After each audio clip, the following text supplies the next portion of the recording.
was like, nah, and she's a lower charge in the Supreme Court. They're like, nah. Homegirl who committed a felony, she can still serve. It's totally tight. Now, I've got to find the exact state, but it's not necessarily big news, but it is interesting as it comes to judges. Yeah, so I'm on page 17 of the 93-page ruling. And so far, from what I can ascertain, is the violence, the damage to the buildings and the behavior of the protesters seem to be the catalyst to justify. Right, that's why I told him to pause it the first time. They used the catalyst. They used that as the catalyst on why the justification. Mm-hmm. What that other fucking lawyer didn't do is present facts saying this is what the protest looked like before and this is what it looked like after. Yeah, I didn't get to that, but y'all know I like reading these paper work.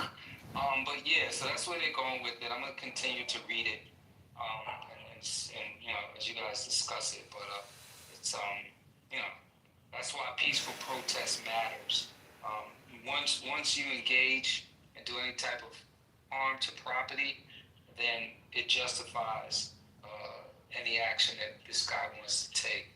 So fortunately, the King's protest didn't have that. You know, very, very well organized, and you know, that went well. So that's an example of how people can be effective. How many of those protests that we know of had like voter registration? Granted, No Kings is not by a political party, so it wouldn't violate most states' rules on signing people up to vote, which is like essentially they can't be partisan.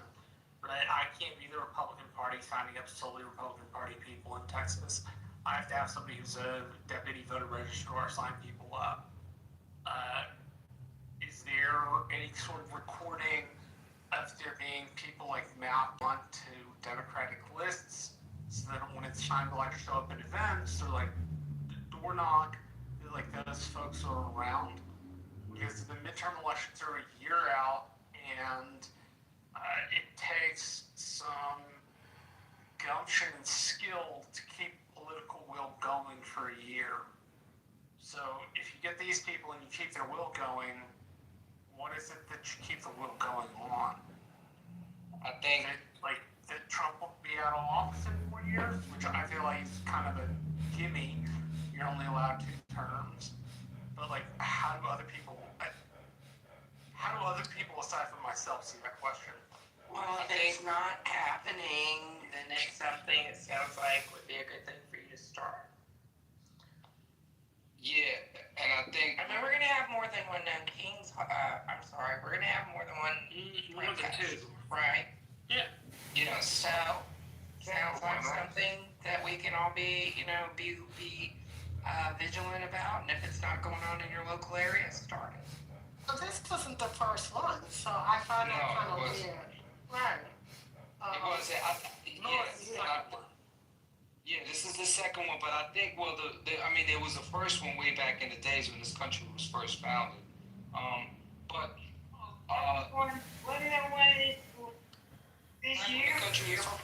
When the country was first founded, like that, if you look at the history of the King's protest, it started back before the country. I understand what you're trying to understand. There was one.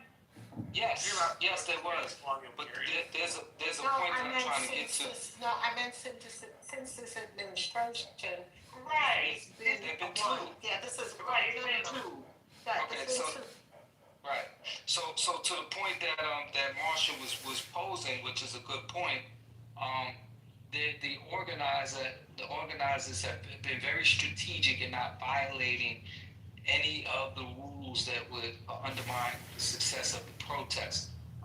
With signing, but I think implicitly everybody's like wink, wink, and I think people on the ground are having conversations about the upcoming midterms. People are having the conversations. It's just like, and I think they're moving smartly.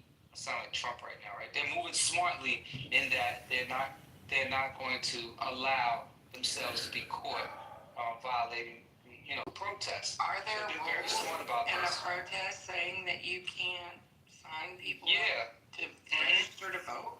Mm-hmm. Really? Yeah, according to Marshall. So, I thought that Is was it- just at polling places when you were voting. I don't know, we gotta do a fact check. Rallies.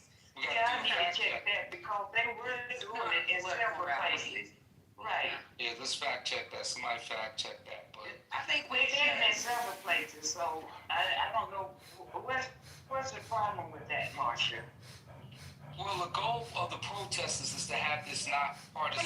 No. I mean, we're trying to figure out what the fact check on it is Oh, no. because I've never heard that before.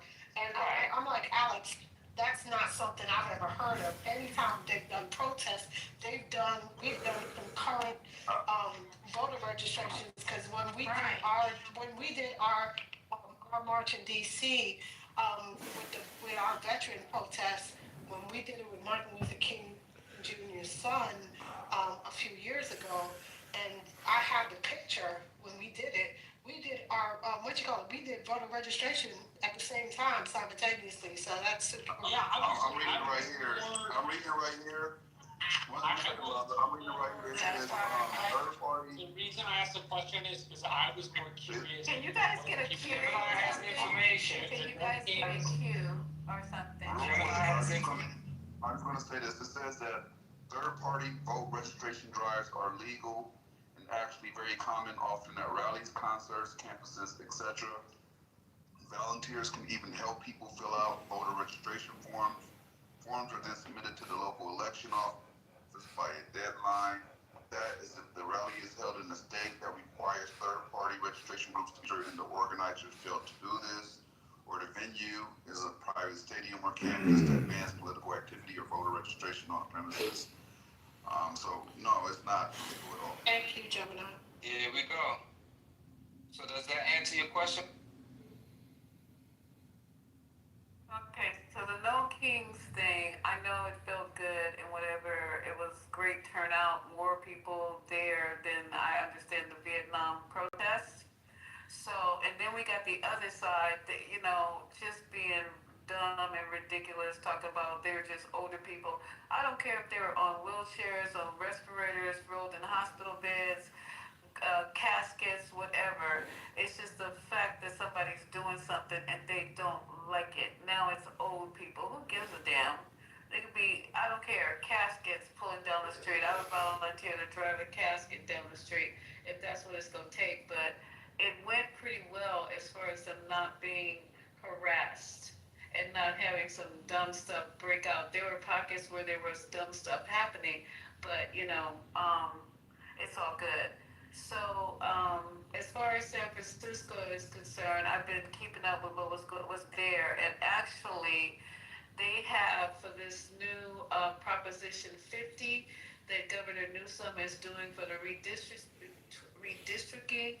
20 million additional people registered to vote for November, I think it's November the 4th. Yes, ma'am.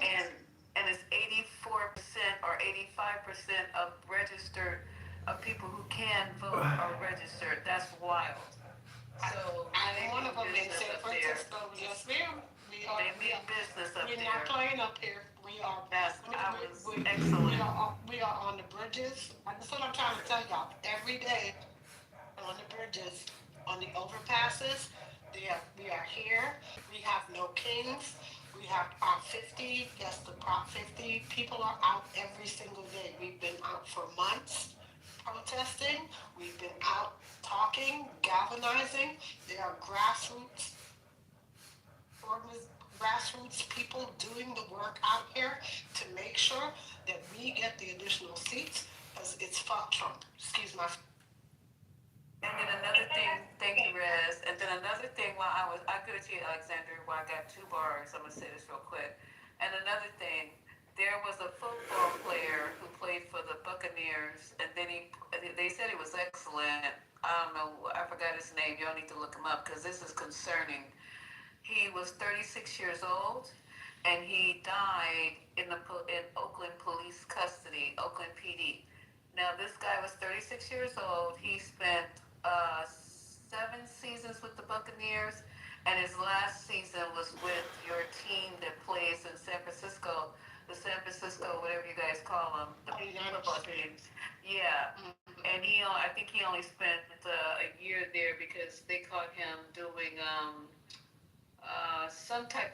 hormone. It wasn't no kind of bad drug or whatever. But anyway, anywho, they said he was breaking into a house, which I stopped because they're showing a picture of the house, Rez, and it don't look like it's in Oakland Hills or whatever where the rich area is. But regardless of that, he was supposedly breaking into a house. It looked more like it could be one of his family members' homes. And then they called the police, and then the police showed up, tried to detain him or whatever, and then immediately he went into some medical emergency, which they're not saying what it was, and all within minutes. And then he was obviously dead before he got to the only trauma center that's in Oakland, which is Highland, the only level 1 trauma center. So when he got to Highland, he was dead. It wasn't no like he got there and they couldn't revive him. He was literally dead when he got to Highland. So it all happened within minutes. Put a pin in that because it's all over. It's all over the news here in the LA San area. Francisco. Yeah. So he died in, right now, they're performing an autopsy in Alameda County coroner. So here's some of what I know about it currently in our local area. Yeah, so here's what the update is so far locally. The cause of death has not been released. An autopsy will be conducted. This was the statement that came from Alameda County Coroner's Office. The police statement is that he was involved in a brief break-in. He was involved in a brief break-in, and a brief struggle, quote unquote, happened between him and police as he was being attempted to be detained. The department has not released any additional information. Martin was originally from Oakland. He lived in Stockton where he played football. The family has issued a statement asking for privacy. The police, the Oakland mayor has reached out to the family and stated that we mourn the loss of Doug Martin, an Oaklander, a distinguished NFL career, and the tragic passing this past Saturday. So apparently it sounds like he's had some issues with substance, and it sounds like he got into a scuffle with the police, and he passed away. They are doing an autopsy in Alameda. There's more to follow, but this has made national news, and I'm suspecting there's some situations that's happened with the police, but there's more to follow. There needs to be context though with this. We can't just talk about this out of like Alameda County and Oakland Police Department are notorious. They're one of the most corrupt departments in the country. They just had a whole internal scandal where a homicide detective was fabricating evidence and paying people to lie on people, like 300 murder trials. So they killed him. I don't know if they shot him with a gun. I don't know if they, all did a dog pile on him. But that story makes no sense. And they should have an independent autopsy done because Alameda County Coroner is also in on their bullshit. God bless. Yeah, Oakland PD was like, was mistaken. Oh, you go ahead, Mr. Alexander. Yeah, they won't get away with shooting. The family would be able to tell if he was shot. So that's out of the question. But I did hear one station mention something about CTE. I don't know what that had to do with it, but I saw a little bit of the story, and I'm glad you read a little bit more of it, Reyes, and we just have to see what happens, but it is something fishy. Yes, ma'am. I do believe something fishy. Yes, ma'am. Yeah. I do. The family hasn't seen the body, so we don't They know.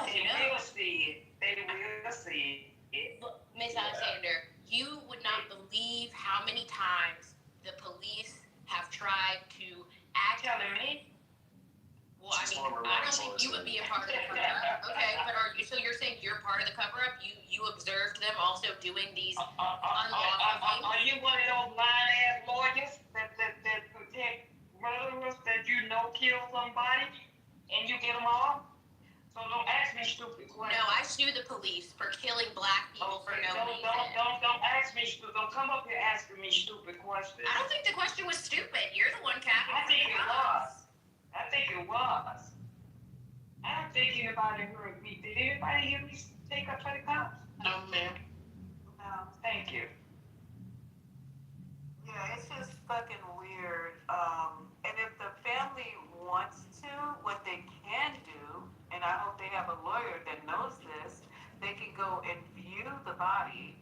Once it gets to, they can either view it in the coroner's office. They can have the body rolled over. They can spread the legs, spread the cheeks, open the mouth, rub the head, do whatever they need. They can get their own guy to come in and do an autopsy. And if they don't want to do it there, they damn sure can do it at the funeral home. Because if it's my kid, we're going to do a thorough examination from head to toe. It will never be my kid, never. I'm telling you. And they seem like they're not nobody, not no crackheads. So the person died at 36 years old. I'm sure they could get a lawyer like can't snap my finger like that. And they gonna rub that body down. I would say I need to rub it's a religious thing. I have to rub my body in myrcene oil, whatever the fuck, Crisco, I don't care, olive oil. And I will go over every fucking inch of that body. People act like they don't know that. That body don't belong to them. It belongs to the family. Colin Kaepernick, his organization does free autopsies, specifically for people involved, for people who died under mysterious circumstances, like involving police custody. So we're talking like jail deaths, police misconduct deaths. So I'm hoping that, I don't know who has taken on this case. I think it'll probably be Adante, because he's the one who's out in Oakland. But this is tragic. Yeah, it's a horrible situation. Why not you? You'd be good enough. That's true. Why don't you go up there? I'm really busy with what I'm doing right now. I can't speak too much on it, but I'm not trying to take on that right now. I'm glad you're busy. Busy is better than being not busy.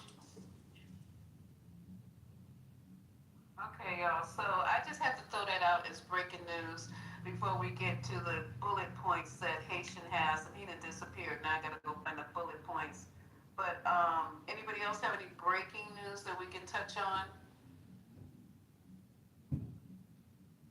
I just got some. Comey has filed a motion to dismiss the case against him. I just got that. Oh, good for Comey. Yeah. Lisa Cook is cooking. I heard that all Trump shit is backfiring on Lisa Cook. We need to do a deeper dive, but it just came across my top of my screen that some kind of motion he put in failed or something.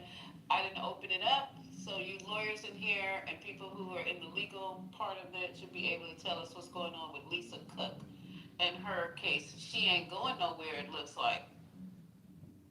That's why she don't work for that mother. You know. Exactly. So yeah, that part. And I'm gonna go on. Okay. So It's not exactly from the political world, but in the world of archaeology, the number one story is megalithic structures studied in Jordan, which are like large rock structures from the Neolithic period. Stonehenge, for those who are aware.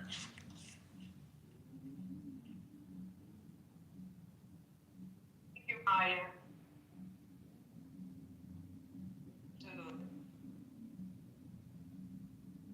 Maya posted the story about the football player in the chat. If anybody want to read it. Oh yes, thank you.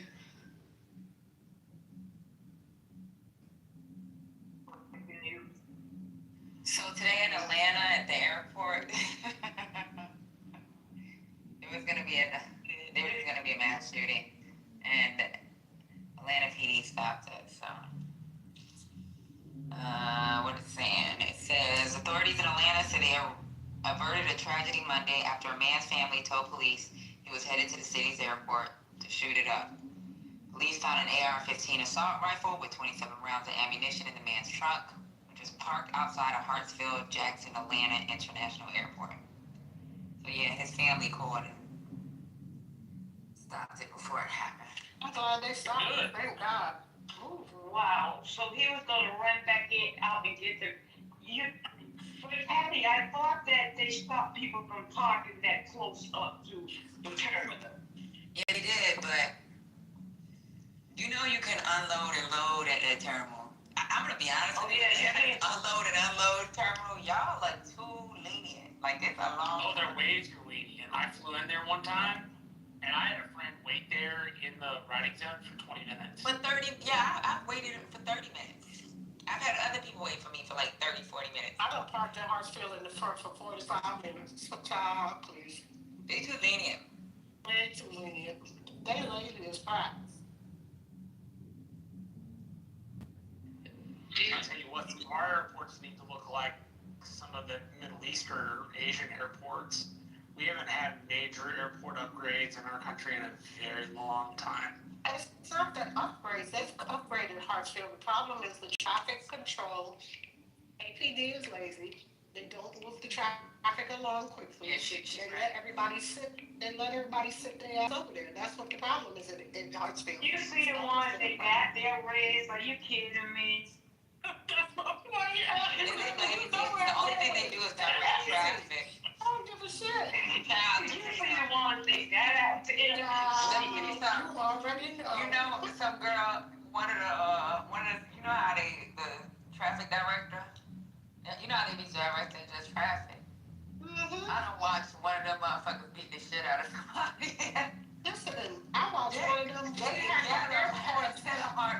had her AirPods on. She wasn't paying attention to shit. Somebody could have ran her ass over. She had her AirPods in her ear. I was like, are you directing traffic and you got your AirPods in your ear? Hello? What? When I seen that shit, I was like, oh Lord. I said, they out here. She out here beating this girl ass in uniform. But the girl was wrong, because I think the girl ran up on her and got in her face and then tried to mush her. And that girl grabbed her hand and beat the shit out of her in the street. Wow. You know, they had a height and a weight limit, you know? And them girls thick too. Yeah. Not anymore. Heels and everything. BBL Drizzy out there. I'm trying to tell you. Like, what you know about me? Right. Exactly.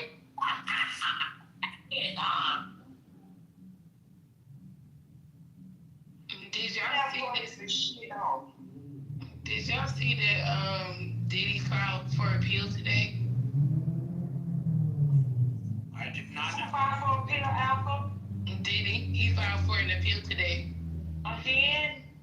Well, this is the first one since the conviction, and also there's been talks again re-emerging about Trump doing a possible pardon, but I don't believe that shit. I don't think that's gonna happen.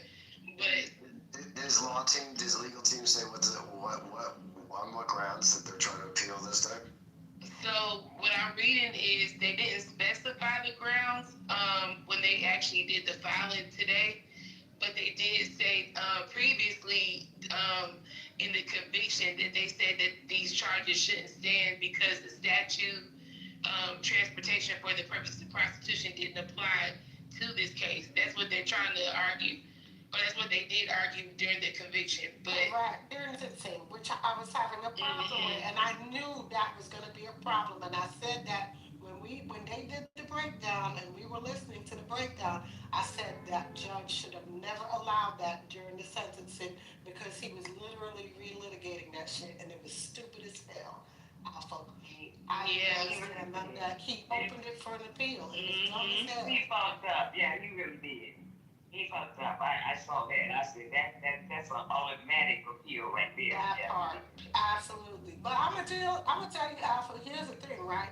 If you let gay ass George Santos ass out, and that motherfucker ain't had no money. hello, Girl, Diddy could get it.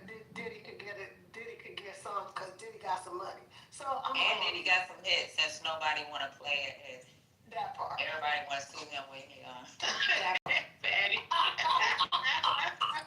Speaking of hits, did you hear that? What's it, Maria? Who was it? Rihanna? Was it Rihanna? And R. Kelly made a song. Huh? What? When did that happen? I heard that. I saw that last week. No, not Rihanna. That's got to be AI because I can't. That's got to be AI. Yeah, I looked into that more. Yeah, I said that it haven't came out yet, so yeah, we'll see. Yeah, Talk to this. But yeah, I think that when I saw Santos, when I was just looking at his face, I said, "You gotta be kidding me!" You know, this is what we're talking about, Marsha. This is one of the things that we can't think that because we did the No King March in July, I think June or July, then we did one the weekend. We just gotta go home and sit on our hands, you know. We gotta stay in their face. We gotta keep this thing going. We can't rest not 1 minute. This shit is serious now, you know. Yeah, that's what I was hoping. I was hoping people had that reaction to it. I just didn't know if they did. I didn't get to go to the second one. I was at the first one in my town, but I got stuck out. I had a crook problem, so I couldn't go. It came from a discussion from Gary's Critical Thinking Forum, which was what kind of electoral impact will it have, and so it got my political mind thinking. How do I keep the 4 or 5 out of 10 people who are interested in political activism actually interested, and what would the opposing side of the aisle have to do to bring those folks into the sphere and keep them both activated and interested for over a year, noting that midterm elections are usually lower turnout, and they're if it's not gubernatorial in the same year, they're much lower turnout usually. Right, so it was yeah, presidential is very low. You know, it's low then, and it's also low, and it's also low in a runoff. You know, I hate runoffs. You know, it's also low in Georgia, very low. Yeah. So did I. And the first one moves was on the Army's birthday was June 14th. Yeah, well, you know what? We don't know how that was. We all remember how that happened. What is that Trump birthday? Yes, child. Right. But the birthday happy? Military parade like a good dictatorship. Yeah, correct. That was his birthday. That was the first No Kings protest. Yeah, it coincided with both his birthday and the 250th anniversary of the Army. So he got to ride off 2 for 1, basically, on the taxpayer. Here's the funny part. If y'all remember, that Army birthday celebration was a flop. Because who showed up? I'm going to go on mute.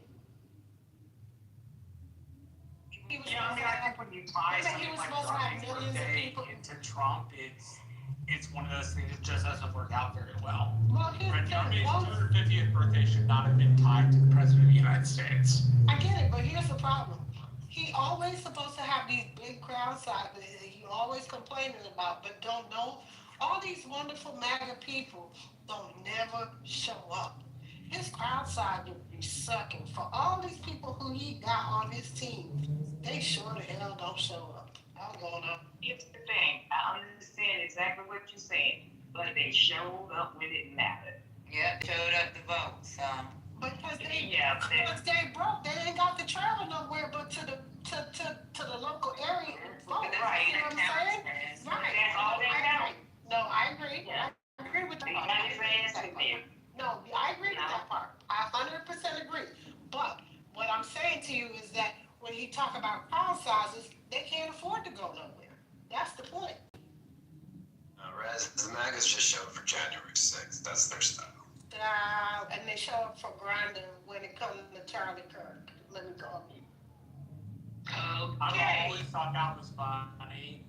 The Republicans crash Grindr every time they get together. We got some really in the closet folks. Yeah, they definitely crashed it during his memorial service. I heard that just slowed the numbers down. My TV wouldn't even come on. I couldn't get nothing. TV, telephone, nothing this morning. What happened this morning? I don't know. Our Amazon servers went down was something I heard. Yeah. And Amazon holds a lot of in their clouds, a lot of trade. A lot of stuff. Everything.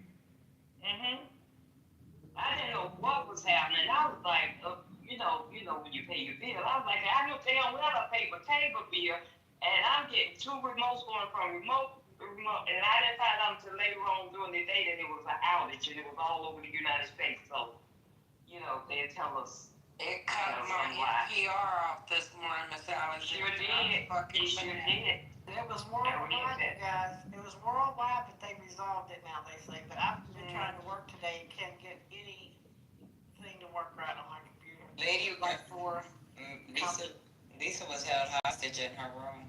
I saw that, Patty. I saw that. I couldn't get in. Couldn't do nothing. I was like, Lisa, let me come back, and I'll forget. I couldn't even come back. But I ended up closing it, but it took an hour. I had to keep like refreshing. Like I was like, shit. What was that? So Madani's winning by 20? I think so. What will you guys be surprised if they don't have an update shortly? Lisa, put it in the chat. You don't have to say anything, but what's this consensus? Do people want him to win? Because I'm hearing different. I'm hearing they want him out so that Cuomo can get back in or something can win. And then I'm hearing they want him to win, and some people saying because of what he's campaigning on will never happen. It's mostly young people. You know, I love young kids. Like their ideology is crazy, but the truth is, like, can what he proposed really happen? He can't show. Even during the debate, he couldn't even say where he would get the money from. So, like, I think it's cute, but I pay enough. You know, I still pay New York State taxes, and I pay a lot in taxes.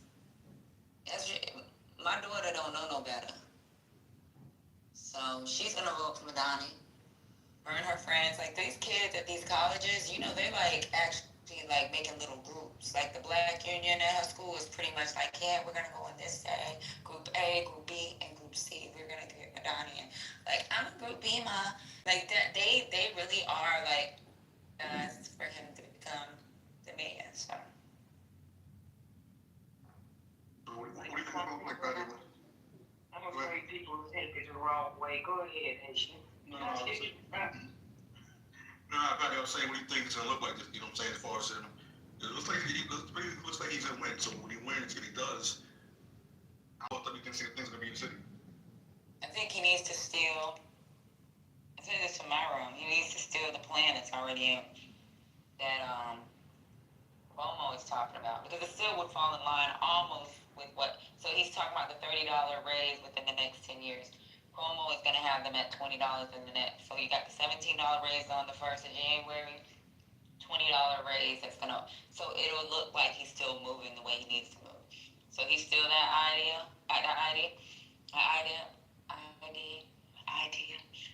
And then with the taxes, we already know how that's going to play out. So he needs to go ahead and steal Cuomo's. Well, you know what? The governor wouldn't work with me. See, what I did was I got a tax break, like a tax relief for people making X amount of dollars. So he can steal Cuomo's ideas and still look like the savior. You know what I'm saying? Well, roughly. They've already tried that free bus shit. That free bus shit didn't work in New York. They did, I think it was like 1 or 2 buses in each borough. And that free bus shit ain't work for shit. And they said ridership ironically went down, right? Right. That's crazy. So, Patty, how about Could we be on this guy, Curtis Sliwa? Is he a spoiler? Like, this dude, Curtis Sliwa? Okay, what do y'all think about him? He ain't gonna win. No, they tell him. I'm saying he's a spoiler. Right. trying to get him to drop out, though. Yeah, if he drops out, that may go to Cuomo. Because, you know, I think that 14%, just like with Eric Adams, those people are not going to vote for socialism. Yeah, I think he's gonna drop out. Came out, I loved him. When they first came out, that guy did some damage. He really cleaned up a lot of things. He did his job. Miss Alex, he knows about 10 years old. Yeah, those is younger years. Yeah, you was a boy. I used to never see them motherfuckers chicken. Yeah. I remember, when we first started. Who you talking about? Big Cuomo? Nah, the guardian angel dude. Oh, Lord. Did y'all hear him? He's You know who his wife was, regular, right? degular, schmegular dude, yeah. You know who his wife was, right? Who's his wife? Ex-wife, I guess, Lisa Evers. Oh, yeah. I'm tracking. Yeah. But he's regular, degular dude. Like, even when he speaks, he sounds like he's from the streets. You can tell. Yeah, he is. 50 Yeah, You you can can tell. tell guardian angel. He was the real guardian angel. Yes, he was. 50 years later, he still can't wear the beret properly, though. That's the shit get on my nerves, that motherfucker. Man, that shit funny to the motherfucker. I used to see the guardian angels, but it'd be like maybe I see one every 2 years during my lifetime. But I heard like during my dad's lifetime, they used to be all in the subway. I never followed them. I love watching them.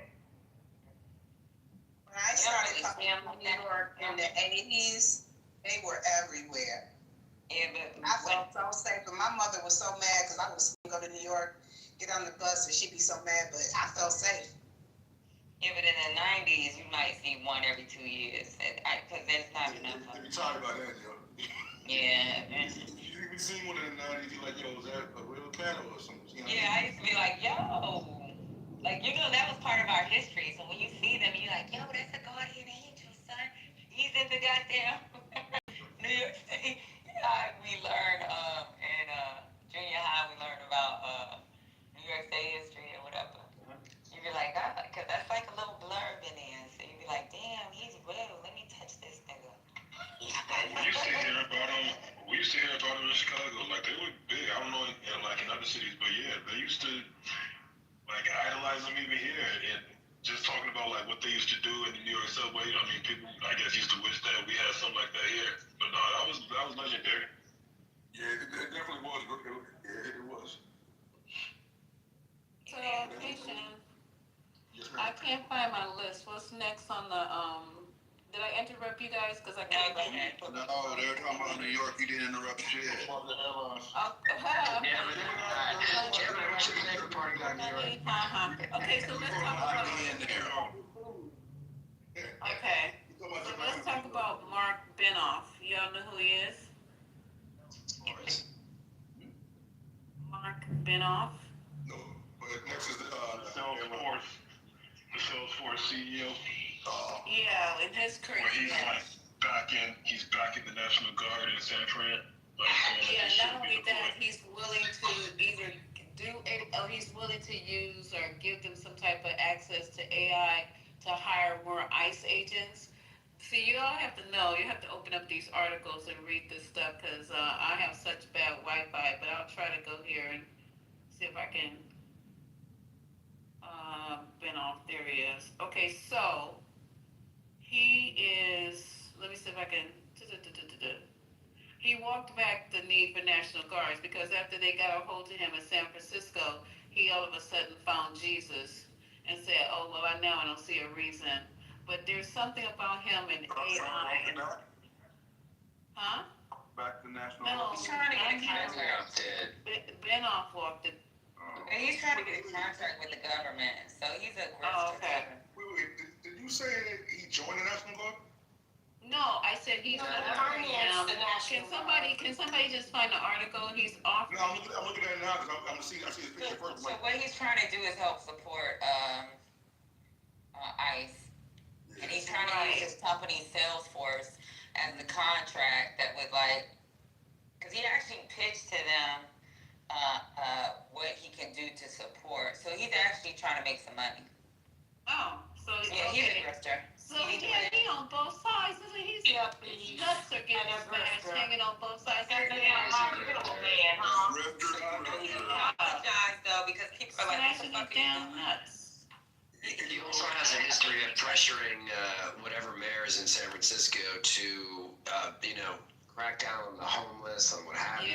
Yeah. Or he'll pull up the 10 strings for Dreamforce, which brings in a ton of money to the city. But I don't know what article y'all reading, but he has pulled back, y'all. He's actually. On the side note too, Salesforce is good to get certified in this, let you know. Yeah.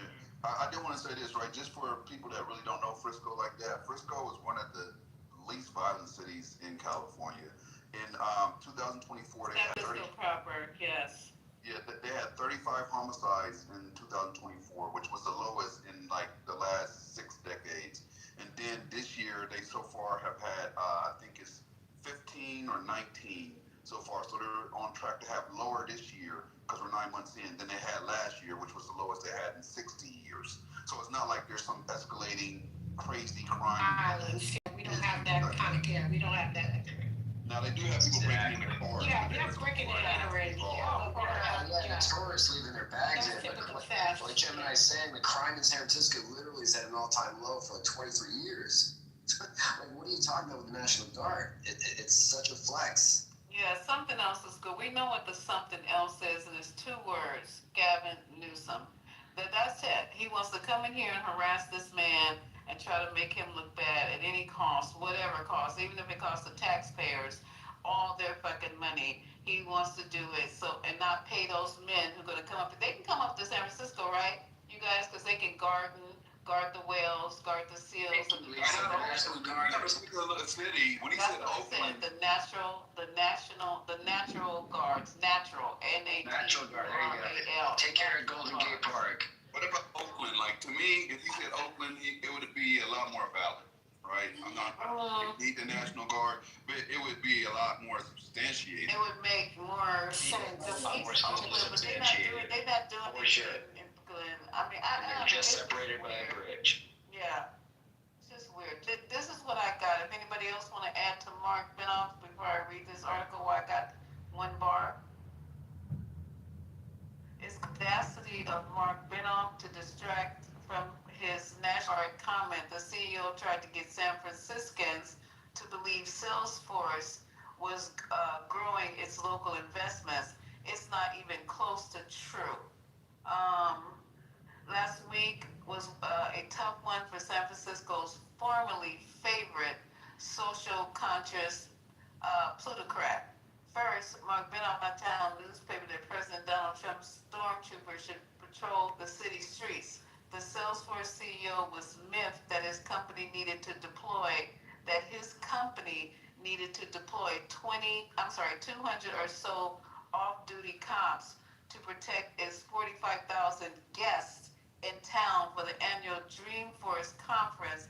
And he reasoned, oh my God, that the National Guard could surely set San Francisco straight. So he was actually going to use them as his personal police force during the annual Dreamforce conference. That's what he was doing. Oh, this piece of shit. Then he huffed and puffed to the standard about all he's done for his hometown, even though he now lives in Hawaii. His former pal, Ron Conway, quit the board of Salesforce charitable arm over these comments and withstood withering criticism from fellow billionaire Lawrence Powell Jobs, who accused, Lorene Powell Jobs, who accused him of a kind of moral laundering of so-called benevolence, mass self-interest. It ended with Benoff issuing a half-hearted apology for his original comments, a classic sorry, not sorry statement of regret for the concern they caused, and rescinding his call for a Trump takeover. For all that, at least there was a shred of good news. Salesforce pledged to invest $15 billion in Francisco over the next 5 years. Surely that was a positive lining to take from an otherwise embarrassing public relations disaster. Right? Wrong. When you look at Benoff's big investment, it becomes clear that the move was demonstrably fake as the cartoon forest creature Salesforce uses in its branding. In real life, that $15 billion investment isn't an investment.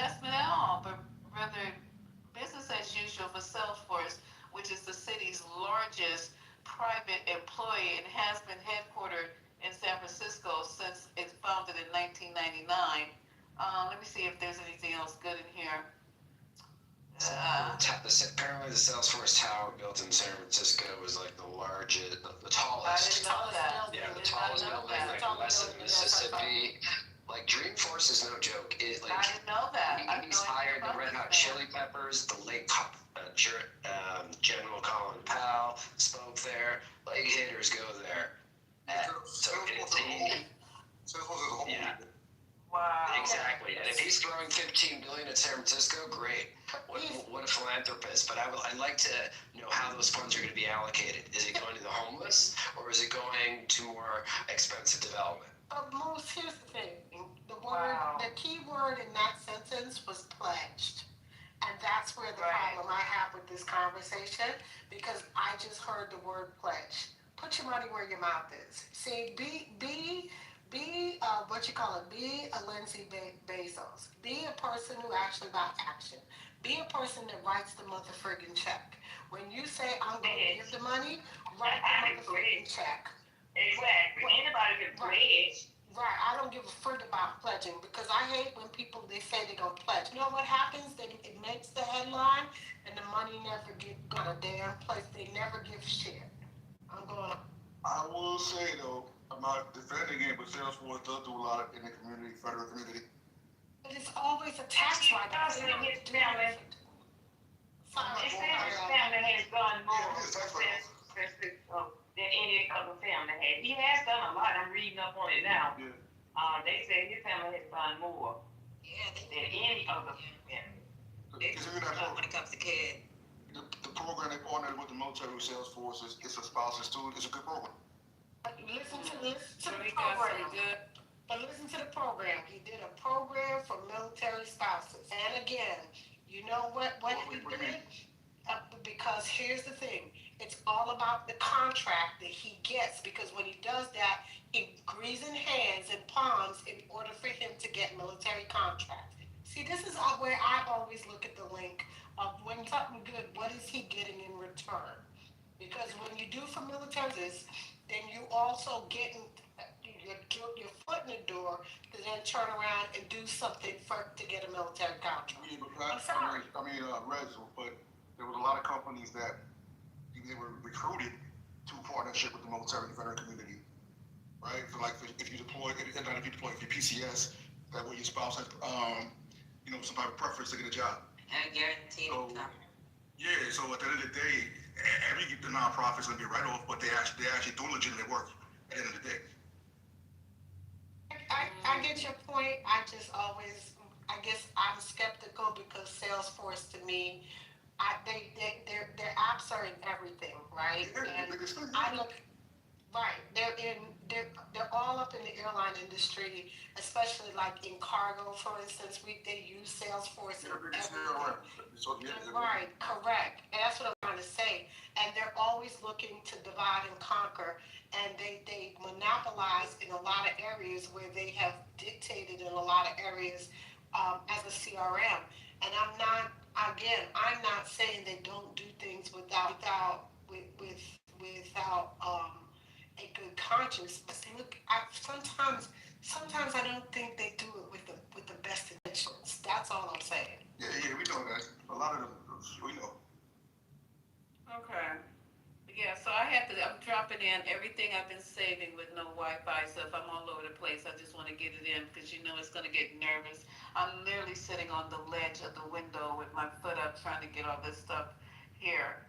But breaking news. Don't be falling out no windows, child. No, baby, I'm not going to fall out the window. I just got to get, I got to get up on it. I got to put my cheek to the glass just to get this one bar. But the House, breaking news, this is updated 3 hours ago. The White House Economic Advisor, did you guys talk about this? Hassett says the shutdown could end this week. Did y'all hear this? That'd be nice. After the bill just fell for the 11th time today. Okay, I just want to make sure y'all heard about that. And then they were saying that the Democrats were waiting until the No Kings protest against Donald Trump. I don't believe that. That sounds ludicrous. But maybe they were. Maybe that was a good move that they thought they would just let everybody get out in the streets and do what they're not doing, which is, putting their hands up and their feet down. So I don't know. That could be true. Anything though. Right? It doesn't change anything. The no king? I'm not understanding. No, not the no king. I mean, the bill. I mean, what? I'm not understanding. If the Democrats just gonna throw their hands up and just say, so Mark Kelly actually said that if they negotiate the term, then it will end this week. That's the only thing. The person that made that statement, the person that actually made that statement is the economic advisor. It's not. Kelly said, so they got an interview out there. I think it's on CNN. And when they asked him about the shutdown, he said we should be able to complete it this week, as long as they sit down and have the negotiations. So you gotta remember, the only time they've been able to talk to anybody was that Monday, about 2 weeks ago. Nobody has talked to them since. So. Yeah, but the bill failed again today. They pulled it. The vote today. Yeah, they did, but they pulled They've it been further. every day though. Right, and it failed for the 11th time again today. So I don't see where they're saying that any. My thing about it is, if we're at the 11th vote failing, where are we looking at a end in sight by the end of the week? That's all I'm asking. You know what I mean? But that's the economic advisor saying that. Yeah, so he don't really know. That's something he said. Unless he knows that Trump has said, go ahead and give them what they want. Okay, that makes sense. That's all Because Trump said they're gonna have to negotiate. I'm still highly upset with Ms. Cortez Master. But I'm reading that Trump said that it's going to be stricter requirements if they don't. That's what I'm just reading under this headline bar. Did you just hear me? That's what they said, girl. I'm just reading this stuff. You know, Trump don't give a fuck. He didn't give a fuck the first time. We had 35 days. It was the House Speaker that did something. If the House Speaker didn't do something, that's why his ass got fired. Because he went against the grain and said, hey, we got to get this shit through. The people in my fucking area are fucking starving. They need their money. They need to get paid. Bills ain't being paid. So, if the House Speaker don't do nothing, yeah, that was Marjorie Taylor Greene last week, and they started eating her ass. It's the same shit this time, because this time they realized that, guess what? They about to run out of They about to start suffering. Yeah. Some folks gonna get awful uncomfortable next month. Fucking turkey. They gonna be wishing for a turkey sandwich. Those friggers are gonna be starving their ass off. Ramona, say that again for the people in the back. Motherfuckers come up off them toilet seats long enough for that. I just ordered my Popeye's turkey because I'm about to cheat and bring it. Look,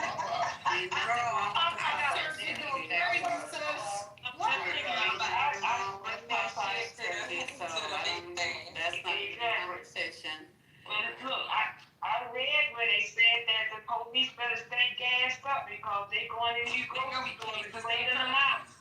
And that's what's going to happen. People going to go in these grocery stores and clean them out. They ain't gonna arrest them damn people for grabbing. No, they're not going to arrest them, especially in those states where they can steal up to a certain amount. Exactly. Why you steal like that, Lisa, where you can steal up to $1,000?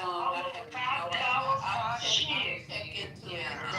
Yeah. So you better steal 999. Yeah. No, it's $1,000. It's $1,000. So, and that won't take long at Whole Foods, so I can get everything in my phone. That's 2 items in the cart. And then what I can do is just go to the register and have them ring that shit up, and then when it gets to be $9.99, I'm like, okay, I'm out, bye. Just walk my ass out there. Right? Yeah. Okay. Yeah. And I won't be, that's what y'all need to do. Make sure you ring that shit up and you got an accurate price. So then that way you are like, oh, it's $1,001. Then your ass going to jail. Now I'm gonna get in that line and put all my turkeys, pre-pies and all my shit up there. Yeah, and go get you a lamb shank. Do it right. It's dumb that you're gonna do it the Hey, Lisa, dumb you way. got freezer room for all that shit? No. Have a lamb in my freezer right now. Okay, so Go to self-checkout at Walmart. that's true. Just get a can of Kool-Aid. I'm too scared to go into Kool-Aid. Yeah, go ahead. I'll do it. I just wanna let y'all know. Monica is worried about the title. We'll get to the title, Monica, because it's self-explanatory to me, but go ahead. I just wanna let y'all know, Patty, Alexandria, and Rex, I am taking my first CCW class on Saturday. I am getting trained. I am going to get trained because I can get afraid. Good for you. What is CCW? I look up to you, sister. I look up to you, sisters. I know violence is not your go-to, but me being alone, I'm here in this house by myself. My sons are grown and gone, and I have to take care of myself. Violence is not who go-to. It's my go-to if somebody's trying to hurt me. If somebody's trying to harm you, it's my go-to. Oh, yeah. I'm planning on getting a 410 for my house, and I'm on his butt, but let that motherfucker make a noise. I wish you would. Yeah, violence is always the way. Don't ever forget that. Coming in your house. Yeah, in 2025 it is. It's always the way. I'm going back to my roots. Violence, and I feel good. I feel good about it too. I feel good about it. Okay, so I'm down now to one more. Okay, there's one bar. I want to play this thing while I have the ability to. Not trying to cut you off, girlfriend, and I'm very happy you're doing the CCW. No, he can't. He can't do it because it's coming off of my Sirius XM. So anywho, let me.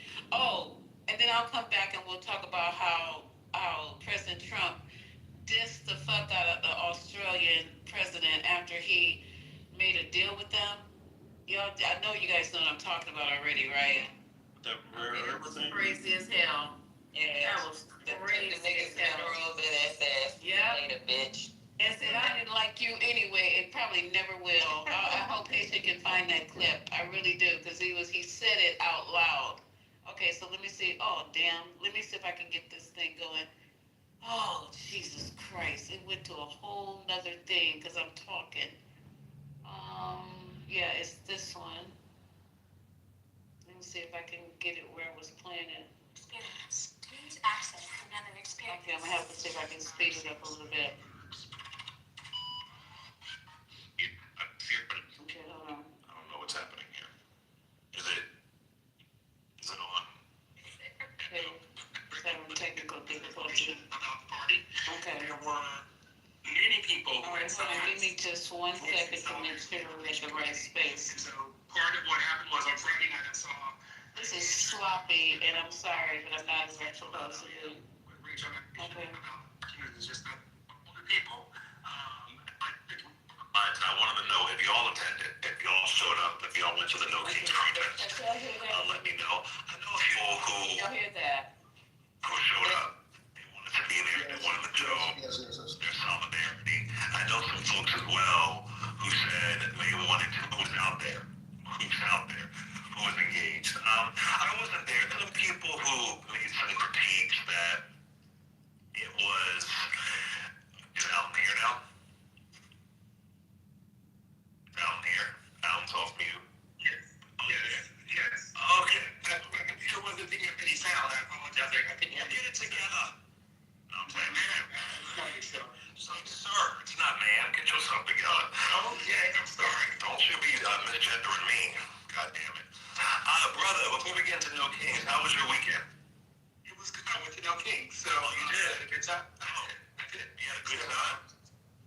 Well, I mean, I feel like the community showed up. I live in a small Riverview, Florida, which is a suburb of Tampa, and there were probably about 200 to 300 people there at an intersection that were protesting peacefully, and they had great signs. There was a lot of mixed older people, a few black people, but mostly white, and people appeared to be Hispanic in nature, but it was a good time, and people were and also the Hillsborough County Democratic Party was there, talking to people about getting involved. So it was a great time. Nice, nice. And did there appear to be I don't know, a strategy, or was it just solidity? What did you hear about voting? So a lot of you're going to have voting November 4th. What appeared to be the energy on the ground? So I think it was a combination of things. I think it was a combination of just outrage, pouring righteous therapy. Sometimes Martinez is just about that, just the performative part of saying I'm mad and I'm getting out my chest. As I said, the Hillsborough County Democratic Party was there. Those people had to get involved, right? What the events are, what's coming up with the elections in Florida. So they had a big sort of desk party. There were many people who had signs voicing solidarity with the immigration community. And so part of what happened was on Friday night, I saw that Andrew Young special on MSNBC. Rachel Maddow, yeah.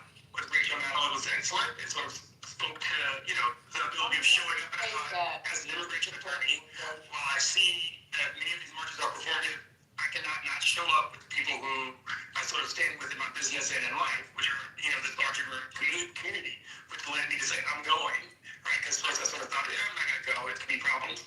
And there were some Trump supporters that showed up, driving by or trying to walk through the crowd, and basically they were ignored. Well, hey, that's good. I mean, there were some folks complaining that it was already corporatized and all that kind of stuff, and hey, listen, people are going to do what people are going to do.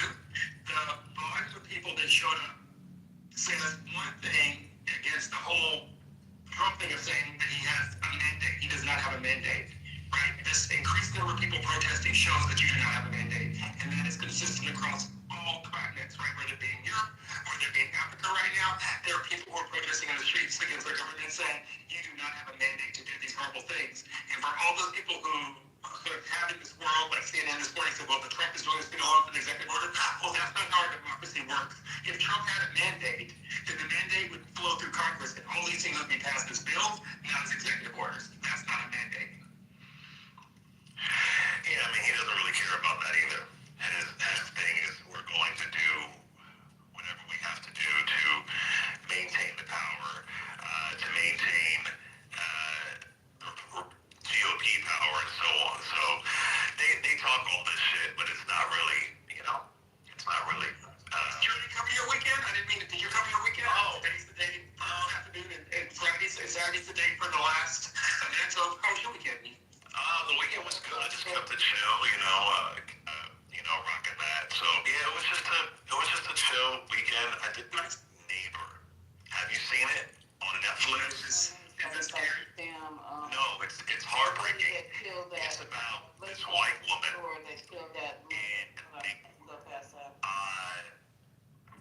details, and it was filmed entirely with they're going to be kids. Not even assumed. They knew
self-create. There ain't nothing like dealing with those sorts of issues. And I appreciate a good wag the finger, but when you point at somebody, what they tell you in kindergarten, your three fingers pointing back at you. Yes. We got a lot to figure out. Yeah, we got things. So, Lorraine, do you think that they're going to wait to June to come out with the voting rights, or do you think they're going to do January early? That's coming soon because they're doing redistricting on crack and speed and Aeron at the same day. It's a cocktail, and I think they're going to release that opinion early. I think we will be going into 2026 with fewer voter protections than we had coming up.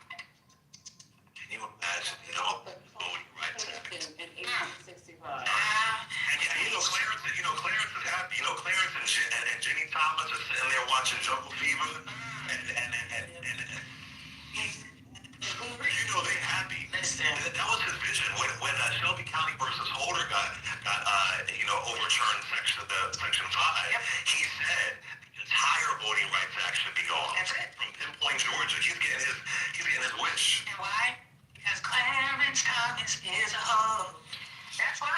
Because he's a whole asshole who's going out of justice, and they have pimped the Supreme Court. And here we are.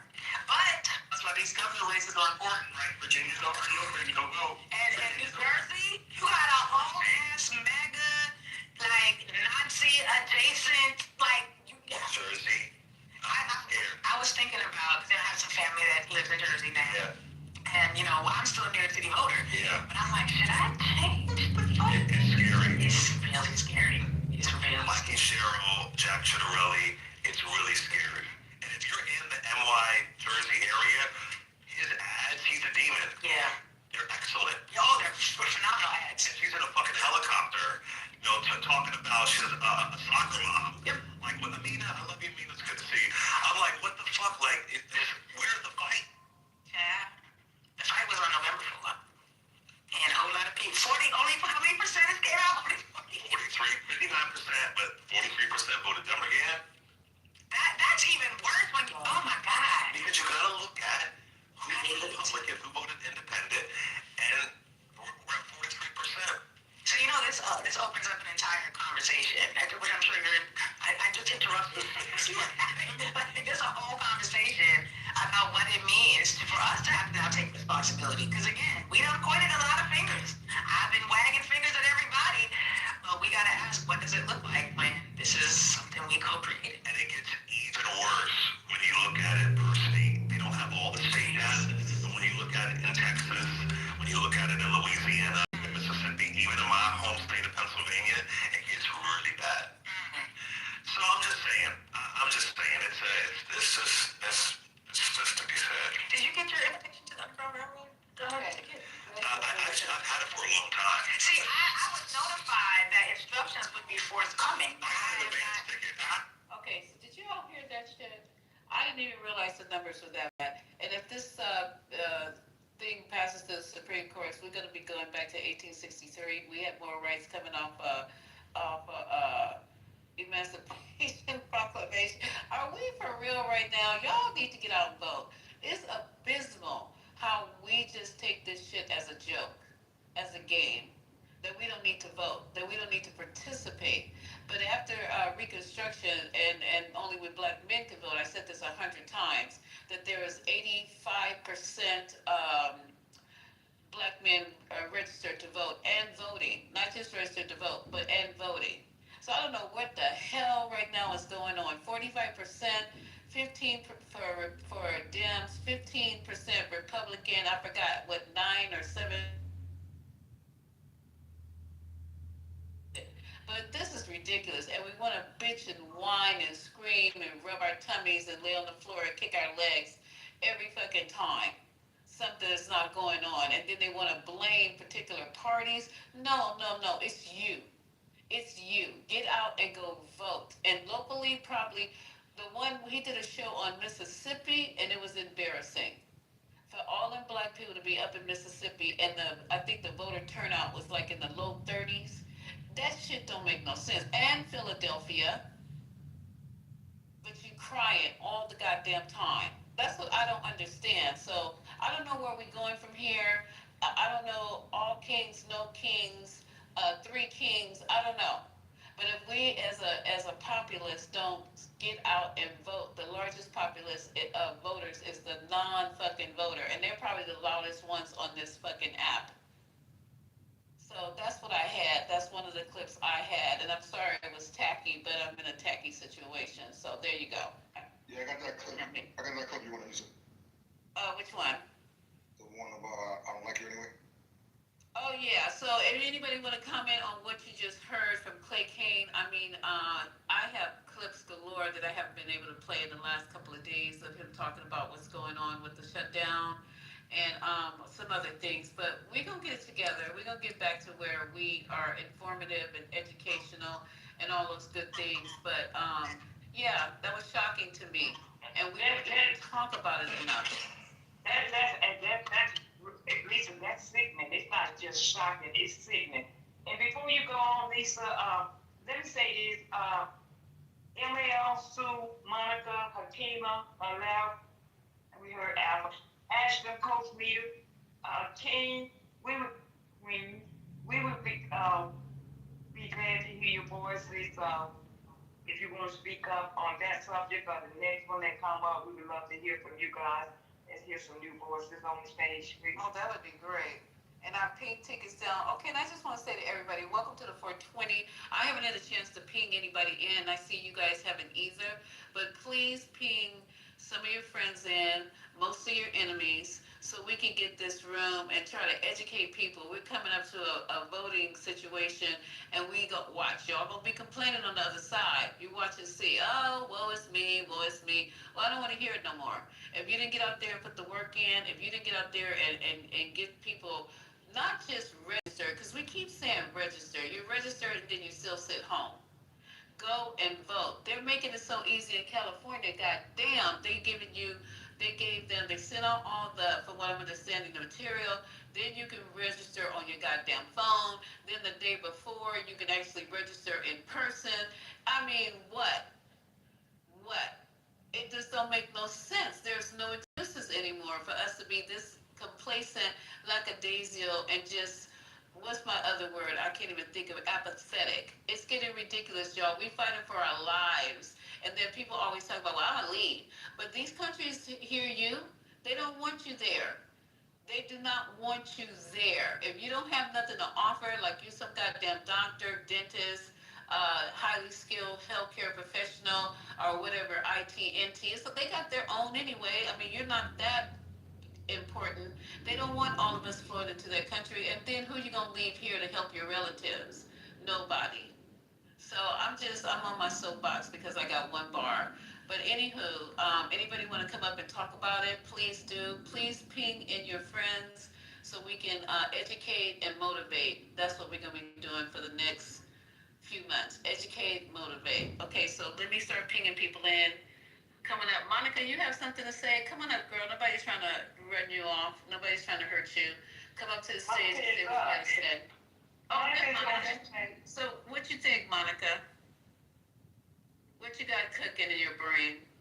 Well, I just posted the link to the room on a Telegram since you said ping in friends and enemies. Okay, I'm getting ready to ping in. You mean enemy? No, I'm getting ready to ping in. Thank you, Monica. So what you think about the case though, Louisiana? What do you think about the case, the VRA case? She ate either 126. Monica, or did she disappear? No, I think she's there, right? I can't see her. Nah, I think she disappeared. Oh, damn. Okay. No, she's dead. Monica, what you think about this case? The what case? The Voting Rights Act case. It's about Section 2. Oh, the gerrymandering decision. Yeah. The white death. No, it's the black death. No, theft. Oh yeah, theft. Yeah, there you go. Did the Supreme Court make the decision already? They haven't, but they had the oral arguments the other day. So, did you listen to them? No, I haven't had a chance. That's good listening. But what do you think about it? I understood that they gerrymandered to get another district that was predominantly black voters. And So overturning of the Voting Rights Act would change that? Overturning Section 2 of the Voting Rights Act. That they are basing the voting districts for representation of black voters? Right, because that's the only thing we have right now, like for black people that can. So gerrymandering political parties is not racial, but the Section 2 actually says like we have to have representation, right? And they're basing it off that Louisiana case where they tried to use the map and they put them all into one district. And the way they got it drawn, it's like you got all these black folks and we're gonna only have one representation.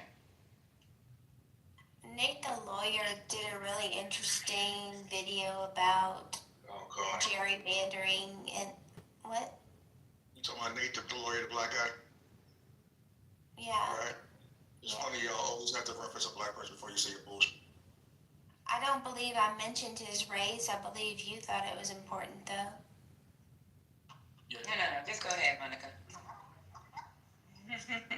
So he talked about how there are some states that are very good at gerrymandering.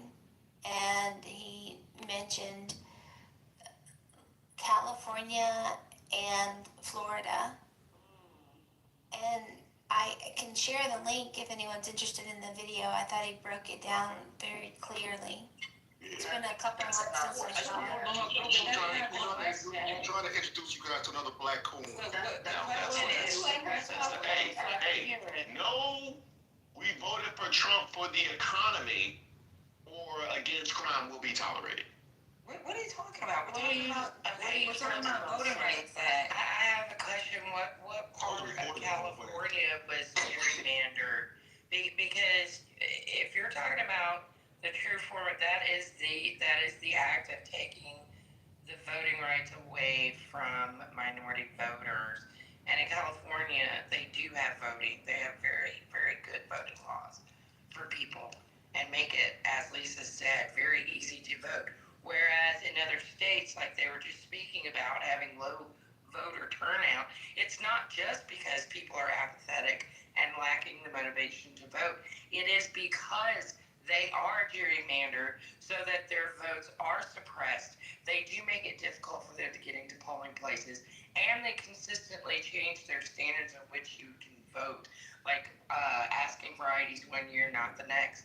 There's all these different things that are voter suppression that are part and parcel with gerrymandering. So how could you possibly notate California as a state that alongside with someone completely polar opposite like that? That just doesn't make sense. So it don't matter how you gerrymander as long as it's not a racial issue. The problem is right now, right? What they're arguing is the intent versus the effect. So if you have to prove intent, then the problem with proving intent is you can't prove that somebody intended to do the map that way to disenfranchise black people. But if you actually can prove the way, what is the formula? There's a certain, what is the name of the formula? One of y'all gotta know the name of the formula.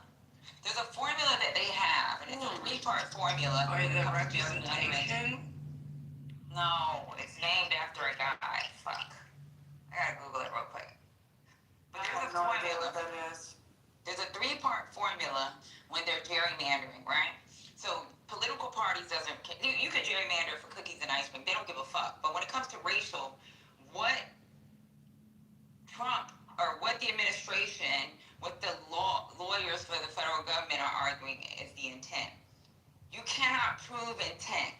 But what the three-part formula, which is part of Section 2, can prove is the effect. So what happened is they took that case from Louisiana, where you have two districts, so they had representation of two.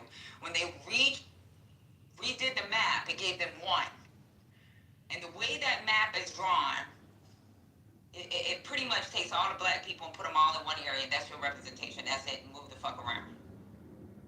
So like, if they pass this, so all this whole case at the Supreme Court, when it has to do with VRA, has to do with racial. That's the only thing, race is the only thing that we have that Is it called the efficiency gap? No, it's not. It's the Gingell's three-part test for vote dilution. No, that's a mouthful. No, that's not it. Hold on. Not with the majority block voting, political cohesion, and She's correct. That's what it's called. Geographic. That's the formula. Yeah, the three-part formula is a Gingell's formula. Yeah, it is. It's called a totality of circumstances. Right, it's the Ginkgo formula. That Ginkgo formula is important for us because that's a fact. The problem with the Ginkgo formula, the section 2, if you listen to the oral arguments, everything that's coming out their mouth is section 2, and you can't prove intent. That's it. And the thing that's crazy is the argument is strong because you can't prove intent. And one thing about the Constitution is no law can be written that's racial, that pretty much, it's just real crazy because I was listening to that shit and the questions that were being asked, you know who fucking came off the mic and we haven't heard him come off the mic one single time. So the last oral arguments we've been listening to for the last year, I have not heard Clarence Thomas talk at all. This fucking coon-ass nigga fucking came off the mic to talk about prove the intent. I know he did. That coony-ass nigga was fucking speaking. He doesn't fucking talk in oral arguments because he's a dumb nigga. But this dumb-ass nigga from Pinpoint, Georgia, who fucking got his education and got where he needs to go based off of fucking affirmative action, is fucking trying to keep black folks from being able to move. Yeah, that's what Clay was saying. He wanted that gone years ago.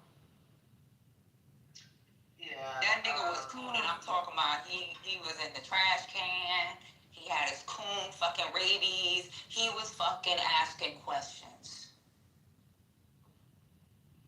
Yeah, that's why a lot of political analysts are saying that this is a second Reconstruction. You know. And this shit might go through the Supreme Court, y'all. That's right. That's, we're yeah, franchise 1865. that had representation. And we did. 1865. 10 states in the Union that didn't have representation at all. 1665. You know, at the beginning, so back to have states that have zero representation for our citizens. Exactly. Basically.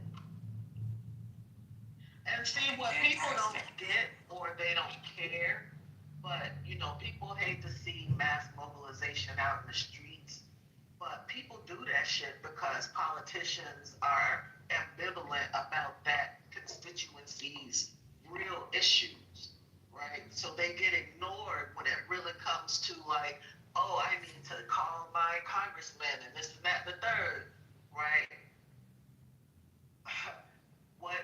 What is going to happen now is people are going to have, that's going to be our only voice, is to be out in the street. Just like it wasn't, this is why things happened the way they did back in the day.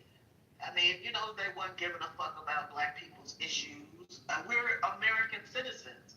We pay taxes, we participate, we want to be assured our abilities to pay in this country fully. And people don't give a fuck. Were fine when shit was Jim Crow, really. They don't give a fuck if we don't have any congressional rotation. They don't give a fuck if they wake up one day and all of their colleagues are white. I don't think people was fine when it was Jim Crow. The people that were back there doing Jim Crow, they dead now. It's a whole new group of people. So, you know, this whole new different people. Right. They don't think these to understand what Jim Crow was all about. Yeah. But look at it though. They're doing a hell of a job cosplaying, because between the Nazi shit and the white supremacist bullshit on the alt-right, it seems like somebody that had a visit from the ghost of Christmas past, a racist, right? Because they're right back on the same shit. What happened a couple of months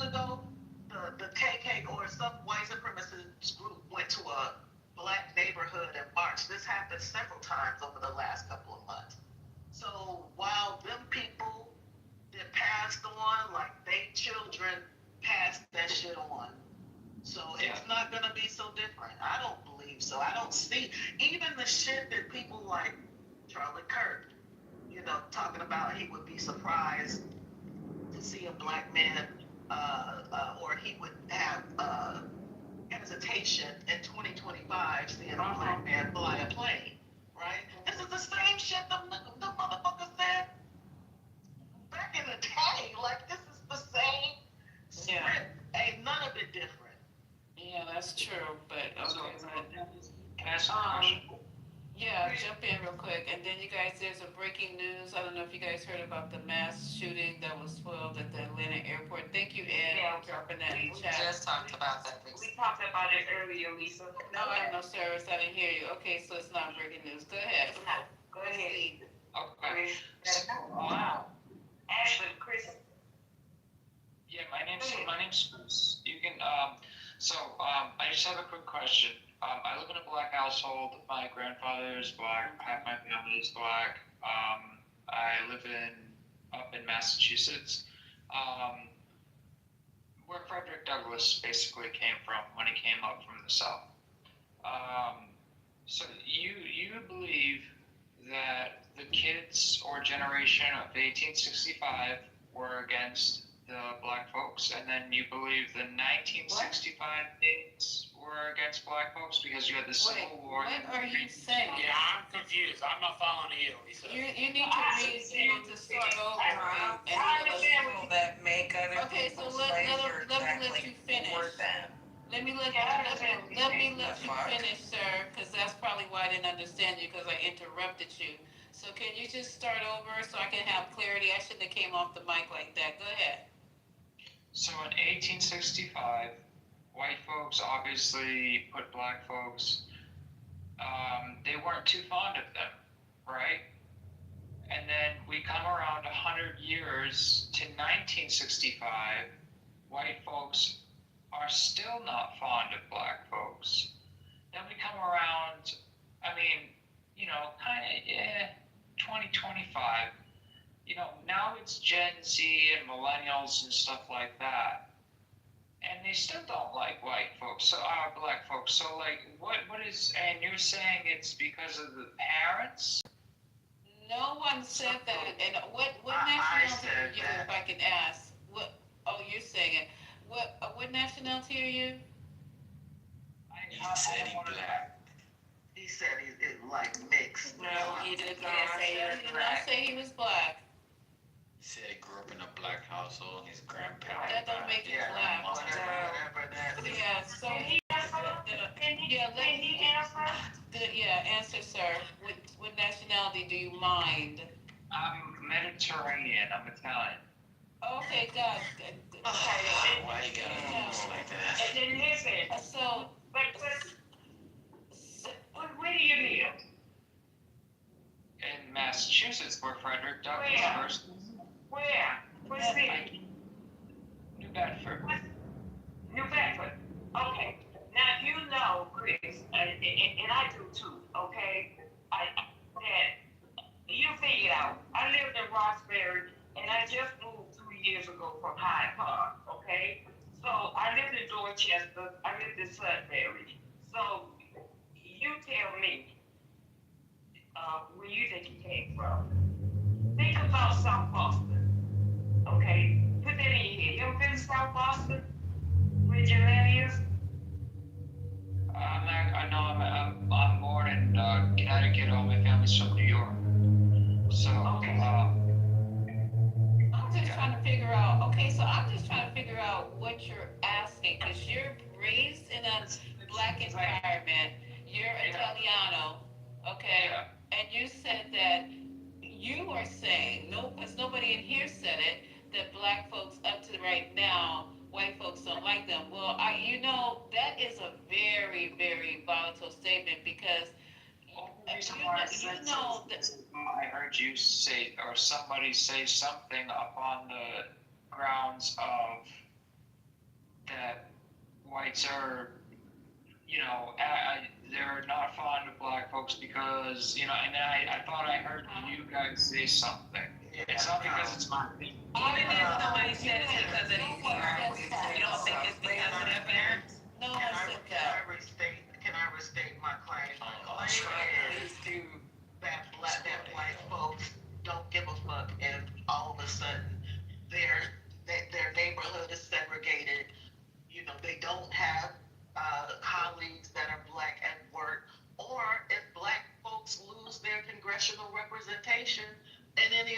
legislative bodies. They're fine with things looking like they did in 1950. That's the Make America Great Again. Oh, so you that mean was the said. 77 million, because all white people don't feel that way. Right, of course, of course. And he took it as that because that's why he came off his mic and said what he said. But let me tell you something. Let me tell you something, sir, and you're Italian.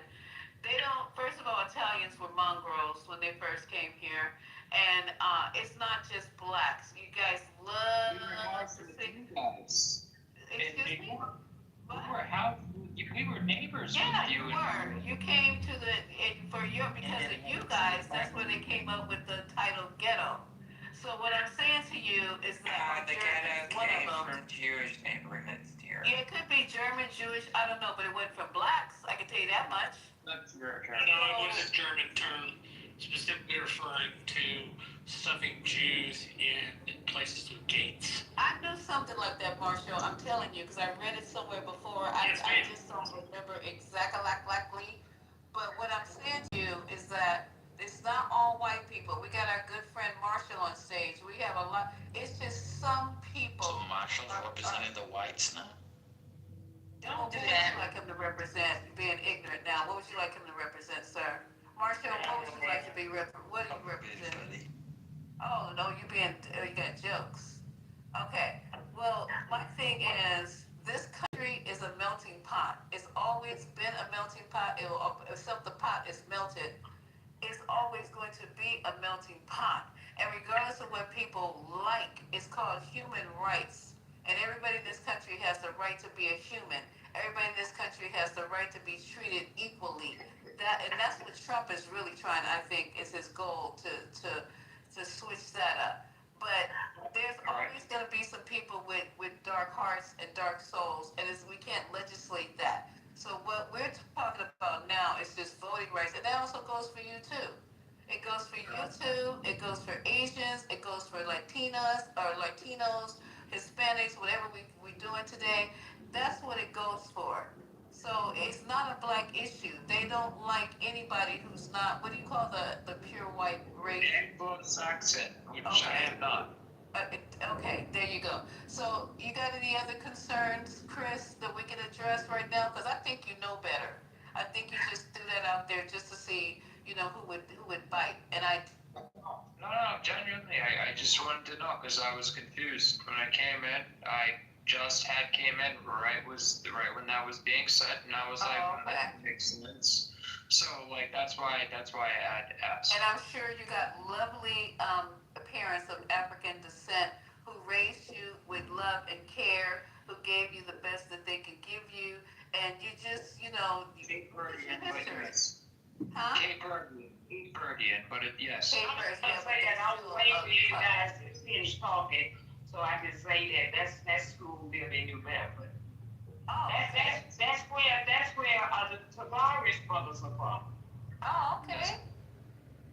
I remember them. I just can't remember. I remember the Naturals. I don't remember too much else about Tavares. But anywho, anybody else want to jump in? I've been talking way too much, and I'm thankful I got a bar. So we're talking people who don't really know the history of this country. I didn't hear anything.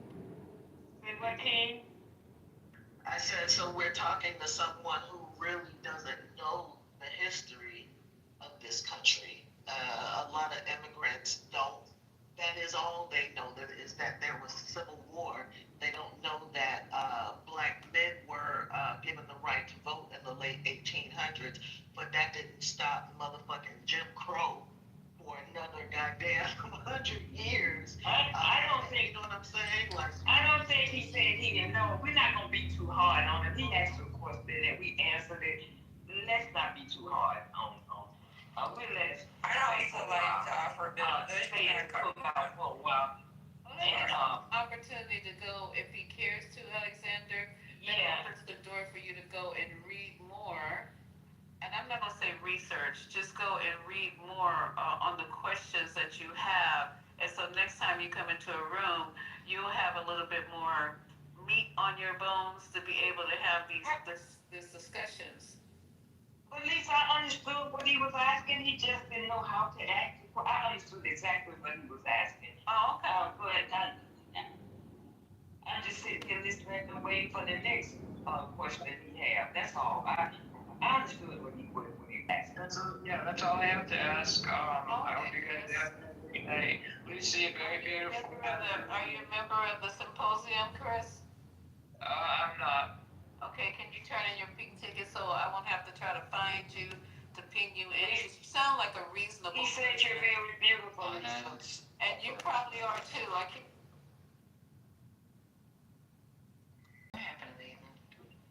The hell, Lisa, swipe. Oh, there she is. I hope her phone didn't go dead. Ashley, you was trying to say something? Okay, Chris, I bet you're beautiful too. Thanks for coming. Turn in that ticket, okay? I had got a bar. No, I was just watching something that come across the news. Donald Trump's remodeling or tearing down parts of it. You know, so I'm just like, man, you got money to do all this. We don't have money. We don't got money to feed people and all these other things, and it just doesn't make any sense. It really does not, y'all. And at the end of the day, even what y'all were talking about certain cases. The East Wing is $250 million. He doesn't care, so we might as well move on $1 million. No. Hey, I'm looking forward to going to the ball. I don't care. Thank you, right? Because it's going to get done. It's going to get done. Trust me. I think they're more like a coronation than they are a ball.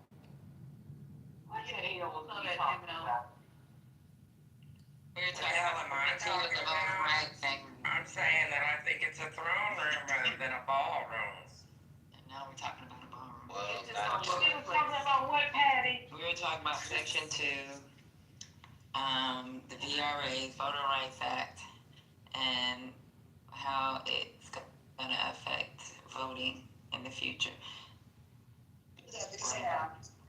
Well, I'm sorry for that interruption. I didn't. So you know what black people need to do? They need to move The and white rent neighborhood a district. Yes, where they're so basically. Yeah, Patty, what you talking about?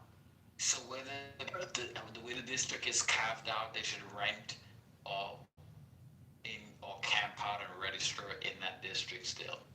Really fuck this shit up. Go make a good white friend that'll let you use their address. Yeah, I'll change my voting to another place. And yeah. Okay. I think Haitian was waiting to play that. I think we're gonna, if no one has any more comments about that, I think Haitian's ready to tackle the Haitian's not in Australian here. thing. What? What do you guys want to play? Well, damn. Okay, well, I guess we're not, because we were gonna talk about the Australian president. That's what I wanted to hear, the actual clip of the exchange between President Trump and the Australian, because he said, you know, I know you don't like me, I don't like you, and I never will. He said that to the ambassador, though, not to the president. The ambassador. Okay, I just the Australian ambassador. He said that shit too. You know what's crazy about Australia? That's probably the one country that actually buys U.S. products. That is the one country that the only thing we buy from them is fucking us. Like bases as well as a nuclear submarine attack. Like we have a huge joint military operation with the Australians. Yeah, I took part in that. Hey, here's the briefing. Okay, let me see. I can't play. They had this 1 p.m. No, I'm playing it. Can you guys hear it? Not yet. No, I can't you got hear your it. headphones There's on. something aside from your voice.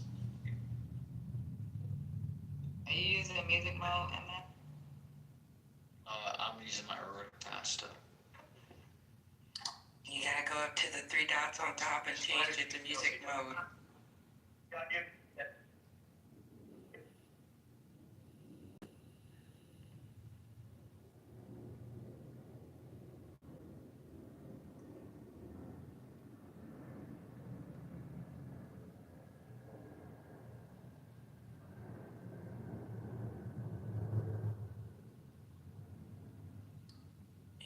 hearing anything? Because I'm not. No. Not at all. I'm not hearing a word.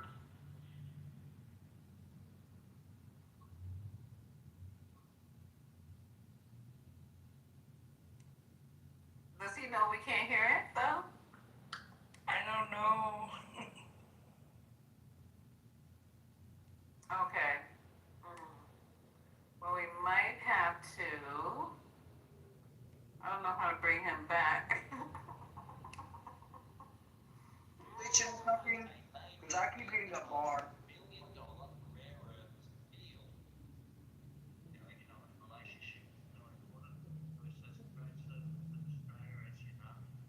And we can continue to take what is every opportunity to improve the relationship even further and make it even stronger. And today's agreement on critical minerals and rare earths is just taking it to the next level. Today we'll be seen as a really significant day in our relationship. The AUKUS Defense Pact was also on the agenda as the US President gave his support for the submarine deal, claiming it's, quote, moving along rapidly. And now we're starting, we have it all set. With Anthony, we've worked at this long and hard, and we're starting that process right now. And I think it's really moving along very rapidly, very well. Which getting on, they get it.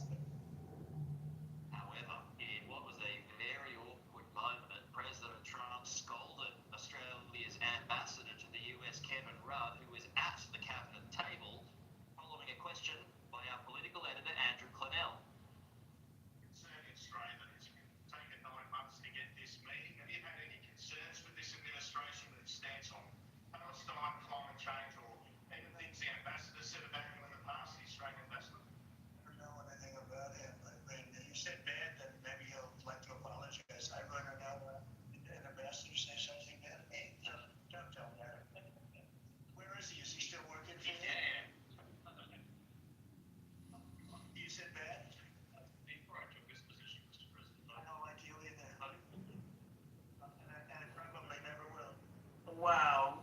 After a mostly friendly meeting, the Prime Minister invited the US President to Australia for talks and perhaps even a trip to the Gulf for the President's Cup.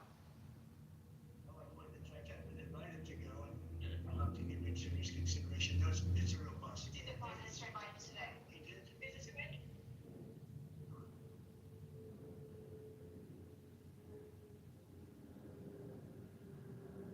That's your president. Wow. Does that sound real presidential, Monica? He just sounds the best.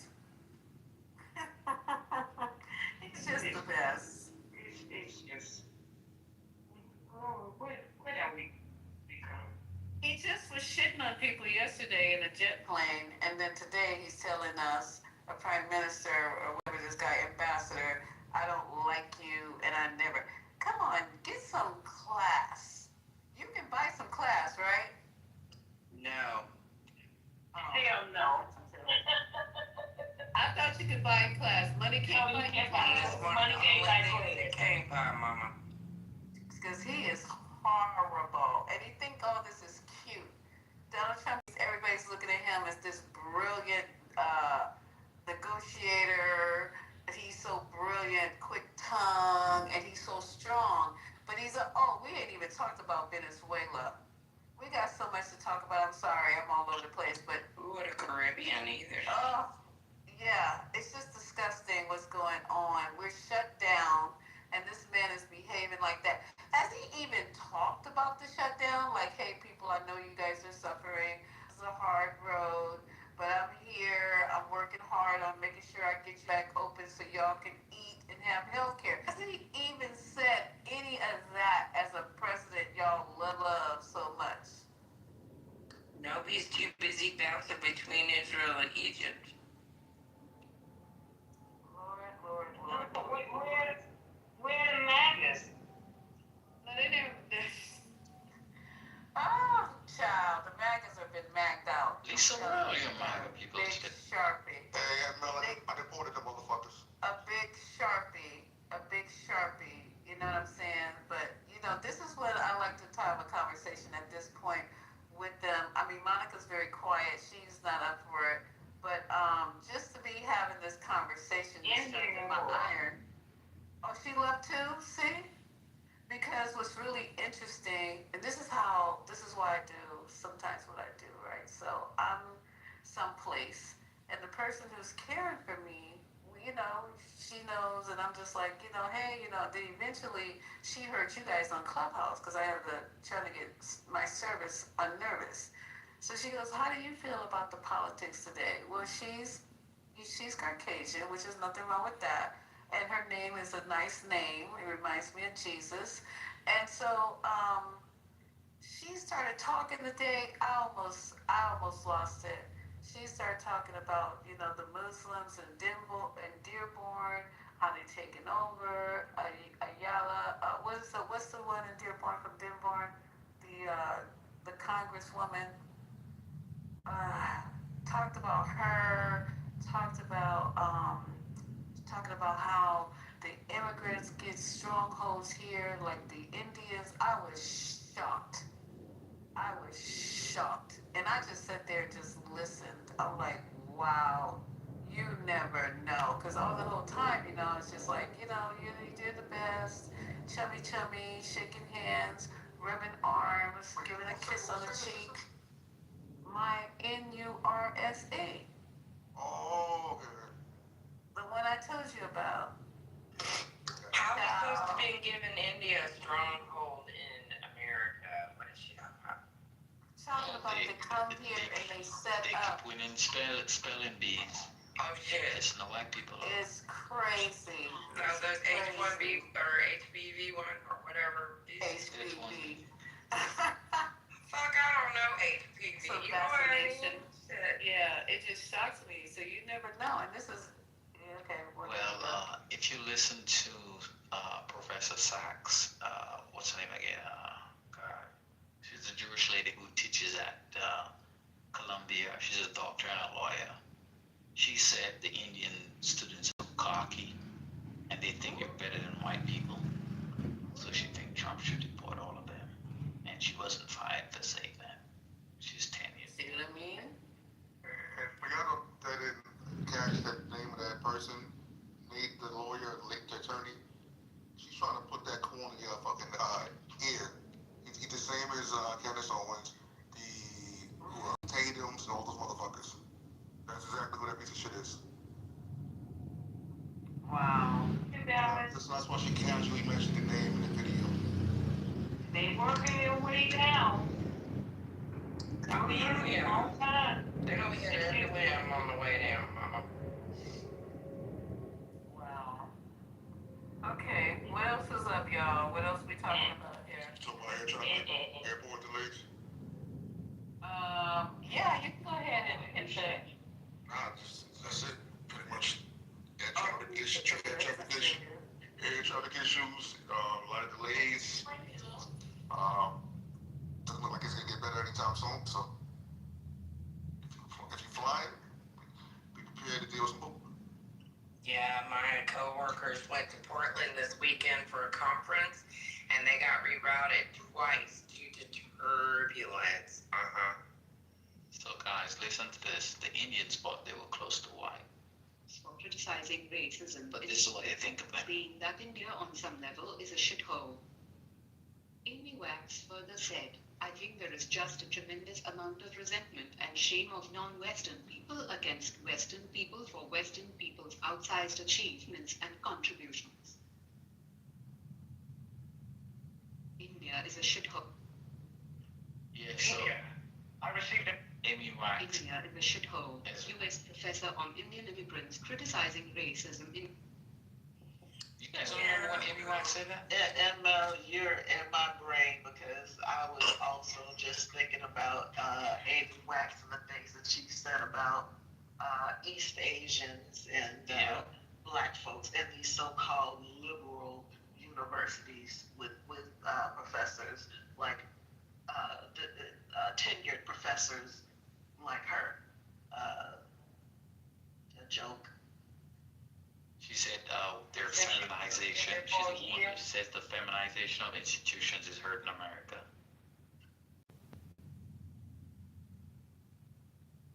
Get ready.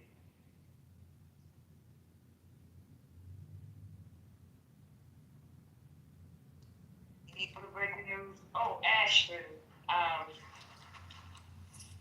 The guy didn't get a chance to shoot.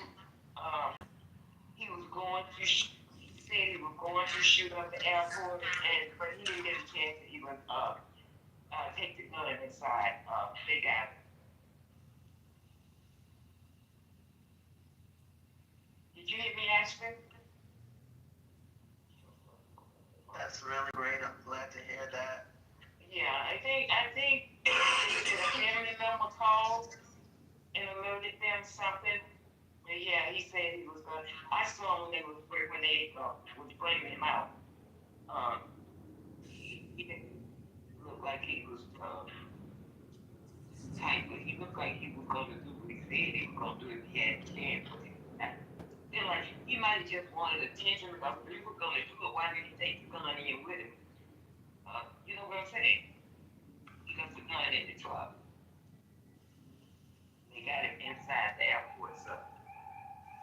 Maybe he was dry running, trying to, play out some strategy. Speaking of strategy, what you were talking about, Lisa, earlier, that continues to stay with me is that, when you mentioned how our voting rates have gone down. And I think that, unfortunately, the Democratic Party has taken for granted that people are really just it's like, who in their right mind, and I would think this way too, right? Who in their right mind would want this administration back in power, right? Right. But that's just not enough. That's just not enough. And according to Steve Bannon, the Democrats will never win because they're not going to ever take a left populist position. And he said that Trump won because he pushed, at least in rhetoric and rhetorical sense, right populist policies. But yeah, I think that identifies very much of his appeal. He was a populist. He was charismatic. Like or believe his charisma, it was appealing to 77 million Americans. And that populist sense that he has is one that came at the turn of the 20th century.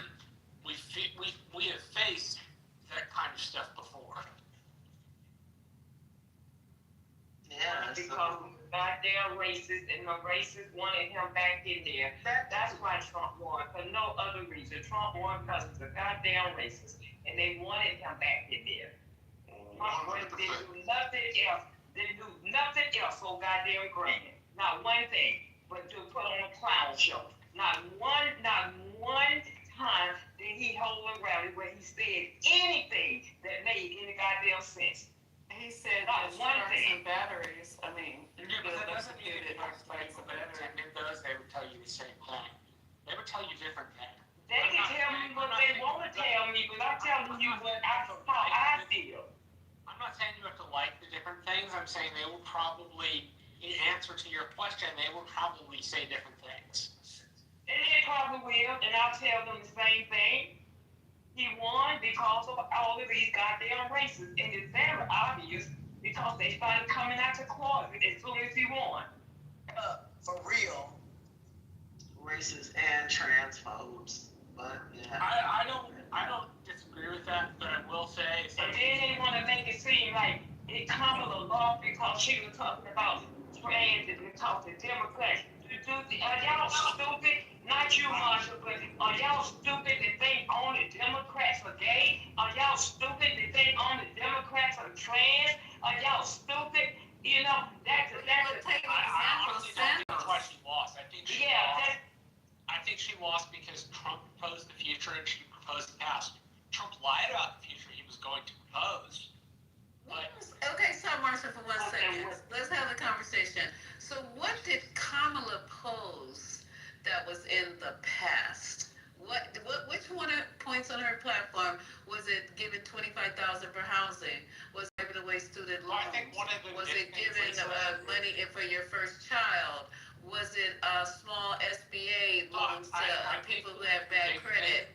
Was it health care, lifting up Obamacare, which people don't want to call it that, but I'm going to keep calling it Obamacare? Was it not taxing Social Security? What was going to the past? What was taking us back? I think one of the things that did her, well, damaged her in a substantial way was when she was asked if she would do anything different than Joe Biden.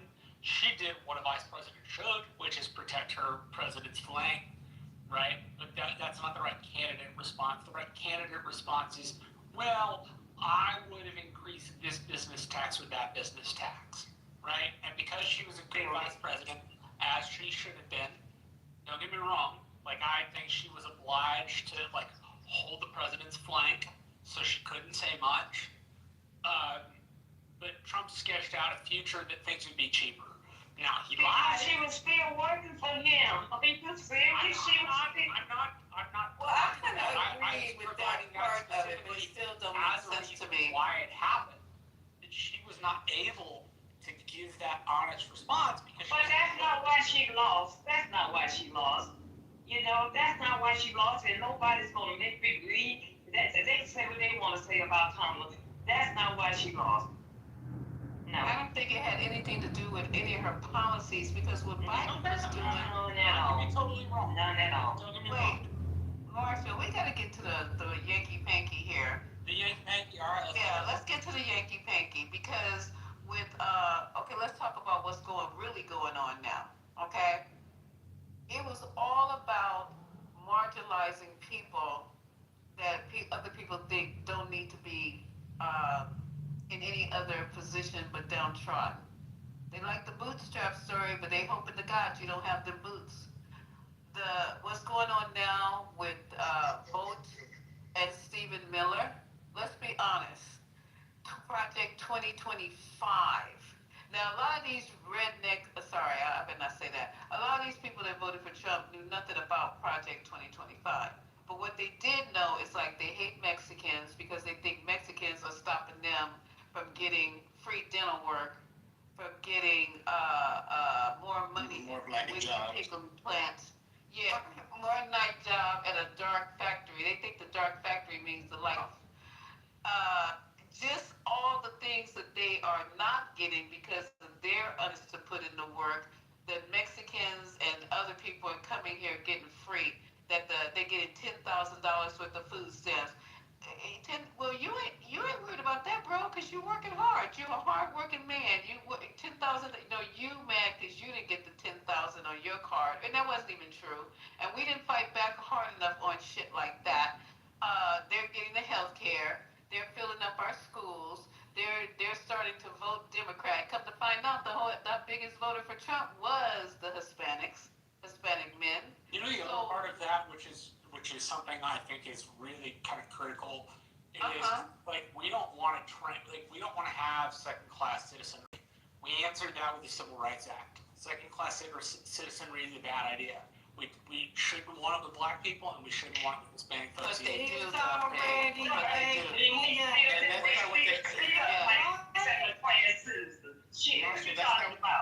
That's not even what they ran on. They didn't ran on wanting second class. They ran on lie. There were military age men coming. ATE, hate. They were military age men coming through. They were all murderers, killers. All this shit. They didn't run on. That's not want to be half second classes. That's exactly the popular agenda. Hey, hold on, guys, hold on. Ramona, go on mute, please. Ross, come off mic, please. Ross, you wanted to come up on stage. You said every black person should own 2 Mexicans. What's up? Hey, Ross, go ahead, Ross. You, obviously. He said every black person should own at least 2 Mexicans. I don't want to own anybody. Go ahead, Ross. I might need to take you up on that right about now, Ross. Go ahead, close in. All right, Patty. What do you say? Oh, forget Patty. She might be beautifying right now. But go ahead and pull us in. What up? deportation. It was good, Frank. Okay, y'all. Don't start no shit. Let's get Ross to tell us why I can get 2 Mexicans in one pot. Come on, Ross.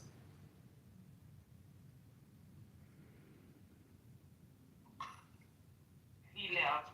You remember he got 3 years. Next thing you know, somebody be owning 2 of us. Wait, so what was the I don't understand it though. Okay, so he said in the chat that every black person owned 2 Mexicans? He said, I think every black person should own at least 2 Mexicans. He's trolling. He probably is. He probably is. And he came up, he left. He didn't want to answer that. Okay, let's go back with Marshall. We were having an intelligent conversation. Monica's back. Where's Monica? They should troll me. Yeah. Oh, go ahead, Patty. I'm sorry. I'm scanning my stuff this whole night. When Kamala went on The View and said that she's not changing anything, she wasn't lying. So, like, what's the change, Patty? She wasn't changing anything that Biden was doing. Every one of those policies was already under the 2025 budget of the U.S. government. If you look up in the White House archives, remember when I posted it in your room a long time ago?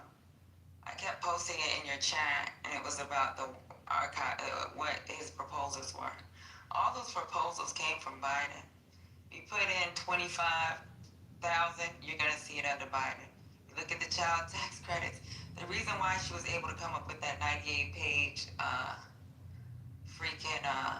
what her priorities were, that all came out of what they were already working on.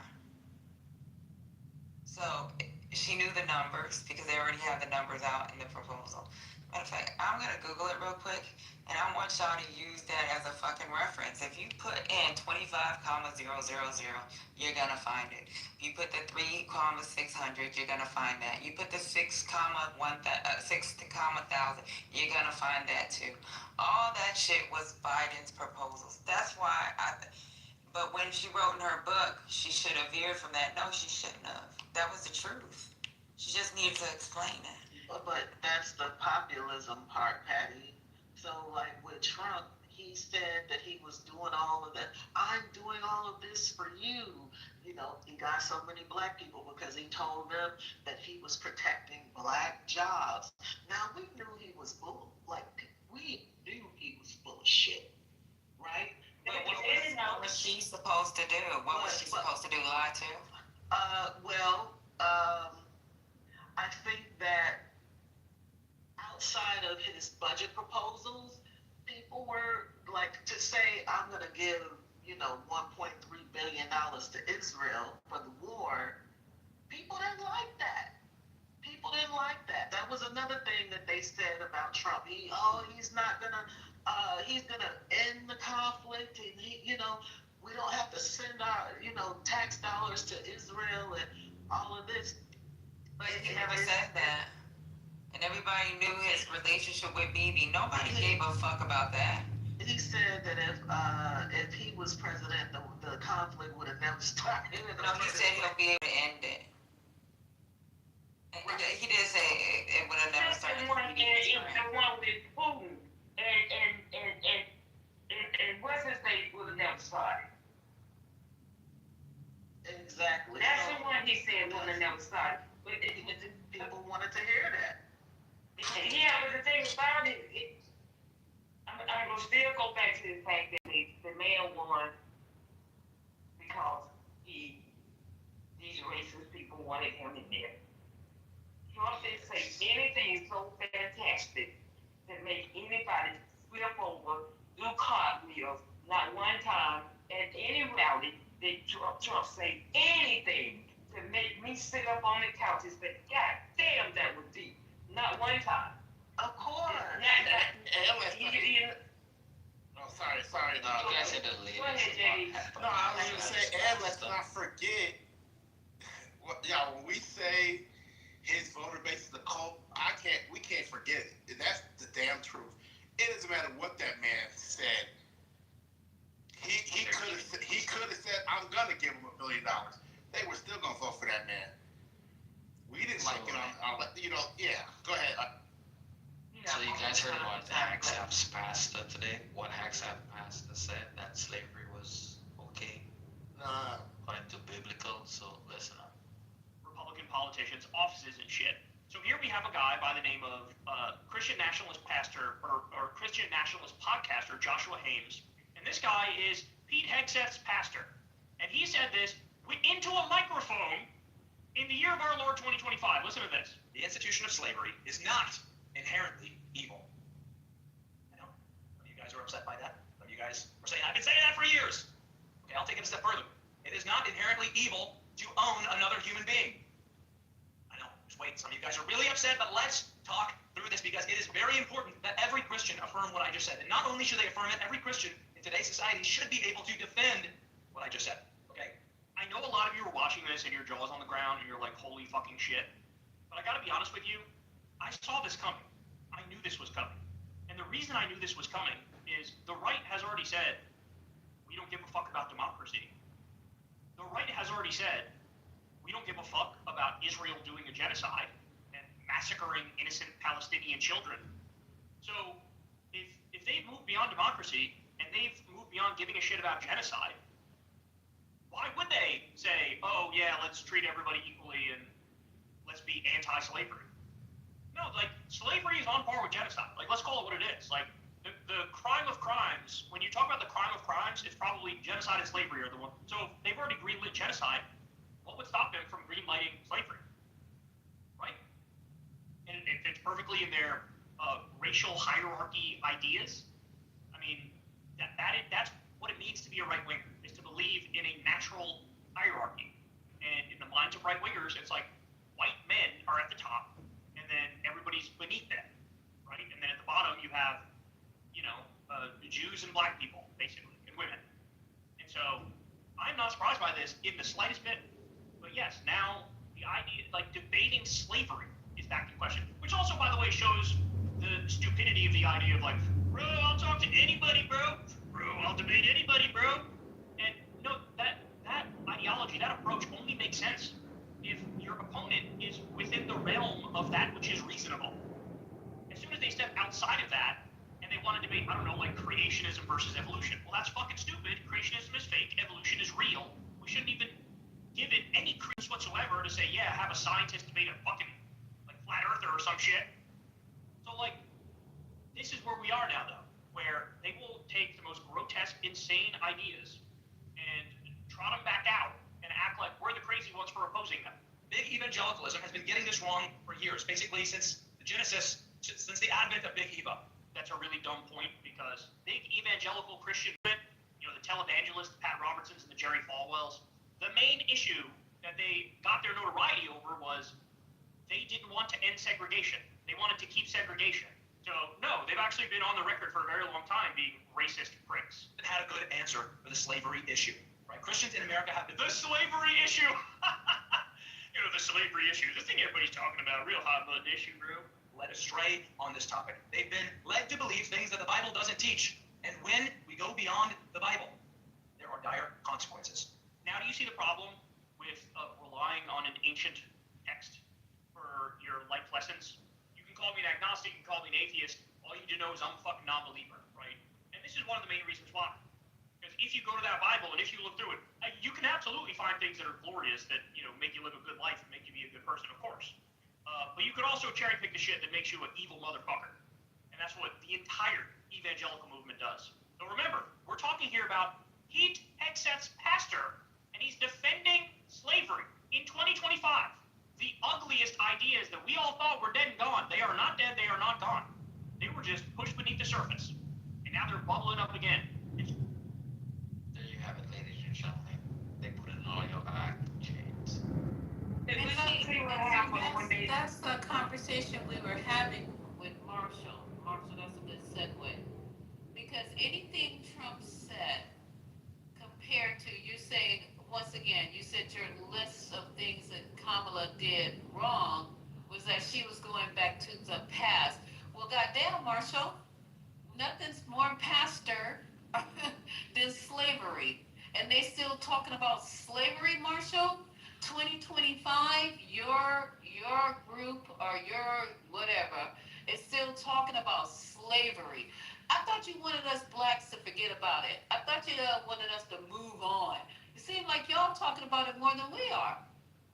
Because they want that situation back. They want to see people subjugated, submissive, in chains, in their place.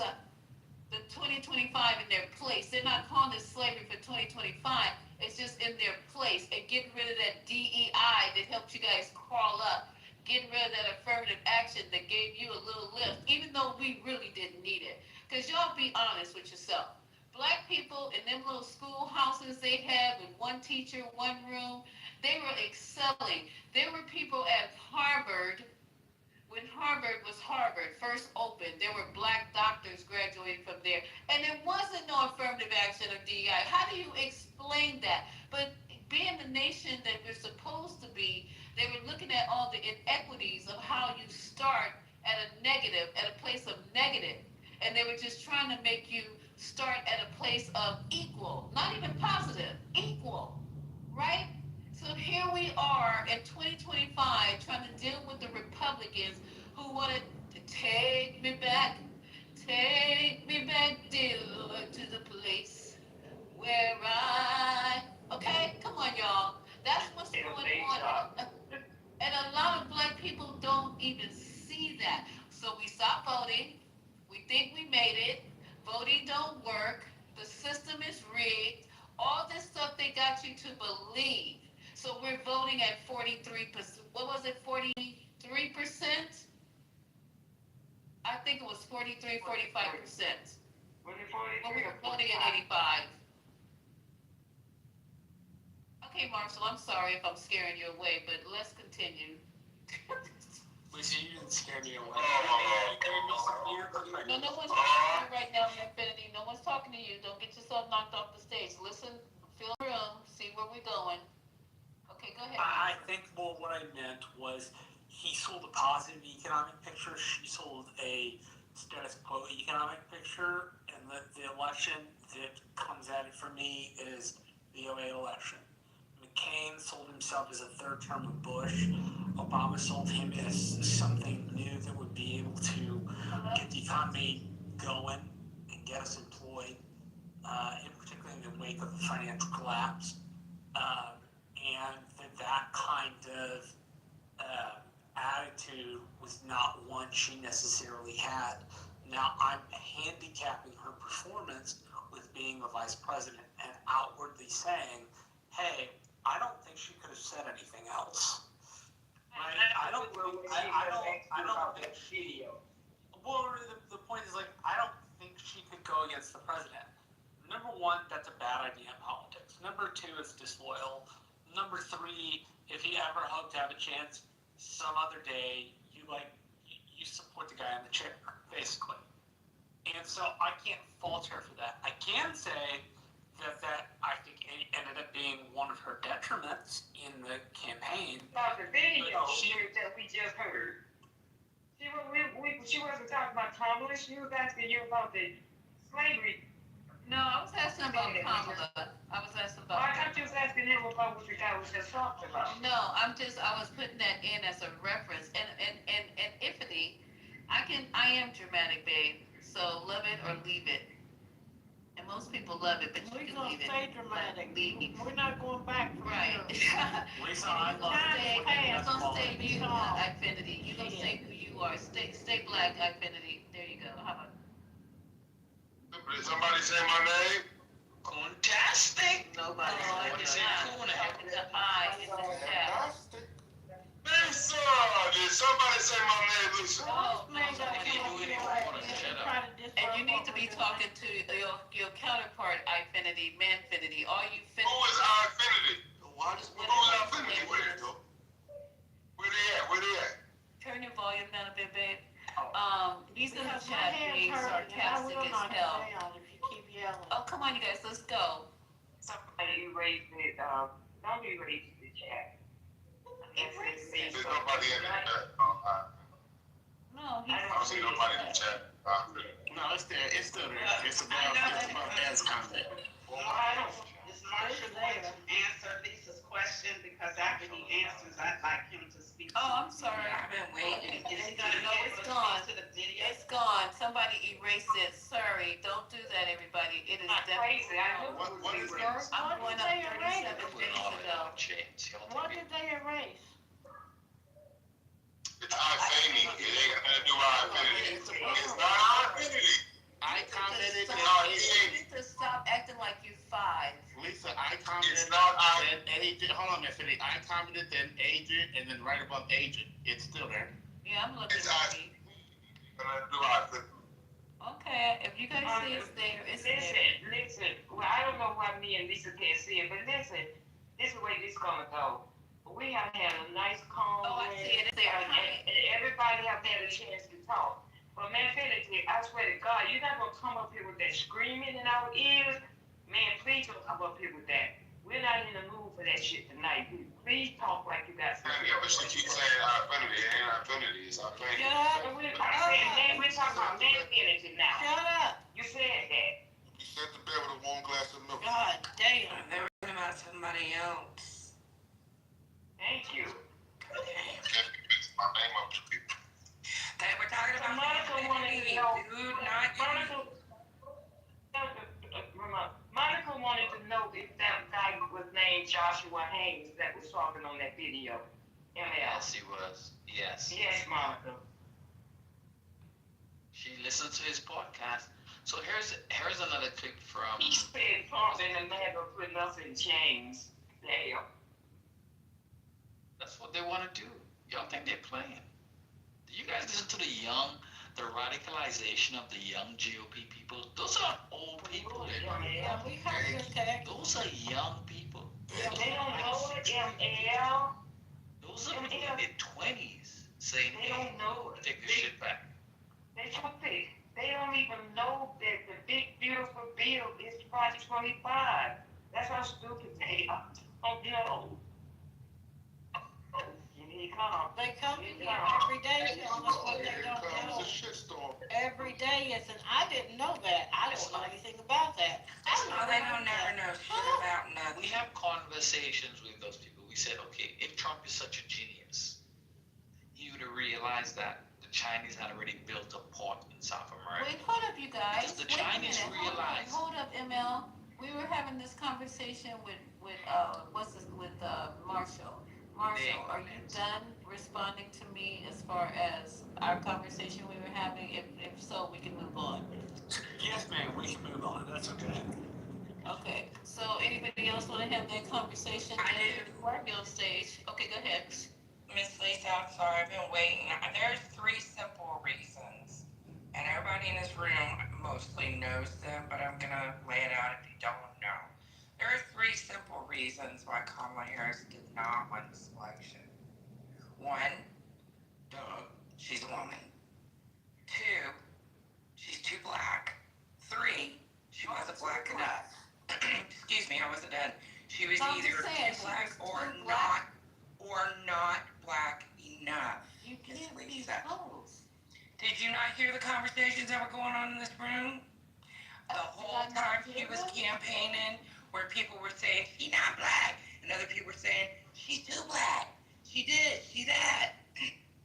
It was a constant fight between people. So those are the 3 reasons that I believe that she did not win this Give you one reason why she didn't win. What's that? The elongated muskrat. That's the reason right there. Yes, ma'am. Alexander know what I'm talking about.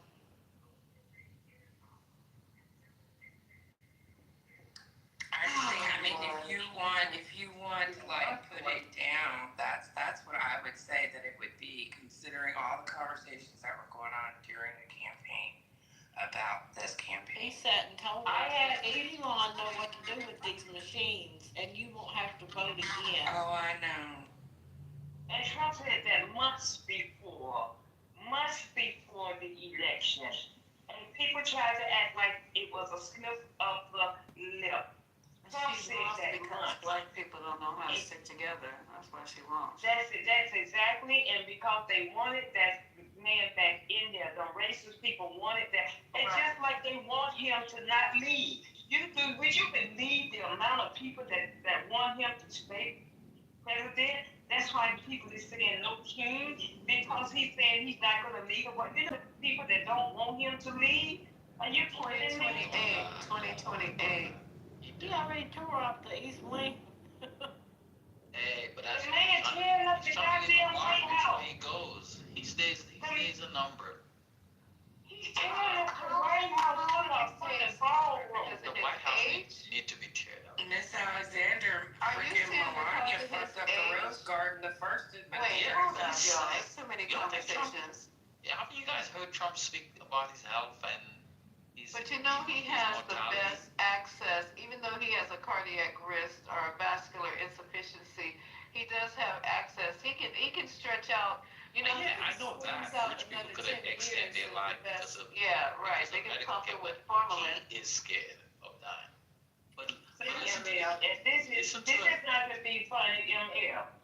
But when those people want somebody to stay in power, they will do whatever it takes. There's a well-known pastor, a very well-known pastor. That man, when they brought that man into the courthouse on the goddamn hospital stretcher, okay, they had to shut down the courthouse because all the church, he had a mega church. And what's she at? Patty know who I'm talking about. She lead Patty. Earl Park. That had that big church, Tabitha Harvester on Western Chapel, that's on Fletcher Parkway. They brought him into the courthouse on stretcher, okay? Because they wanted that man. They refused to give up on that man because that's how much power he had. And y'all can think there's something wrong with that man if you want to. If they have to prop his ass up, they gonna do just that. And you know what's even worse? Listen to this one. Than that? Can you hear me? What's even worse than, hey y'all, what's even worse is the Constitution says he can only serve one more term, and they don't care what the Constitution says. That's what the bad part is. Like, now we're gonna just skip over the Constitution to keep him in office. Obama 2028. It should just be over because the Constitution says he can't run again, but it doesn't matter now. That's the scary part.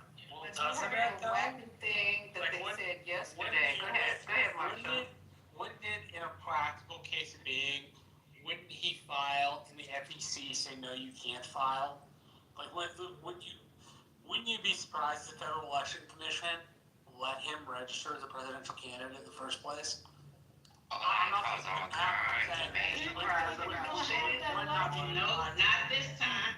If he's staying for a certain time, there ain't gonna be no election. I think that would be obvious. How many times do you need to be breaking news? Breaking news. Practically stay for a third term. Wait, hold on for a second with the breaking news. The Blue Jays are in the Blue Jays are in the World Series. They let the Canadians. Oh my God! Can you stop right now? Did you get the email? Y'all messing with my ADHD. No, but I'll check my email right now. It's just everywhere because everybody got an opinion, and I'm so happy about one bar. But can I ask you a question, Marshall? You didn't get the email? Because yesterday they were in here saying that this is the plan, Marshall. Let me whisper it because I don't know how I got the intel. But they were saying that J.D. Vance is going to run, and then J.D. Vance is going to surely be elected. And then what he's going to do is stone and appoint Trump as vice. Wait. Trump is on his ticket. I don't know how to say it. Vice President. Trump is on his. Hold on. Trump is on the ticket with J.D. Vance. I don't know how that works. Then as VP.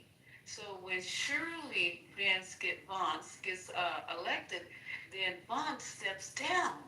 And then Trump is once again president. This is what Amari and Mike P said yesterday. You didn't get the letter yet? As soon as you said Omari, I The stopped. 12th Amendment to the United States Constitution forbids just that sort of behavior. It says that any person to be president has to be eligible. If you've served 2 terms, you're no longer eligible. and you have to be eligible to serve as president to be eligible to serve as vice president. So Donald Trump could never serve as president ever again legally.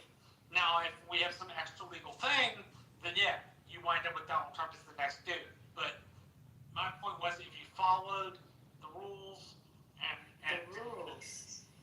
yes, which I realize that's an iffy thing that I'm saying. But if we follow the way elections are supposed to function, which we have for the last year and a half or 2 years, then that would lend to us think that a third term is probably not very likely, and that if he tried for a third term, he would be run out. Which, believe it or not, actually, where that saying came from, they picked up a rail and they put a dude on it and they ran the guy out of town. No joke, I'm being completely serious. That's where the saying came from. Marshall, is the fact that the 15th Amendment was ignored for a century, I mean, does that count in your calculus about people's reaction to breaking, ignoring what the Constitution says and doing what the fuck they want to do? Do you factor that in? I do factor in periods of ignoring amendments, yes. I was just maybe hoping we would do something different this time. Well, I mean, as it relates to surprise, I don't know why anyone should be surprised at this point, because he's been fucking telling us what the fuck he was gonna do the whole way. Nothing that he has done so far is a surprise. It was written about in Project 2025.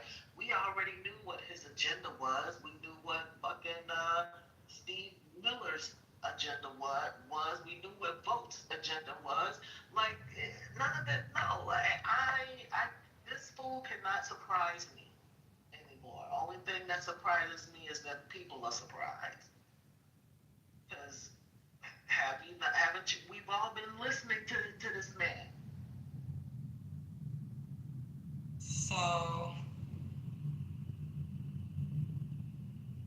the argument is, I've been reading the opinions, right?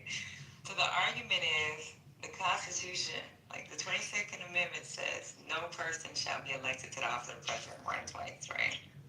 But then the 12th Amendment also says something about the office and being eligible for VP. But the question is, and this is where the argument is, he wouldn't be elected as a president. So when we're talking about a vice president being elected, they're trying to say, and this is why this is what they're trying to say. They're saying it's a succession. It wouldn't be an election to the Bullshit. No. That's what they're saying. Yeah, but that's not how it has been enacted since it started. I mean, if you're not well, he can't be vice president, so how could there even be a succession? Exactly. That's what the legal scholars are arguing. The ones that are on his side with this shit. It's like saying, okay, so when you read the 12th and the 22nd Amendment, there is, because you know how the Constitution is certain things in it is really ambiguous. So they're trying to say that he wouldn't be elected as the president. So the succession would be different. Yeah, but the eligibility is the same. If you're not eligible to be president, you're not eligible to be vice president, period. Yeah, that's the weird part. J.D. Vance couldn't select Trump as his vice president. He can't be an option. So where does that specifically stand? I'll look it up. But if you look it up, look up the vice president's. So the 12th Amendment actually says no person constitutionally ineligible for the office of president shall be eligible to be that of vice president of the United States. Right. Look up the qualifications for vice president. I think it's along the lines of qualifications for vice president. There have to be someone who qualifies to be president. He qualifies to be president. No, he's not, because he already served 2 terms. He's not. He wouldn't be able to be president. But I'm telling you guys the way he's talking about doing it. 22nd Amendment only, the 22nd Amendment only applies to the president. Saying you can't be president more than twice. Yes, but if he's vice president and anything happens to the president, that would put him in the position to be president. And that's where that's where the word secession comes into place, because he wasn't elected. And semantics, it's still eligibility. Right, but Well, there's still eligibility, he still would have served 2 terms. Right. It's worded, isn't it, Pace? It's like, I think it's like maybe one word in there that throws it off. That they there's nothing on the books that's come from the court that actually states that there's nothing on the books that has anything that's theoretical. So, and that's what they're trying to challenge: the secession versus the election. You understand what I'm saying? Exactly. So, however they interpret the Constitution, because that is the job of the Supreme Court, is to interpret the Constitution. However they interpret it is what is going to be.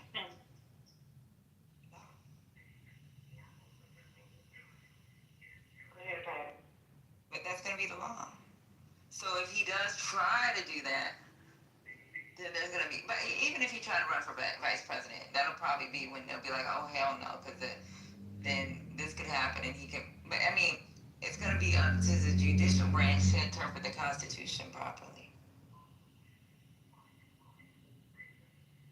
Yeah, I think the judicial branch we have, even on plain meaning, would not be able to ignore that. Wait, I know you read the part of the 12th Amendment. So it says no person constitutionally ineligible. Oh, but you're saying because constitutionally it's saying elected.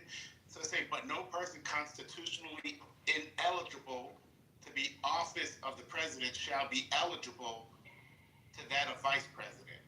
Exactly. So he's ineligible for president, so he can't be eligible for vice president, according to the 12th Amendment. But then, if you look at Article 2 of the Constitution, that gives you the applications. There is no secession provisions. Fuck, let me look up this damn article. Well, how would he be Jeremy, hold on, Sadie. Jeremy, what did you say? Jeremy? Yes. I said that the SCOTUS is gonna allow it, and then Obama is gonna run as VP under the Democratic ticket. If that's gonna be the case. You say consecutive versus intermittently? That would be the one motherfucker that could be him. The problem is Obama said if he ever ran again, if it was possible, his wife would leave him. Hey, he gotta take that sacrifice. She could be the VP. She could be the VP. Jeffrey over party. Gonna leave his baby mama. No, but so I hear what you're saying about the succession. The problem is, I guess I'm not understanding the succession part, because see, the Constitution's so fucked up because we got this, we got that, we got this. Like the 22nd Amendment didn't come about until what's his name said, you know what, I've been president 4 times. FDR, yeah. Yeah, I've been the president 4 times. So it's like when it was written, when that amendment was written, it wasn't written. It's just so fucked up. Like I read these guys. You know, I told you when I was a little kid, my mom used to make me watch cartoons. So I read all these arguments, and it's fucking crazy that how you can fucking loop through the Constitution to try to find an argument and just hope and pray that the Supreme Court doesn't take it. If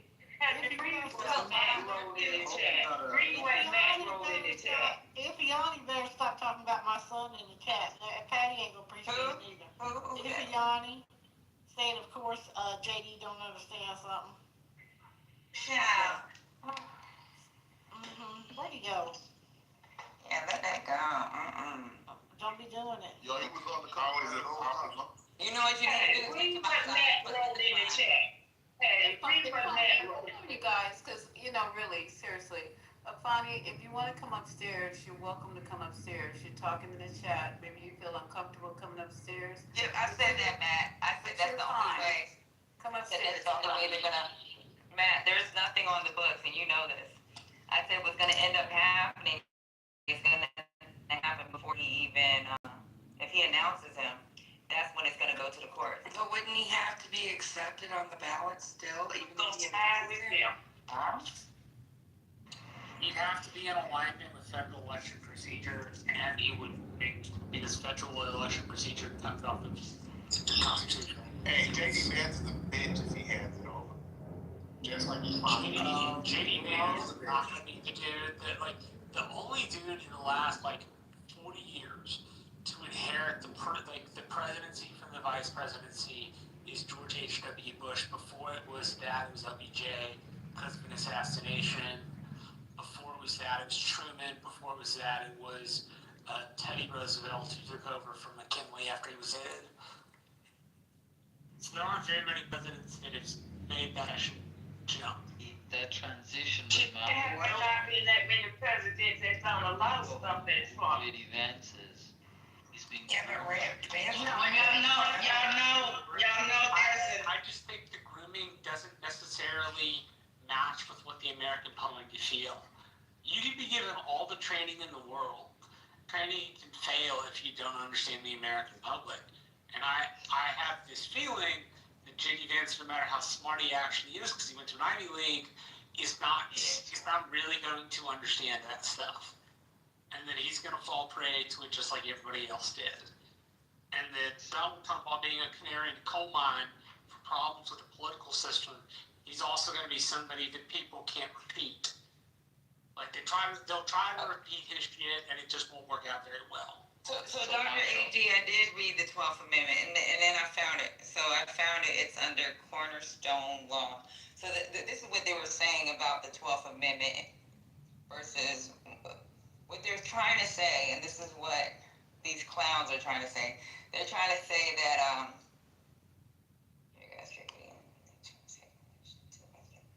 okay, it says argues that under a strict textual reading, the 22nd bars election to the presidency more than twice, and the 12th bars only election of VP for those ineligible as president.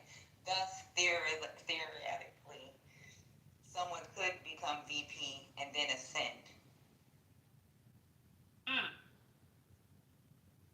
That is interesting. Yep. I have always had the impression was the exact opposite. I had to look it up. anything. I'm just afraid that anything that have to go before SCOTUS is a loss. Other ones too. Yeah, Alex. It's a loss. Yeah, Alex is right. It may be, but the three justices are different. Gorsuch is a textualist, so that means that whatever the plain reading of the text says, he tends to. Well, it's important to note where he's fallen, though. He has fallen in with both Elena Kagan and Sotomayor more than once, and so has Amy Coney Barrett. Kavanaugh is the one that has held kind of the strict party line. Any court that gives the president or any other man that much power to make him feel like he's the damn king of this United States, that anything he do, that he won't be held accountable for, I don't think they passed them. They gave that man too much power. Yes, ma'am, but that's not. So, two things. I agree with you, the president has too much power. But that's not what they said. What they said specifically was, in the pursuit of his job, he was immune. If he had stepped outside of job, he was no longer immune. But I agree with your base principle, the executive is far too powerful. That is something that is undoubtedly truthful and is not very good for our system. I'm sure you would agree. We're not meant to have king-like presidents. We're meant to have presidents that reflected the public. Okay, Marcia, somebody say, if the Democrats say it's not for his job, and it goes before, again, we going back before SCOTUS because he say it does pertain to his job. Who do you think wins? think it depends on what the thing before SCOTUS is. If it's something well, I think that matters. If it's something that's inherently political, Trump probably wins, noting that the court can be political. If it's something that is like noted as a legal matter or a legal principle, that's probably a little bit more difficult. But if it's something the court has like failed to do well in the conservative era and has always shown some sort of bias toward, well, then you would have to admit that that would be a flaw in the ruling, right? If they're just Hey, Patty, my point is if they're just referring to their own side and they're saying, well, but the Democrats are wrong and there's no real reason why they're wrong, then that legal reasoning should not be taken as acceptable. Right? Patty, you need to be able to provide a reason why somebody is wrong. Patty, I found the argument you were talking about. So it says where the ambiguity and debate lies. So because the 22nd Amendment uses the phrase elected more than twice rather than serve or be eligible, legal scholars debate whether a person who has already been elected president twice is ineligible to hold the office at all, thus barred from being vice president under the 12th Amendment, or merely barred from being elected again, which might leave open other paths. For instance, some argue the 22nd Amendment only says you cannot be elected as president more than twice. It doesn't explicitly say you cannot serve or assume the office by succession.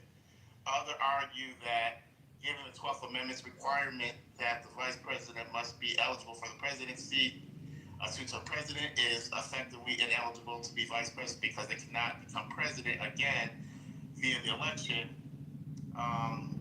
As Congressional Research Service notes, whether a two-term president could be elected or vice president depends upon the meaning of the 12th Amendment. So even though the argument exists, there's no judicial decision that has definitively settled the scenario. So it's never been in front of the court before, is what you're saying.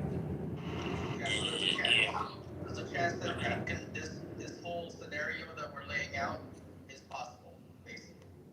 Yeah, and is it possible, or is it possible in that it gets legally challenged and then shut down in exactly the way we outlined? Legally challenged by SCOTUS, that's in favor of Republican Party, 6-3. That's what I had. That is 6-3, but I will say Gorsuch is a textualist. Gorsuch is somebody who goes with what the text says. Text says you can't predict what these SCOTUSes are gonna do, dude. Amy Coney Barrett already said right. I'm unable to predict what they will write. I can only say in their past rulings, Gorsuch has been wed to textualism. So he's wed to what the statute says. So whatever the statute they're arguing over says, that's what he's usually wed to. And we already have evidence that these SCOTUSes are bribable, right? They're given like vacations and shit. So all it takes is some bribes, and you got your votes. And then we also have examples of vice presidents that tried to run a third term. So I was looking that up too. You got Richard M. Johnson. He didn't win the third time. Would have been the third time as a VP. They have examples during Thomas. Let's see. And those were unchallenged, right, Patty? Unchallenged third term vice president. Right. So there's no limitation on vice president. It's just kind of weird. I don't know. Yep. We have Price and Funny. Okay, after Patty, you can.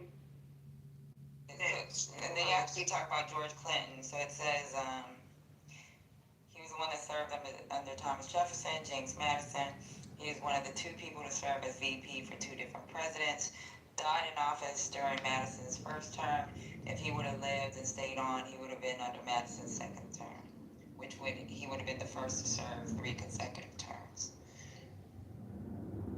And the 12th Amendment was around. The 22nd was written during FDR. See, and I'm even reading one of these stretches they're trying to do is if he becomes the Speaker of the House. But even then, if you look at the rules of the Speaker of the House, you can't even if you become Speaker of the House, which he could, in the line of succession, he would be skipped. So if something would happen to president, vice president, and because he serves 2 terms, he's supposed to be skipped and move on to the, whoever's next. Yeah, but we've never had a Speaker of the House that was outside of the House of Representatives. It would like, not to say we're any departure in politics, but it would be a departure from the departure. Here's what the Democrats are supposed to do. They're supposed to plan worst case scenario.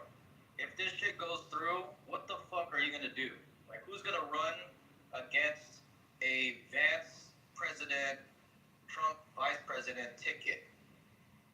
So that's what they're looking at is, and if that's the case, they gotta get ahead of it and ramp these motherfuckers up and get their face out there and make them a legit candidate. Otherwise, they're just gonna be blindsided. They haven't even gotten through the candidate phase where they do the post-mortem. Like, the Democratic Party is still officially in the middle of doing its post-mortem of the election, right? You have almost 107 days, which does like a fairly decent job of sketching out the election. Go ahead, Price.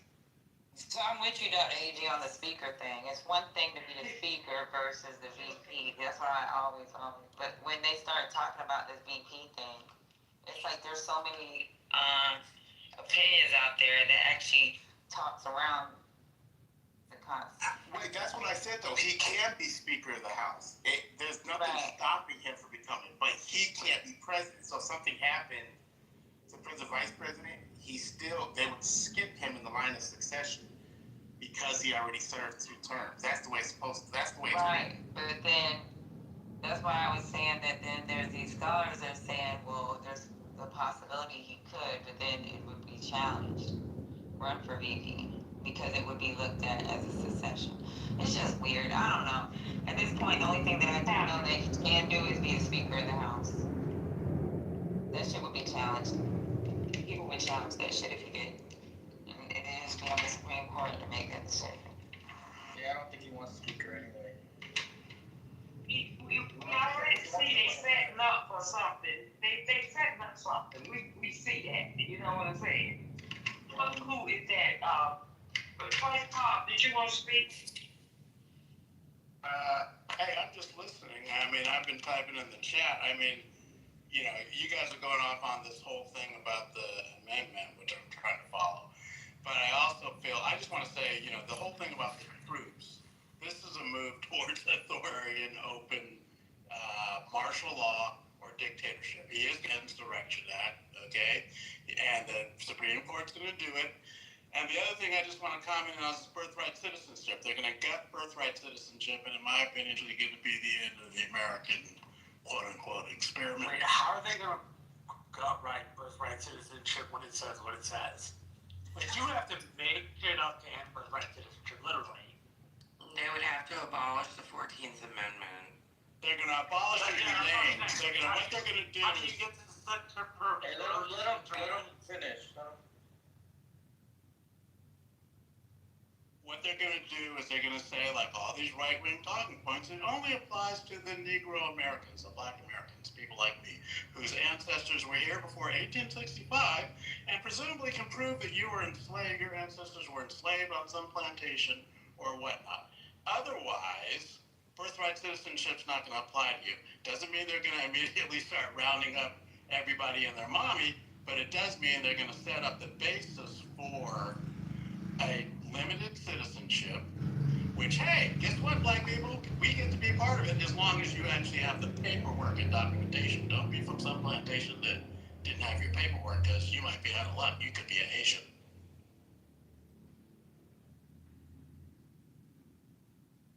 Well, how do you, what anybody on the Republican side's ever argued, but in number 2, where do you get the rest of that? Like, the 14th Amendment doesn't leave any room for interpretation. It says under the jurisdiction thereof, which means in a place that the United States has authority. That means like on bases, in military transports, like on vessels. Right? Like, how do you get around that? They're trying to say that if you're here illegally, Exactly. Your parents. They can argue the fact that the subjects to the jurisdiction. Even if you're. It's federal law. Didn't Thomas just say federal law is laws versus the state versus the United States? A Chinese kid, okay, who was decided to be birthright. Since the early part of the last century, let me finish. And this is what's going to happen. Thomas already said he could overturn precedent. People like you, Marshall, don't understand what's going on. They're going to end birthright citizenship. I understand exactly what's going on. I just don't agree with your declaration that birthright citizenship will be ended, and that we should all take this on this call. Let him land, please. Let him finish. Marsha, please let him land. Let him finish saying what he got to say, and then you can come back and answer him. Exactly. And I'll put this to you, Marshall, okay? Because I don't know you personally, but I've been on this app for a while. It's if you people, you conservatives, and other people who actually claim to believe in the Constitution, do not stand up for the full implementation of the right citizenship in this country and its continuance into the foreseeable future, you are participating in the destruction of the republic as we know it in modern times. We are going back to the Okay, I'm asking you. Let me finish. What I'm saying is that this is a crucial aspect of the imposition of the Trumpian fascist regime. And to the extent that people, broadly speaking, whether conservative, liberal, leftist, Marxist, or right of center, Liz Cheney fans, understand that this is a critical juncture of American history. And birthright citizenship is precisely the linchpin of this republic. And if we don't defend it, this republic is going to go down in flame. Yeah, my point is, the birthright citizenship doesn't leave open room for interpretation. It says those here and those here under the jurisdiction thereof of the United States are citizens. That's plain. Do you believe that includes illegals? Do you, Marshall, believe that includes illegals? The only thing that we're bringing up is what the arguments are against it. Nobody here is agreeing with that shit. So all we're doing is what the arguments are, what certain legal scholars have said. That's it.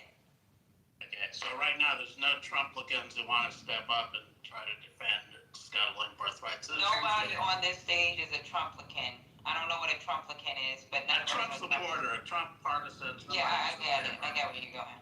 Okay. Nobody here. We were talking about the arguments that some of these legal scholars are having to support what Trump is trying to do. That's it. And my whole thing is that people have legal scholarship, right, about why if you escape to the north, you were no longer free, right? The fugitive slave act. All I'm trying to point out is we're just putting it out there so people understand what they're trying to argue, what they're using as an argument. That's it.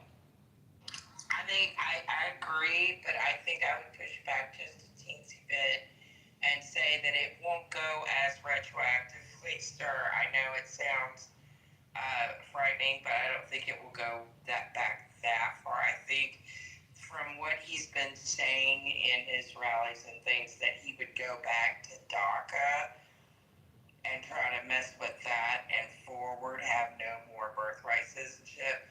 But I don't think that people, I honestly don't think people would go for that whole, we got to go back to your roots to find out if you have birthright citizenship. Is it problematic or not going forward? Is it problematic all the way around. It's horrendous.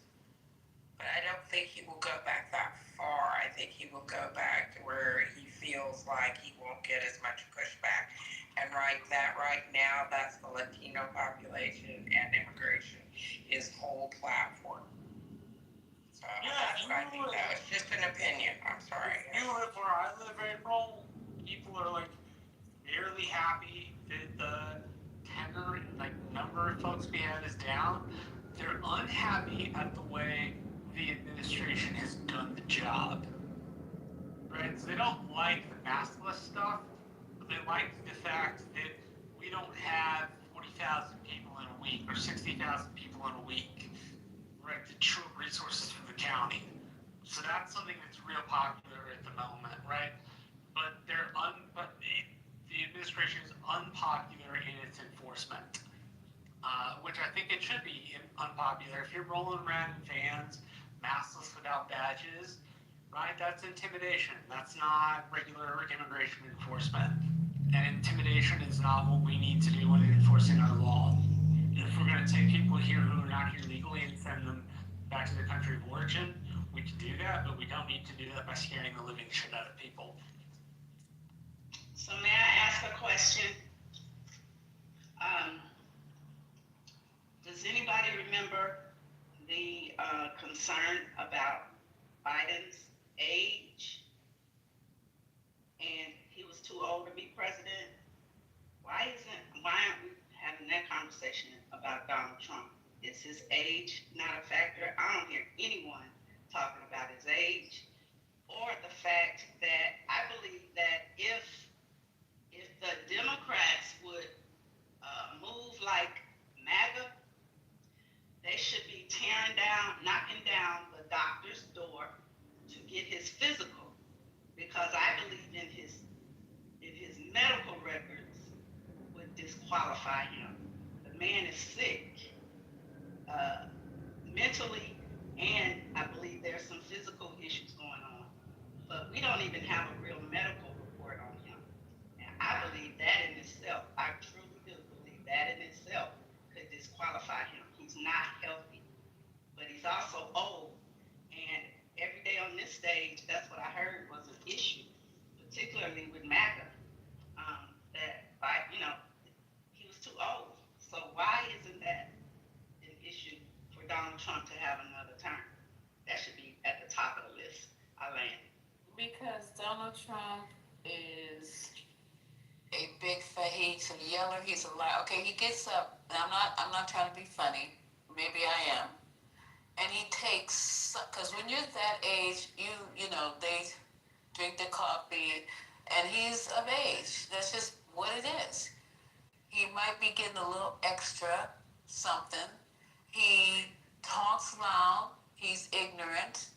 I think he almost fell down the goddamn steps when he was trying to do when they found that shooting thing. So he had to walk down the short steps, they said, from the plane in Florida. But I think he gets a little bump or something.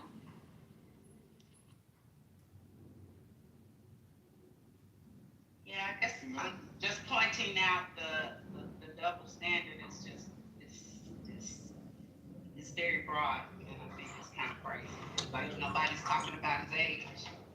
Everybody had a problem with age, but nobody's talking about it. Well, weren't they accusing Biden of getting a little bump or something too? Remember when he went to he was at the inauguration, he was at Trump wanted them to get drug tested. The State of the Union, when he was like super hyped in the State of the Union, calling people out, they thought that he was on something because he was so flamboyant. Yeah, so there you go. I'm talking about Biden. Right. Yeah, they did accuse Biden or something. But Trump is worse than Biden. He's in worse shape. He's slurred. And it's getting worse and worse every time he talks. You can hardly understand what he's saying. And that's what I'm saying. MAGA would go after Democrats' records. They'd be protesting to see it. Because that's how they play. The doctor said we need to move like that. Definitely, the doctor said a couple of weeks ago that he was in perfect shape. Yeah, but they need another doctor. He lying. And I understand. I'm just saying. That's the same doctor. We don't move like they do. That would be a gangster move. I have bad news. If he doing some shit like that. Wait a minute. April said she got bad news. Hold on, move. Do you guys know how Trump fucked up the U.S. soybean market by driving China to get its soybeans elsewhere, like from Argentina and other South American countries? Yeah. Now he's going to undercut U.S. cattle ranchers by flooding the market with Argentinian beef. Are you fucking kidding me? Yeah. That was his main purpose of dealing with Argentina. He's giving Argentina a lot of business. You got some free money. You got some buyers. Yeah, trying to They tell must have the Epstein files. I bet they got them. That's where they at. Make Argentina great again. You know what's funny? I was watching of our cattle ranchers. They don't help us. Yeah. You know, yeah, go ahead. Go ahead, Jimmy. I was gonna say, it was just real stupid. I was gonna say, I was watching a video yesterday, and you know how he shakes everyone's hands and he pulls them towards him? That president's the only one that pulls Trump towards him when they handshake. I know it's stupid, but it's weird. And for the unbelievers, I'm putting my link in the chat because I don't fucking say shit unless I have a link, unlike the other people that come up in this room. That's because you got. Go ahead. Hold on, Ramon. Oops, sorry. We've been trying to talk for about 10 minutes. Go ahead, move. Sorry. Thank you, Ms. Alexander. Really good to see you. Good to see you all. You too, Move. Miss you. Well, I miss you too. Hope you're all well. I came in here a little late, so if the news has been broken already, I apologize for that. But I read an hour ago that the high-ranking official of the White House, Donald Trump, is considering pardoning Diddy as soon as this week. What? Letting him out. Yeah, they were talking about that. Say it again. Trump, yes. So Trump is actually considering commuting Diddy's sentence as early as this week. Whose sentence? Diddy. Puff Daddy. Oh. Yeah. So it's been reported today. Sean the Diddler Combs. Sean the Diddler Combs, yes. So it's like he's got a ear up for Maxwell, huh? Yeah. And Maxwell gotta wait. Gotta wait. Trump said, bros before hoes. Charges on him? I thought he had state charges as well, no? He does have state cases, but these federal charges can go away. That's the only thing Trump can do. Somebody said that that the feds is doing like a little game that they may try to, put like a Tupac or Biggie on case, you know what I'm saying, allegedly. I don't know for certain. Saying it all along. I've been saying that all along. What did Mook say? I missed the whole thing. Somebody was here. What did he say? Hey, good evening, Lisa. So, How are you? very good. I hope you're well. You're doing well. Thank you. Thank you. My pleasure. So, what I shared earlier is that Trump is considering commuting Sean Diddy Combs' sentence as early as this week, the same way he did George Santos's. And guess who's next, my friend? Elaine Maxwell. Gasoline Maxwell. Yeah. She's next because he's at the point now, ladies and gentlemen, where he doesn't give a fuck what you guys think. He don't give a fuck what you guys think you can do because there's nothing. What are you going to do? Seriously, I'm asking, what you going to do about it? But here's the thing, Lisa. Here's the thing. It's not making sense. It's not making sense at all. If you say there's nothing in the F-file, then why is she in prison? If you say there's nothing in the file, what is she being held for? They got to know. Matter. That's why he's king. You don't have to explain nothing to y'all peasants. They gotta let it go. Yeah. Because you got them locked up for nothing. If you say there's nothing in the file. But the only thing that's true. But the only thing I'm waiting for is the response from my MAGA friends. And y'all start running them off so I can have my conversations. What are they going to say? They're going to find a reason, and it's going to be a doozy. Don't you guys want to hear the reasons? Even if you don't agree with them, doesn't hear the shit that they make up. No, you do it. You do it. You do it. I don't have nothing to invite. Hey, Mark, I'm a Trump supporter. There you go. Hold on. And Ultra said, I'm gonna let you go past 412. Ultra said that he heard that that Fed's gonna try to go after Diddy for Biggie Tupac murder. That's why he Wait a minute. What? Derek Why got would he Tupac care? murdered. Derek got Tupac murdered. Okay, but I'm telling Lisa what was said, what Ultra said, okay? But Ultra's just gaslighting. Why would they do that? Why would they care? You think they care about black men getting murdered? I mean, y'all really, this is, oh God, please. I just and everyone, I just believe that him being pardoned is, you have to understand that, he pissed off the wrong companies and manufacturers as far as that, the liquor brand, that he upped. Well, how much did he put down? $300 or $400? And they gave him all of this money and gave him products. And I just believe it's a liability to have cocktails mixed with X, Y, Z. We don't know what it was. Maybe it was baby oil, maybe it wasn't. We don't know, allegedly. But it's a liability to the actual manufacturers of the companies for damages. Them people can say they woke up the next morning and was in pain.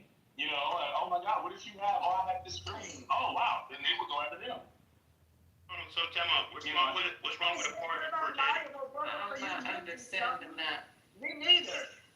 What's wrong with a pardon for Diddy? Nothing. Well, shit, when did the feds go to Trump and say, So you hey, came in here thought you were gonna get a pushback? Nothing. No, they're saying that, like trying to give him a pardon. I think he should. How did Diddy get charged with a RICO by himself? A RICO is an enterprise. He didn't get charged with a RICO. No. No, that's what he got. That was the original charge. It's It was the not. They couldn't prove it. That's why he only got the short sentence. Right. And it's not going to do him any good to pardon him from this anyway. He still has state cases he has to face. Yeah, there you go. He got accused of prostitution for men crossing state But it lines. wasn't considered RICO. It was, you need to read the fucking case. I know he beat the RICO charge, but we've been in jail for his prostitution. Like Nancy's not in jail for that. And she was the one doing it. She was the one calling the men over and going out with the men. So go Chaz, arrest I think you're her. getting told what happened and you're some. So go arrest her then. Put her in the It's like, I don't give a fuck, you know what I mean? Because these are rich people's problems. You ain't got your food stamps and you worried about what Puppy doing. They ain't giving me no money, so I don't give a fuck what they do. When you don't have your health care, you're right. You're right. You do need to get rid of food stamps. You're absolutely Well, right. the food stamps is going to be delayed for November, so please, if y'all need some food in LA, holler at a nigga. I got Look, I'm in a lot. Can you get something? No, I'm serious. You guys think everything is funny. Hell, I'm just funny. You gonna see. I need him to come through Vegas. I need him to come through Vegas that first week and, hit me up with some cash app or something so I can eat. Well, I got you, Mom. You're going to have to, because business is the shits right now in Vegas, Mom. well, we're going to a conference, dear. I don't have no. Oh, okay. Yeah, that's the thing we're doing. Alright, well, I was going to say, if you're going for entertainment. No, love. It's business. I paid for this. Well, look my ass up. I'm only 8 hours away. I paid for my part already, and they got their part paid for. But, my husband didn't get a check today. A check. But, April be getting checks, but, Girl. What's wrong with supporting Trump? What? I said, what's wrong with supporting Trump?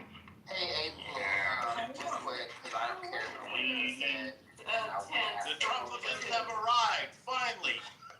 Yeah, it's about time. So anywho, there's nothing wrong with supporting Trump.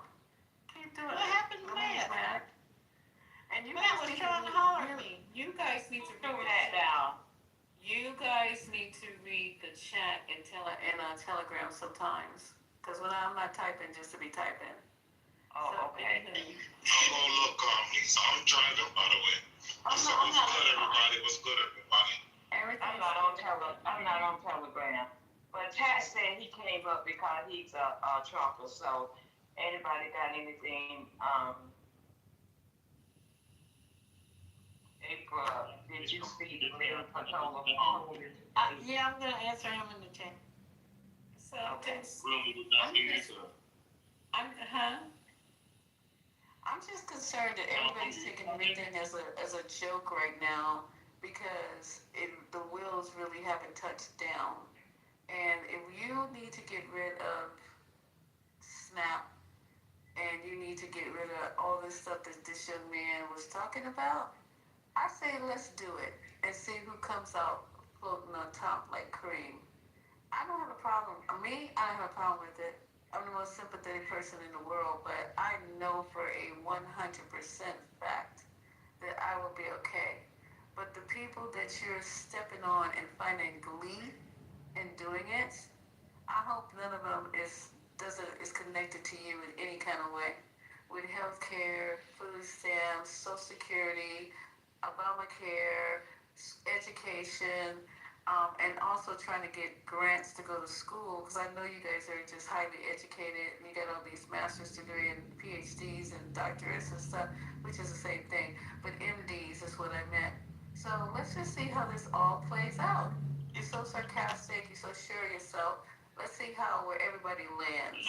Don't forget about the farmers going bankrupt. The farmers going bankrupt right now. Ask them what it feels like. What's wrong with supporting Trump? Go ask the farmer. The farmers the farmers screwed themselves. Now they want subsidies. Hey, that's something. Well, they're going to get the subsidies because we need to produce our own damn food. As a matter of They screwed themselves by trusting Trump. Yeah, they did screw themselves by trusting Trump. That's exactly what happened. April Obama, that's right. Miss Lisa, though, here's the thing, though, it will affect you because when all these people are not spending their SNAP benefits at groceries, these grocery stores are going to be hurting, and so they're going to drive their prices up. It will hurt you. No, I'll still be okay. I'm just not trying to say anything. I'm just saying, even now, I don't like spending $100 for 3-4 pieces of meat at Costco. I don't like it. I don't like that one steak at Whole Foods is $29. I don't like it. A pound. But what am I? What if it was more than that per pound, like 3-4 times that? Okay, 100. We're gonna be vegetarians. Lisa, do you know what happened to me this morning? I went by not my Costco. See, you got Costco. Circle K, right, to get my ice. And this man come up to me with 3 packs of meat, T-bone steaks. He said, you can have these all for $30. I'm like, are you out your fucking mind, bro? $30 for 3 packs of T. Now you know this man stole that shit straight up out the store. You should have grabbed those. I ain't taking no food from nobody else. Crazy? What are you doing? Support the family. Wait till next Thanksgiving or this Thanksgiving when nobody got food stamps. See what happens. It wasn't a black man, love. It was a homeless white guy. It wasn't a black guy. Support that white man. Do y'all think if Trump cuts off all the government assistance, it will incentivize people like men and women to stay together versus breaking up? Them to go get jobs. Real? Was that a real question? Most of the people on food stamps are already You guys, pause.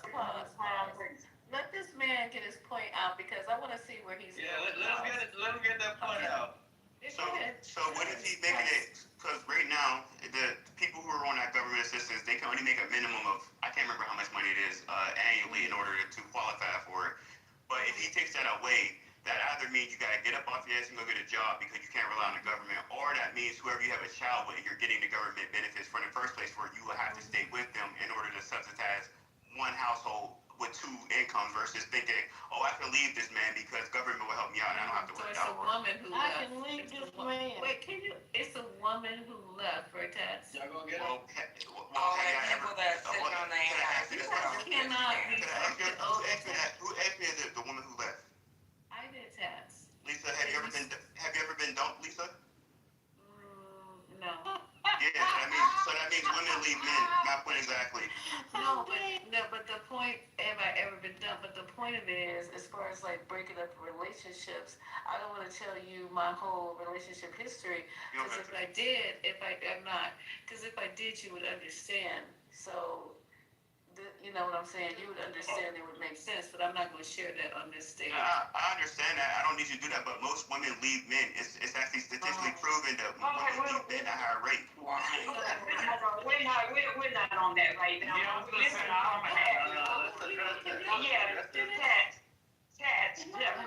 Jeremy. God, Jesus. Can y'all just let me finish some tats? Yeah, and then I'll land real quick. No, I'll land real quick because I see where Tats is going. Tats, you know what? Have you been in a relationship where it's hard to make it?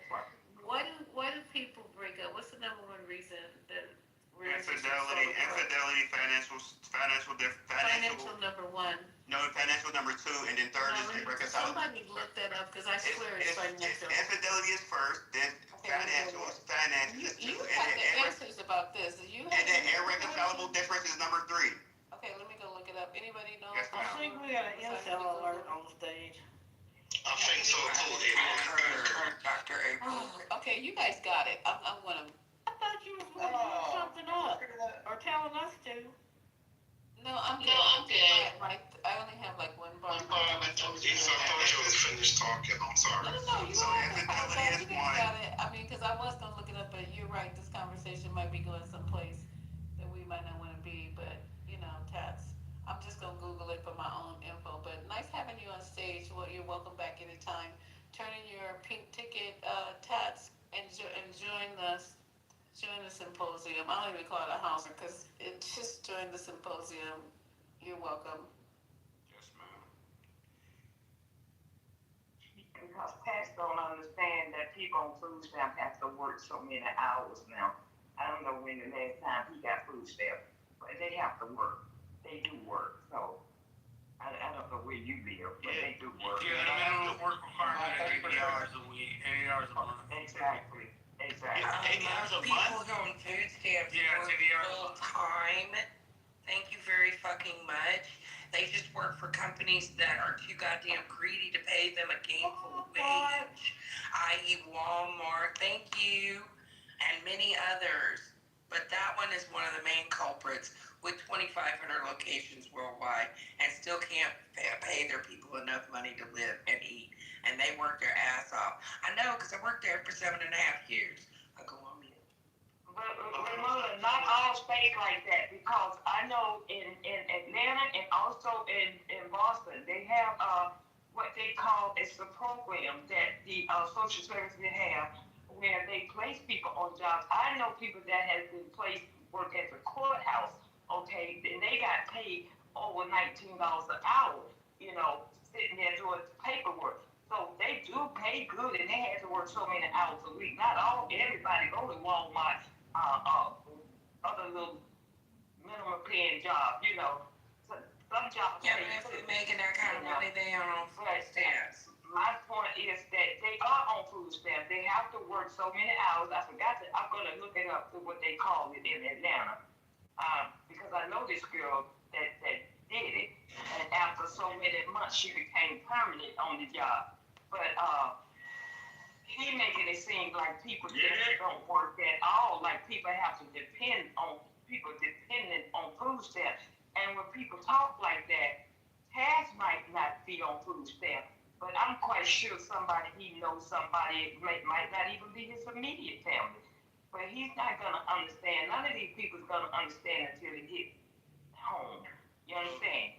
So I never said people receive government assistance doesn't work at all. What I'm saying is it's a maximum and minimum amount how much you can work and how much money you can make to qualify for it. So if they say that, let's just say lower class, which is close to poverty, is $30,000 a year, but they won't allow you to make $30,000 because you'll apply for government assistance. That will keep you at poverty state, and you get a job that'll pay you more than $30,000 a year, and it'll make you enough money. And now if you make 40 to 50,000 is middle or lower class. So if you're making that much money, and you get a partner who also makes that much money, you don't need government assistance. The problem is when you try to do it by yourself, yes, you're going to struggle. We need each other, so why not get rid of the thing that's helping separate us, which is government assistance, because women, for a long time, and no offense, for a long time, they felt like it was okay to separate from the black man because they got government assistance and they didn't really need the man in the household. But now what Trump is doing is he's strengthening the family dynamic, which is you can't do this by yourself, and he's bringing back the middle class being stronger by putting tariffs on it and getting rid of a lot of illegal immigrants. So if he strengthens the family dynamic, they got rid of the man. Are you sure that was the reason they got rid of the man? Who's the man? You said women got rid of the man so that they could get food stamps. I'm not saying that's the reason, but it definitely was. It helped. The fact that they say this all the time. In the black community, the black woman divorced the black man and married the government, and that's why, for the most part, at one point, a woman. And you believe that? Why is y'all like you believe that bullshit? Why are y'all like this? He has a script. He has to complete his script. Can I say one thing? So when we talk about all the races of women, there's a reason why in a black demographic, only black women say, I'm a strong, independent black woman. And you ask them what they're independent of. What they're independent of. So we have a right to say it. That's fine, but in fact... But do you know there's more white women on food stamps than black women? Nowadays, yes, nowadays there are. And that doesn't... I don't care what day. This day it was too. No, but they make up, understand that white people make up 73% of the population in America, where we only make up 13%, so they should be on it more than us. There's more of them than there are of us. I'm seriously done right now. I'm really fucking bullshit. What is I'm not even gonna ask him why he got Trump. It's apparent. I want us to be better as people, and the first thing we need to do is prioritize family dynamic. If he makes it the black woman, make them better. And you don't cut people off at the knee. Taking it away makes you have to stay with your partner. You think Make sure you stay with us. Take it away to make sure they stay with their partner. What the hell did he just say? Alexander, listen. It's me and Alexander talking right now. It's some men who can't get a woman or keep a woman, and they don't want to tell you that you're the reason that they can't get one nor keep one. Now that's what's going on right here, right now. You saying I can't get a woman, or what are you saying? Woman get rid of you because whatever you like, sir, because your reasoning skills are questionable. That's all I'm saying. What did I? If a woman get rid of you because to get food stamps, then you ain't doing what you supposed to be doing. Hold on now. This is what happened over time. So if they incarcerated a lot of black men and then got us hooked on drugs at one point, and they gave women government assistance, they would prioritize security with their family and children over the man. So if you're on drugs or you can't take care of the family, yes, I'm going to say. And think about it this way: government assistance, Section 8. It's the idea that fuck ain't gonna have no man who's on drugs. I'm just saying that. Yeah, I'm talking about.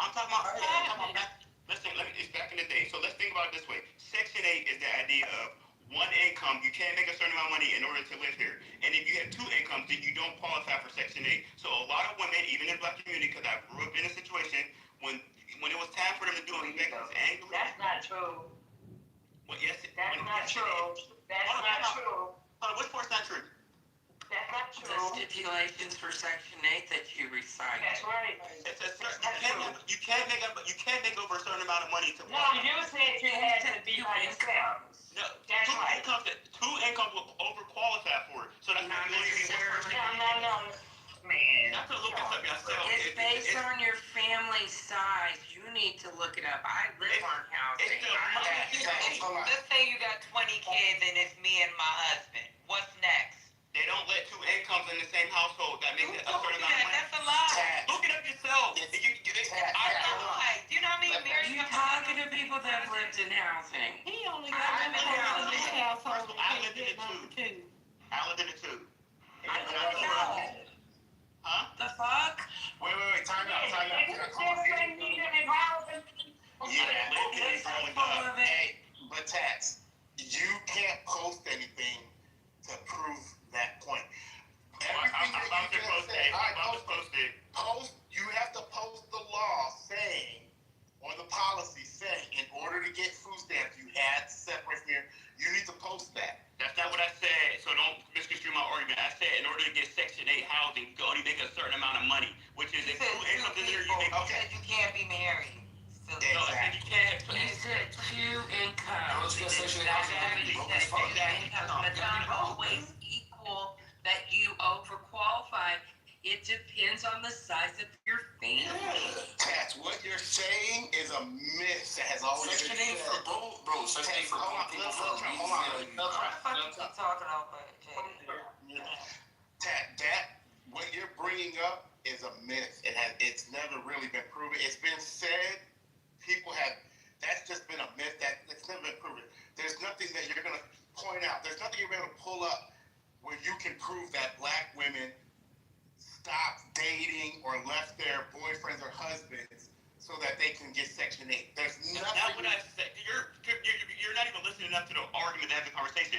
I said back in the day when when people got government assistance, that's what it was. They thought to themselves, I don't need a man because I can get the That's government. what I'm saying. You're not going to prove that. That's something You are not. Yeah, someone move little Trump down. You're not going to be able to prove that. Section 8 and steps are two different things. You're either thing. You're not going to be able to prove it. I know. I hear exactly what you're saying. You're saying that people with single. Is that what you're saying? You said people became single, so women became single. Is that what you're saying? No, that's not what I said. All right, say it again. I said the idea that the black woman divorced the black man and married the government. They prioritize their security, which is a household and food stamps. No. Am I in the Twilight Zone? No. They'll still deal with a man. They'll still entertain a man. But No. Okay, so you're saying women kick the men out of the house, right? For that reason. They played a part in it. Okay, prove that. That's a myth. It's a myth. So tell me. Let me ask you on this. You said you live in Section 8, right? Mm-hmm. Now, most of the majority of people that live in Section 8 also get food stamps. You get stamps, right? I said I lived there when I was a kid. I'm a grown adult now. I know who stamps or Section 8. No. Don't talk like that to her. You crazy? Yo, you live in Section 8, ATE. You ate everything in the cupboard, you fat bitch. She's asking about your childhood, bro. Come on. She's asking you can tell us. She thinks I live there now. No, you live in Section 8, like I said, ate everything. When I was a kid. Well, you did live in Section 8 as a Nobody child. shames me, How I'm would sorry. you know about this for Section 8 as a child? Because it's still the same thing now. You signed the pen. No, it's not. You're sitting here. When I said you were a kid. We'd like to hear about your experience as a kid, but you weren't the one paying, right? A rich person cannot. Why can't a rich person? You have to be under a certain income qualification, but you can still have two incomes. What do you say? Somebody said that was the income. You said Lisa is talking, go on mute. Well, why can't you just put the requirements that are currently now, because I don't know them. What are the requirements for Section 8? How do I qualify if I want to get Section 8? One person, please. One person. Somebody was saying it. All right, Somebody was saying about the income. so I have the requirements if anybody wants to know. Now you're gonna have I 11 just do your asked that, Left. work I said, test. you have the requirements. I would like to apply for Section 8. Can you please post a room so I can go apply tomorrow? Thank you. Appreciate it. Okay, so if you're two people, right, and you have income less than $24,000, you pay 30% of your AMI, which is your annual monthly income. Two people making how much? 24,000. That's my point exactly. If two people make $40,000, you pay 50% of your AMI. If two people make $63,000, you pay 80% of your AMI. Now, if you have four people in your household, that rises to a cap of $79,000 for the 80% AMI, and the floor of that is $30,000 for the 30% AMI. Now, when Section 8 first started, see, I worked for HUD when I was a kid. Well, when I was in college, right? It was what people think was single income household was an assumption of a single household model. And that meant they only used the head of household's income unless they were legally married. That's why people misconstrued the rules and regulations for HUD. But come on, is that not the point though? The fact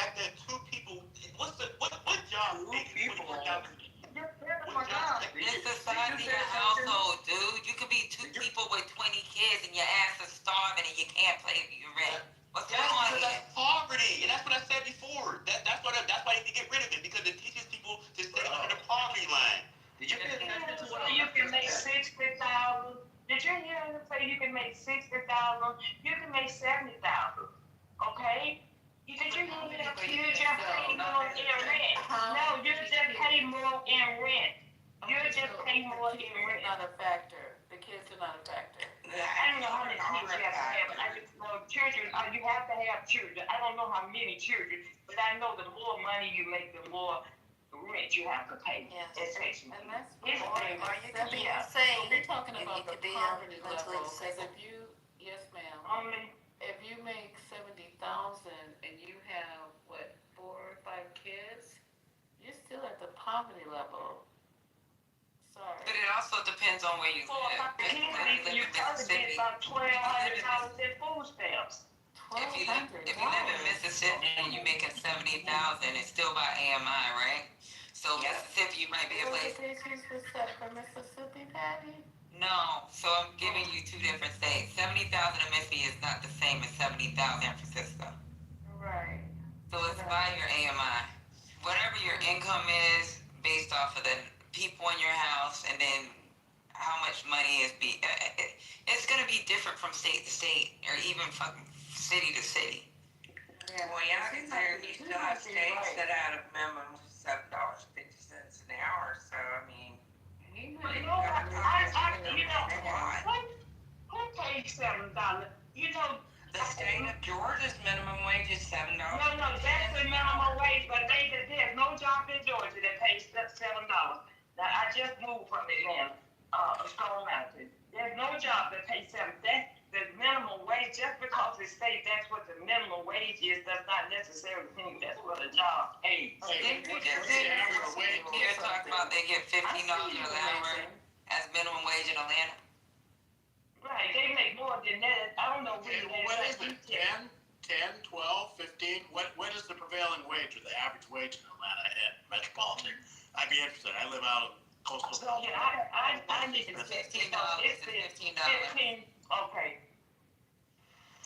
Hey, now, Tess, I'm not 100% against the mentality part that you're trying to mention, but however, I don't think doing away with the benefit is, that's where I disagree with you. I do understand the mentality because when I first became a business owner, I dealt with that. I dealt with a few employees who refused to work more than a certain amount of hours because they didn't want to lose their benefits. So even though they had the opportunity to work more hours, they had the opportunity even to step up. Some were stuck in the mentality, no, I just rather stay here and, because I don't want to lose my benefit. But that doesn't mean it's the benefit program itself that's putting them in that mentality. It's something else that gives them that mentality. Because guess what? In that moment of time, they still need it. So JD, I had a friend, right? And I told y'all this story before. She was going to school. She had her whatever certificate you got, where she would she worked at nursing homes or whatever. She was going to college. She was living off of Section 8. She has a kid. What ended up happening, as you make more money, her rent was going up. So it still kept her in a block. When she was getting ready to graduate from school, she was already working. She was already working at a hospital, right? Cleaning. They wanted to move her into another position because they knew she was getting ready to graduate. She was already working at the hospital. The problem was she could not do it. So that's where it's really sad, because she was like, I can't do it. If I do it, my rent's gonna go up. I may fall off of Section 8. I still gotta take care of my kid. Like, the only thing that was her saving grace is having a friend that said, hey, you can stay with me for a year. That's what I had too. His thing was, I fully understand what you and JD saying, but that's not what he said. He said that women was destroying their home, like women was getting rid of their men and rather be married to the government. That's what he said. He wasn't talking about sacrifices. It wasn't what he was saying. He wasn't talking. I'm getting Hey, Ted, I'm getting. All the little girls want to get married. I'm getting rid of a man if I'm living in. Listen here. Making $70. Well, they definitely don't encourage you to get off of benefits. Listen, you had an employee working for me, and I would love if she had been full-time, but I gave all my ladies who worked for me, look, I ain't no pimp, but we had a cleaning company, and they could work, they could say yes to a job or no to a job. Nobody ever had to take a job they didn't want. We get a cleaning man, I put it out, they either do it or they don't. But she'd had a disease that almost killed her twice in childhood. And I took her from Walmart to work with me because Walmart was like, oh, you got to pack this out. She couldn't do that shit no more. She was going to lose her job anyway. But she would not do it anymore. And I wouldn't make her do it anymore. I wouldn't say, you got to do this. I don't have anybody else, because she physically was not able to work like that. Right? If she did, if I pushed her and she worked on all those jobs that came in, she's going to lose her heating assistance. She's going to lose her EBT card. She's going to lose all her Medicaid she had for her disability. And this work that I gave her, this changed all the time, right? It wasn't a steady, oh, you're going to get this amount of hours every week. It did change a lot. Like, how many jobs do we have in and we don't have in? That changed. So, of course, she's not going to be trying to get off her benefits that she has, because if something happened with my company, then she's gone. She got nothing, right? So you have to sit around and stop thinking about everybody as one big monolith. Everybody's on food stamps or Section 8 because they don't want to work and they're lazy as fuck. Y'all got to stop this shit, because you're sitting here talking about poor people or people who are working hard and not quite making it, while you sitting here letting the billionaires pillage through this country and do whatever the fuck they want, but you got nothing to say about that.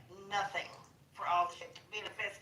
They get government welfare with their contracts and shit. Get the fuck out of here. Ding! I'd also like to add that they don't exactly encourage you to get off of benefits either, because this year I ran into a situation where I get a cost of living adjustment for my disability because I'm blind, so I get Social Security disability. I earn my credits. And I also have a job.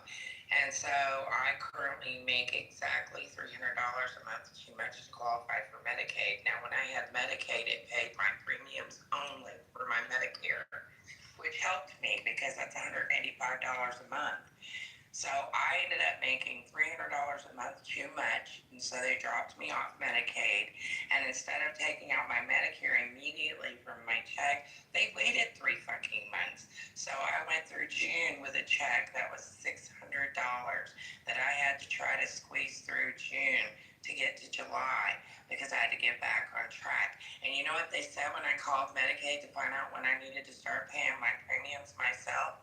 She goes, why don't you just lessen your hours at work so you're still Medicaid eligible? I'm like, what the fuck? Aren't you happy I'm not on benefits? I mean, what is this bullshit? You know, I'm sitting here trying to figure out how I'm going to, maintain. She was doing you a solid. Because I'm doing better. I'm happy not to be on Medicaid anymore. Do you know what a pain in the ass it is to fill out that paperwork every 6 months to tell them every goddamn thing about you but your underwear size? And then there also is the fact that I have to stay under a certain amount of income, because if I don't, I'll lose a third of my income. Because they give 0 fucks. If I go $1 over, they'll take my whole check and my Medicare. That's a third of my income. That's why people won't go farther than what they're allowed. It's that cliff. There are people that are 1 to 2 paychecks away from disaster at all times. That does not make them lazy. It does not make them abnormal or subnormal or subpar. It means that they're in a spot where they can't get out of, and it's not always their fault. They are working. It's like being on a fucking hamster wheel, and every time you get a little bit better, they knock you back down. It's like I've been crawling out of this hole since 2001. I raised my daughter by myself. No, I didn't kick his fucking ass out. He left, thank you, while I was pregnant. So we don't always get rid of our men. We can't keep them at the house because they don't want to be responsible. So, you mean before you start blaming women for breaking up the family unit, you might want to look in the mirror a minute. So here's the thing.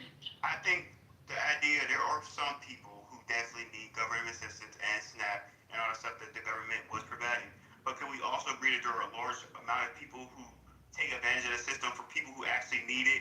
And if we were talking about that, how will you vet for that? If there's people who actually need it, like you said, They've already done that, sir. I can tell you, right, I'm gonna interrupt you just to tell you that, no, we can't agree on that point, because they've already done that work to see who's cheating the system. That's already been done. They haven't. I know they haven't.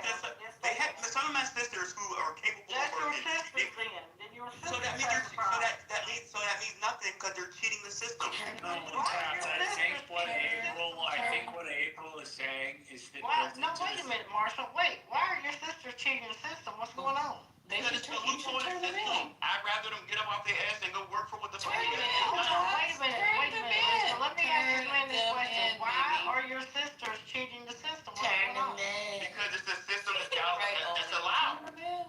No, we're not doing it because it's allowed. What is their situation? If y'all don't let me get this question out, See how it feels to get interrupted? I have to. So why when a black person don't agree with another black person, he got No, I'm not a black person, love. I'm not a black person. No, I'm talking about the dude tech. I'm talking about the dude tech home. And what you talking about it?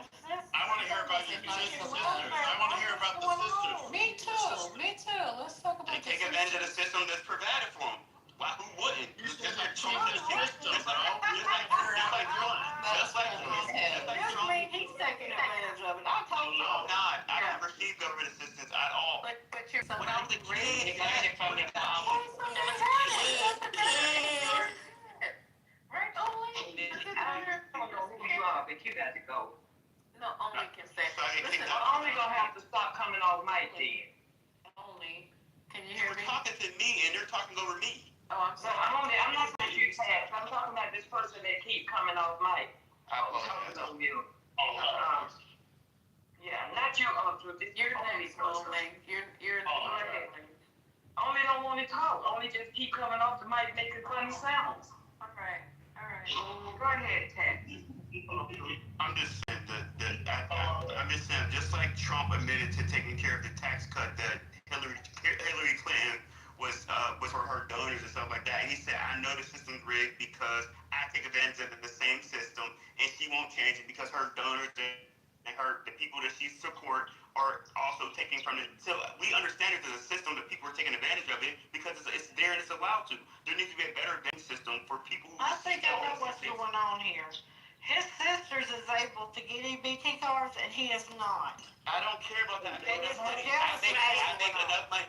I make enough money where I'm a sophisticated grown man. You went from getting rid of it to now it needs to be vetted better. So my thing is you just don't like program.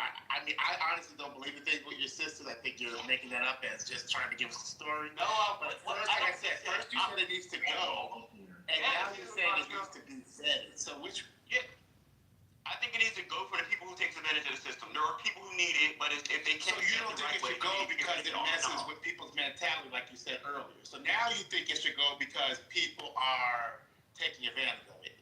Yes, like I said before, there are people who can actually work and they rather not work the hour they need to, like people who are physically capable of working, and they rather not do it because they'll go... But that wasn't your argument earlier. Your argument earlier was that it was making black women... That's not what I said. I said that happened in the 60s. That was a big part of the 60s when government system was given to the black women. Oh, so if they're doing that now, it's because they're taking advantage. Not because it's a man. Oh, yes. Okay. So you know, got it. You know, in these Norwegian countries, they have the strongest fucking social net programs. It's the government, right? It is the government. It's our government. It's not the people. And there's certain things that they implement in those programs. Training, this education is not like it is in the U.S. where we have poor neighborhoods with fucking really bad education system. You have an upper middle class in these rich neighborhoods that have good schools. So like, it's called the Nordic model. You need to look it up. They have very strong programs where the people aren't hungry. The people are able to fucking use the system and use the system to get out of the system. You can't. It's hard in the United States. We're not even. We're not fair. I have to say, I don't let you go, but Ted, this is Clubhouse. This is social media. Yes, ma'am. There are people that can walk right up to your door, whether you know it or not. Okay, that's how smart they are on Clubhouse. If you're gonna tell that story, I would say somebody I know. I wouldn't say my sister. I wouldn't put that out there like that. I would say Alexander. I would say somebody that I know. Yeah, let me go on your Instagram page and see who these sisters are. I need to get my tag. I need to get my tag. I got too many followers for you, my sister. Tabs, hold on. I got some news for you, okay? Yes, ma'am. Yes, ma'am. Cheating due to obtaining EBTs or SNAP. The USDA. Do you know what the USDA is, right? What did you say from the? You said he due to what? I am trying to ask you a question. Do you know what the US is? Yes. Yeah, they're the ones who oversee this. We're talking about EBTs or SNAP. Mm-hmm. Like you talking about people cheating, right? Mm-hmm. The USDA has stated that over 98% of those receiving SNAP benefits are eligible and payment accuracy is historically high. A Congressional Research Service report determined that only about 14 out of every 10,000 households were investigated and found to have committed fraud. Now, there's one type of intentional fraud that was reduced from 4% to 1%, but I'm not sure what that was. I have to look up more on that. I think that's where people exchange their EBT for cash. But that's a whole other story. That's 4% to 1%. Okay. Improper payments are another area of fraud and error. And anybody who's dealt with the government, who's got any type of payment from the government, sometimes the government overpay you, but they make your ass pay that back, right? That's 11%. Or they think they 11.7% of SNAP benefits were paid improper, but that's on the government end, and it's usually a state level error. Now, because of COVID, the state I live in, they really fucked up and messed up the payments, right? So they have of millions of dollars that they have to pay the U.S. government because they fucked up. That's not the people. That's the states. And then theft via scams is a growing problem. But that's still not the people who apply for SNAP or EBT being fraudulent. So when I tell you this, and I know you're probably not going to carry it forward or it's not going to get through your head, but the USDA, who oversees SNAP, right, and EBT, said that over 98% of those people receiving the benefits are eligible and payment accuracy is historically high. 98%, that leaves you 2 motherfucking percent of people who receive SNAP and EBT who may not qualify to get it or may be lying to get it. So you said it's a lot of them. It's hold on. So what I mean by that is you said it was 4% of people who sell their stamps or whatever it is like that. Yeah, that's the thing that was reduced to 1% though. Yes, but that's the people who got caught for it. There's a whole bunch of people who don't get caught for it. How could they give that on the people who didn't get caught? I can't. That's my point exactly. So that's the point. Cannot with the data is unregistered. Y'all can do this because this man need a woman. He ain't got. I have a woman downstairs about to go to the ain't. No, you don't. That's a The problem is when you can't, like April did, when she presented facts, we don't know where you're getting your numbers from. I talk to people. Look. I know many people who think exactly the way you do that tell me, oh, there's tons of people cheating the system. Because you anecdotally know a few of them, you are assuming it is a widespread issue because you might have heard your friend say, you know what, they buy stamps, and then you heard another friend, yeah, I be buying stamps all the time and all that. But that's the evidence. I don't buy stamps for my sisters. No, I don't. I don't. I don't understand the trolling in this situation. We understand there are people who manipulate the system. Just like right, but you heard what April said. There's people who will only report my income even though they got a guy living there. That's also cheating the system. It could be working for them, but that is also a way of cheating the system. What about live and let live? What about live and let live? 2%. So do y'all agree? Do y'all understand? In school, did you pass? That's the people that caught. You're not understanding that. And your circle of 3 between you and your sister, that is 66% of the people in your household that is with cheating. First of all, I got 950. And if you want to be upset about welfare, you should really be upset about corporate welfare because they do billions and billions in welfare over what civilians get in their little social safety net. But, okay, so. What about just live and let live? What about that? What about just live and let live? I want us to be better. I want black people to be better. The fact that we rely on government, it allows us to be less than. The fact that we rely on government so much, we don't have a lot of excellence because we rely on the government so much. Where at one point, 1920s, when we got out of What state you live in? I live in East Coast. Because where I come from, we got a lot of black excellence in Atlanta. Yeah, that's fine, but there's also a lot of people who aren't doing black excellence, like Memphis, like It's always a Detroit. lot. There's never a, yeah. Oh, yes, in Memphis too. It's a minority. Do you understand that only 8% of Americans, 8% of black Americans make 7 figures? But here's the issue. That's not a lie. You need to. That's not a lie. You want to start with benefits. Well, guess what? I don't think that's the starting point. Man, maybe a future conversation. But there's so many things like systemic racism, this whole DEI bullshit. There's many other. No such thing as systemic racism. Oh, okay. I guess There's no such thing, there's bro. You don't know your history. Yeah, there we go. Right there, you just showed a young person you're ignorant of your history. We're ignorant of history. So, what is racism? Can anybody ever tell me what racism is stopping you from doing? Can someone tell me what racism is stopping you from doing? People that have been historically excluded from full participation in the economy. Maybe you need to fucking look at your own people and see what's going on with us. Can you tell me how racism is stopping you from being great in America today? You just said there was no systemic racism. Can you tell me Now you've changed the goalpost. how is systemic racism stopping you from doing anything in America today? Okay, for one thing, I'm going to tell you one thing right now. Tulsa, Oklahoma got destroyed. We don't know what kind of black wealth could have flowed out of that town. 1920? No, bro. 1920? Yeah, I'm talking 1920. It's 100 years later. Oh my God. I'm going to tell you some other places, okay? Name something that happened. Development in my town. Okay? You have no idea. You're going to say, so we should accept the massacre of a major black metropolitan area with financial wealth because it was 100 years ago. And you're going to tell me that has no consequence? You don't know your history, brother. You do not know your history. Okay, how did that stop you today? How is something that happened in 1920 stopping you from going to go get $1 million today?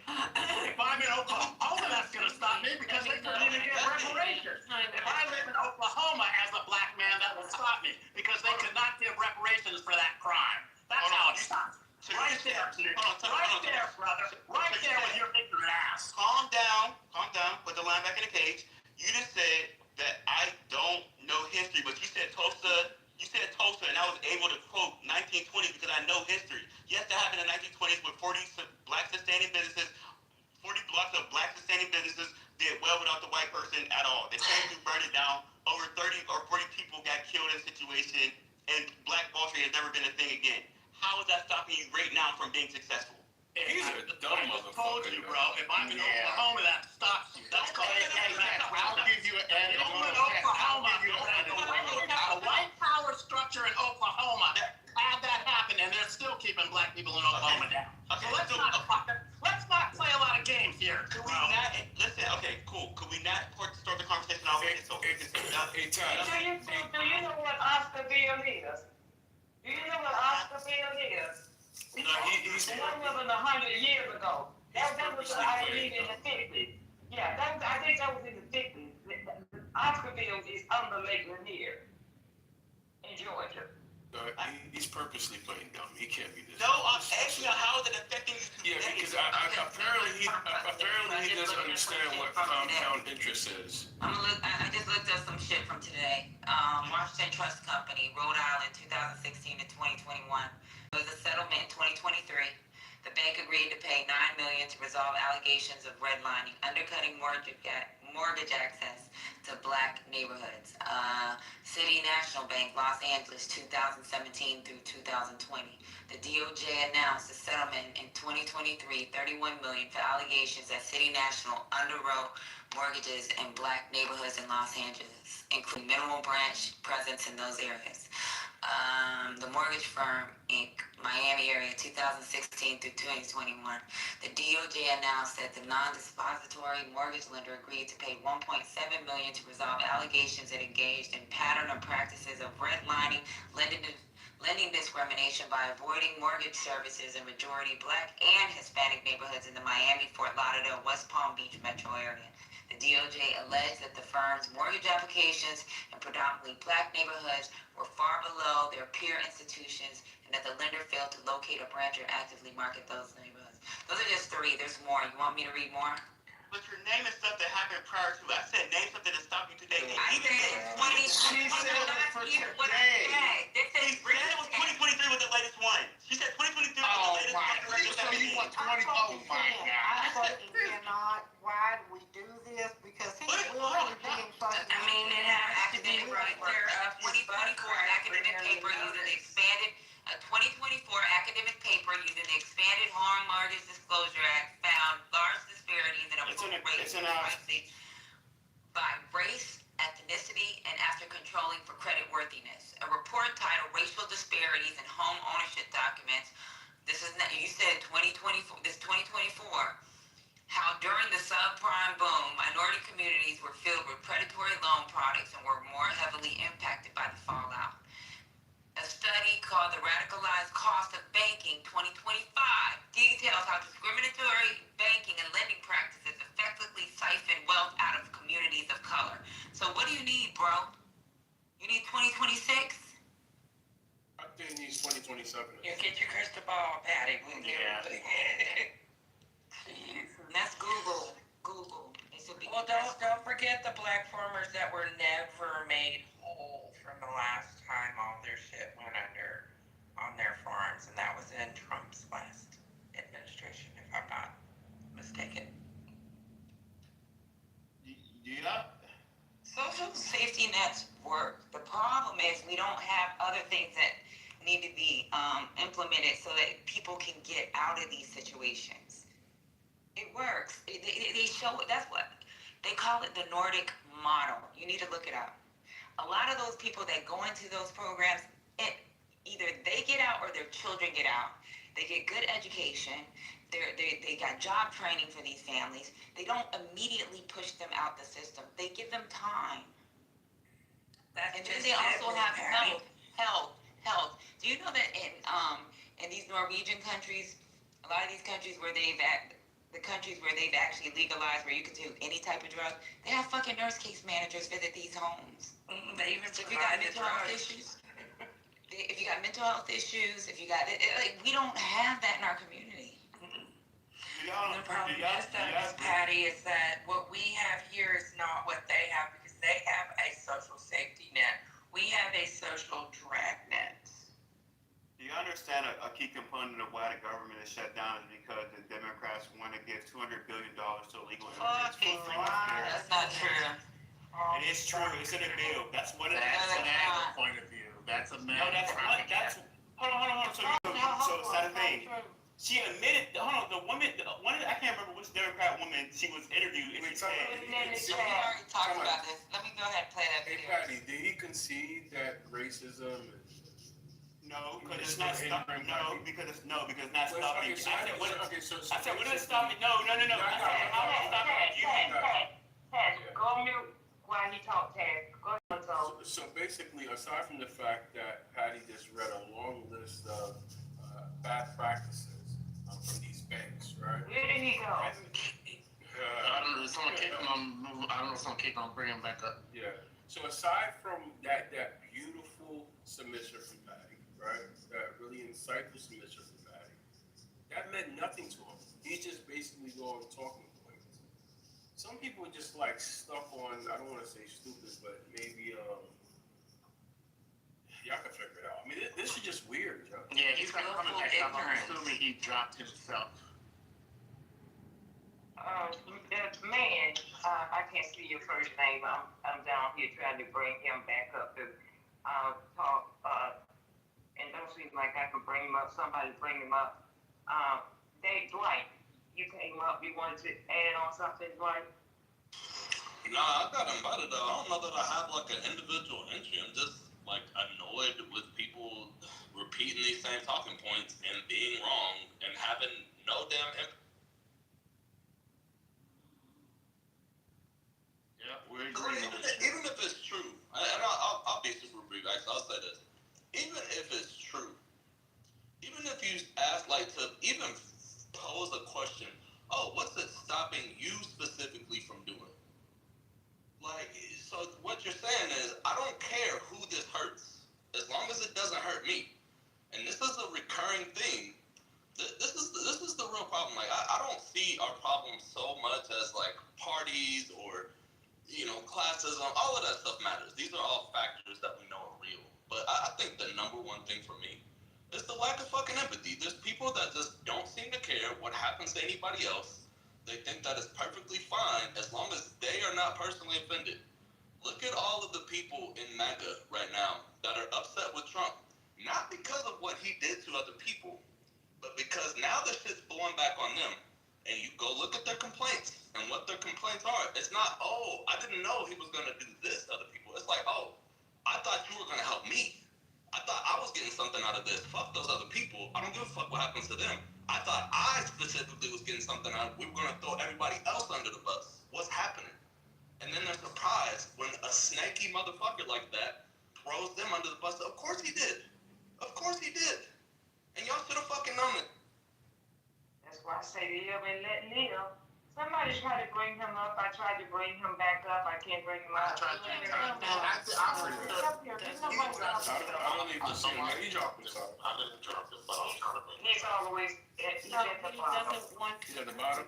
All right. Yeah, he doesn't want to. They say friends. All right, I just invited him.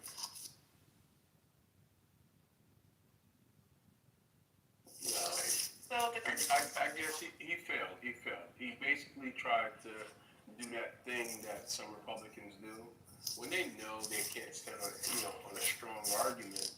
So they kind of, filibuster or drop themselves to the goo or, resort to calling people crazy names. Lonzo, I invited him up too, Alexander. He's not too close to Lonzo, well, he had a Well, I couple want of him to hear that video since he thinks he knows about Republicans and that, they keep thinking that we're holding it up for illegals. Well, I mean, he had a couple of points that I agree with, but his argument in totality was just flawed. So You know what's crazy is you can tell he's mad without even talking about politics. We were really talking about benefits and stuff, but that's what I say. A lot of these people, you wonder, like, were they brainwashed? Did they feed into the propaganda? And I thought that at one point. Man, all these people. That's what I believe for Trump too. No, I don't think they got into propaganda. I just think they vote for Trump because they are like him. Because a lot of times you talk to these people, they issues outside of politics, their mentalities are. It's still MAGA. You have conversations that has nothing to do with politics, and it's just their mentalities is just. Damn, they're MAGA. They always side with white supremacy. They always side with, I'm not going to use a less term, but these weird talking points. You can just tell. I think it's a mess there. Like black men are watching black women get educated. They're seeing us get these jobs. That's a problem for a lot of them right now. Yeah, that is true. And it's not only black women, women as a whole. So if you look at the numbers, all women, it just happened to be that black women, by percentage of our existence in the United States, we just happen to have a larger group that are actually graduating with our bachelor's degree. But women as a whole, if you look at the number as women and not break it down by black, white, Puerto Rican, Asian, whatever, women as a whole are getting it. They're the ones that's actually getting these degrees out here. Men are being left behind. Women are getting jobs. But we make more money than y'all.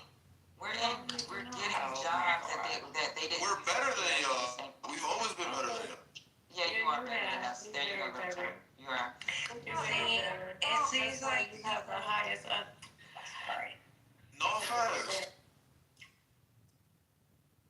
Sorry, go ahead, ma'am. I'm sorry. There's nothing to argue. You said you. No, you got it. Whoever was talking, you guys got it. I was just gonna say, it seems like these people that we have such a hard time understanding live in like this like middle twilight zone where they don't have white privilege, but they have enough privilege in their life where they don't have empathy for people who are less fortunate. They don't understand it. And it has to be right there on their doorstep. It has to really be affecting them directly in their face, like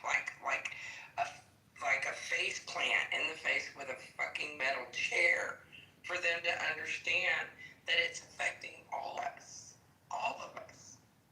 And so I just call that the twilights. You can't get through to them. It's like it's this opaque cloud of nothingness. And every once in a while they'll pop out with a talking point. But that's all it's really worth. Everything will know. I think they'd be jealous. Yeah, it's early. It's early. He's just getting started. And it's not gonna, and that's what people fail to think about. It's not gonna just affect the Democrat. This is gonna affect everybody. They think they're going door to door asking people, are you a Democrat, are you a Republican? Before he do this shit is gonna affect everybody. And then you see, there'll be different rooms on Clubhouse. But Republicans are big on, what do you call it, capitalism. We're gonna be all right. We're gonna see if y'all really want to shut down or not. Wait, okay, listen, I'm after you. I'm after you, Dr. Trump. Whenever you get done, let me know. Doctor. Oh, most of them are doctors, but go ahead. That was funny. Just in case, uncover it. But it's no fault of ours that we are in school. See, it takes effort to get what Black women are doing. We can't do it sitting at home watching Ricky doesn't come on. Watching what is her name? Yeah. I forgot. Whatever show on, there's an effort. Yeah, there's an effort that it takes. And most of these women who are going back for these higher degrees have children, right? And it takes an effort to be able to go to work in the daytime, because you can't even afford not to work. Something, because you still have to qualify for the quote-unquote food stamps that we're all on. Then to raise the kid and go to college at night, it takes an effort. And because Black men don't have that drive anymore, where it went, I don't know. It's the woman who's doing it. And I said this a million times, it is the Black women that are holding up the Black community in every possible way. Emotional, financial, social, educational, every freaking possible way. We're carrying them on our backs. And it gets to be a little bit tired. Then they want to complain. You know what I'm saying? You're not taking care of the kids. You're not helping with the homework. And I'm not, and then when I say you, please don't, because you know what I mean. And I don't mean everyone, because there's statistics showing that Black men are actually involved.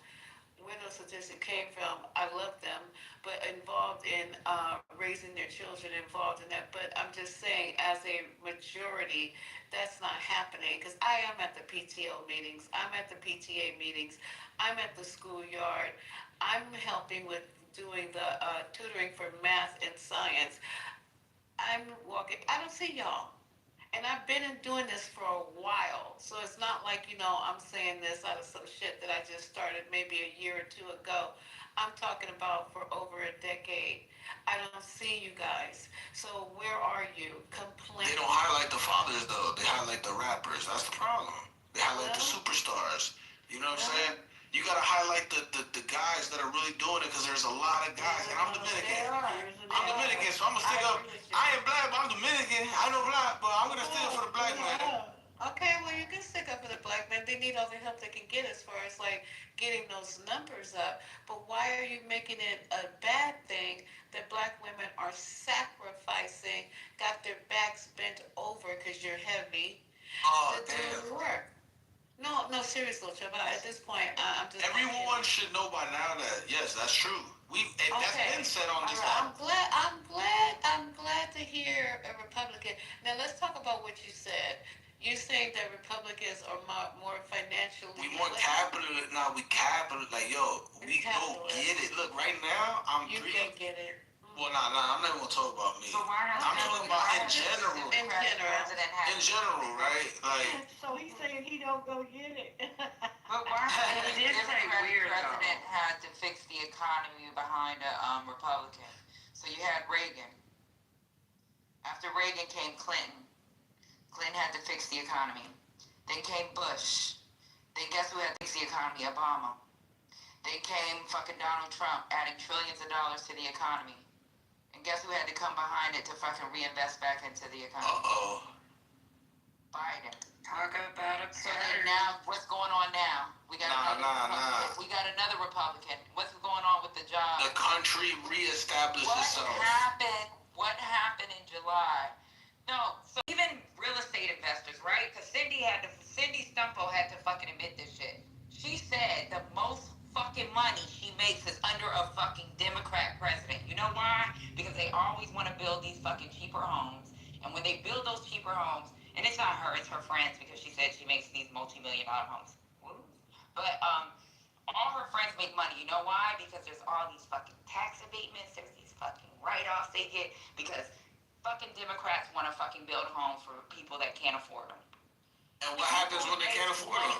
People make money under, the fucking farmers make money under fucking Democrats. But this was all built off of capitalists. You don't get this formation of a country without that. Because this is a capitalist society. You're a Democrat or you're a fucking Republican. This wasn't built on communist views. Nobody is just giving away cash. Nobody. Democrats and Republicans are not socialists. Okay? It was aiming towards that. No, you know what they wanted to censor us. Oh my God. Didn't they censor everybody? I'm not being loud. I could be quiet. But check this out. It's a fact that they censored us on IG. They censored us on Facebook. Exactly. Now you're trying to censor me. You see? That's how they do. That's communist right there. Communist people want to kill people for what they say. That's communism. This is crazy. You're getting right. Yeah, because I don't have the influence. But if I did, you try to shoot me, right? Now you talking about when Charlie Kirk kid. Didn't nobody kill him for what he had to say? It's not just him. It was Kennedy. They killed him. Wackadoodle whacked him. Some wackadoodle Kennedy was not whacked him. Kennedy, yeah, but listen to what he said. They killed him for his deficit. When we have Republican leaders, we lead in a deficit every damn time. The poor people don't know how to make money. That's what it is. We come in and balance it. You're not understanding. If we didn't come in and balance it, we would be fucked like. We would have been in 5 wars right now if y'all would have been in power. No, that's even worse than being in a deficit. Why? Guess who puts the most money in the Department of Defense? You know why? You know why? Wait. Do you know why we ended up with the wars that we've been in the last couple of years? Who puts the most money? It was a Wolfowitz. Republicans put most money into defense. It was a Donald Rumsfeld that came from the fucking Reagan era and came to Bush. You need to have money in the defense. It's the United States. We're the biggest military in the world for a reason. We get the most Anybody want to fuck with us and we step on them. That's what we do. Understand that. You don't even know what it looks like. Guess what Obama did? Guess what Obama did during his presidency? He tried to decrease the size of the military. He pulled half of the troops out of Afghanistan. Guess what happened with Biden? He did the final pull. Yeah. So But he did it, and everybody laughed at him because he did it the wrong way. That's why everybody laughed at him. What happened? Laughed at him. There was no. It was laughing at the United States because of that. And what happened after that? Russia went into Ukraine, and what happened after that? There was a plan China started using their Navy, right? You remember that? No. That's what happened to they lost respect for the United States. So Putin's like, nah, I'm doing this. I got 3 years left to fight. I'm doing this. Listen, there are people in here that are in the military, and we're in the military at that time. Thank you. And Kamala was lying while it was military. Plan that was put in place during the Obama administration, and if it had not been rushed the way he was, and things didn't go cockeyed, then nobody would be sitting here blaming him for it being a mess. But the fact is, this was a plan, and it got messed up, and it was not Joe Biden's fault. It was Joe Biden's fault. No. He's a commander-in-chief. When you're president, you're the commander-in-chief. Okay. Well, come on, man. It's like, But you know what? I'm glad that this don't reflect reality. War started everybody thinks that war started then. When you fail to realize the annexation of Crimea was a while ago.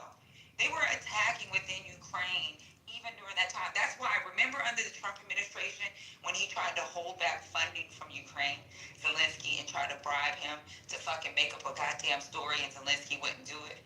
And we still had to release the money because Congress said they need to release that fund because it's already appropriated. Remember that? There was money still in Ukraine. You know why? Because there was an internal war going on between Russia and Ukraine. It was large scale as it is now because what they decided to do was continue to move forward. So stop. That would have never happened under Trump, guaranteed. Dude, under Trump, Ukraine would have been given away. Guess what Trump said today? Give yourself away. He said, give them the Dunbar region. He said, give them Crimea. Do you know what the Eastern Bloc is responsible for? You understand what they're trying to take away from fucking Ukraine? If they take that part of Ukraine, that is a major port. On top of that, they've already saying give them the Black Sea, which is Crimea. That'll be a second major port. If you take away the Eastern Bloc of fucking Ukraine, Russia will have the fucking ends on the whole entire Europe. Because number one, energy comes from there. Number two, when you talk about Middle East and the breadbasket, you got the breadbasket going to the Middle East, Africa, and Europe nations. So I will tell you this. If that happens, it's going to be hell for a lot of people, to include us.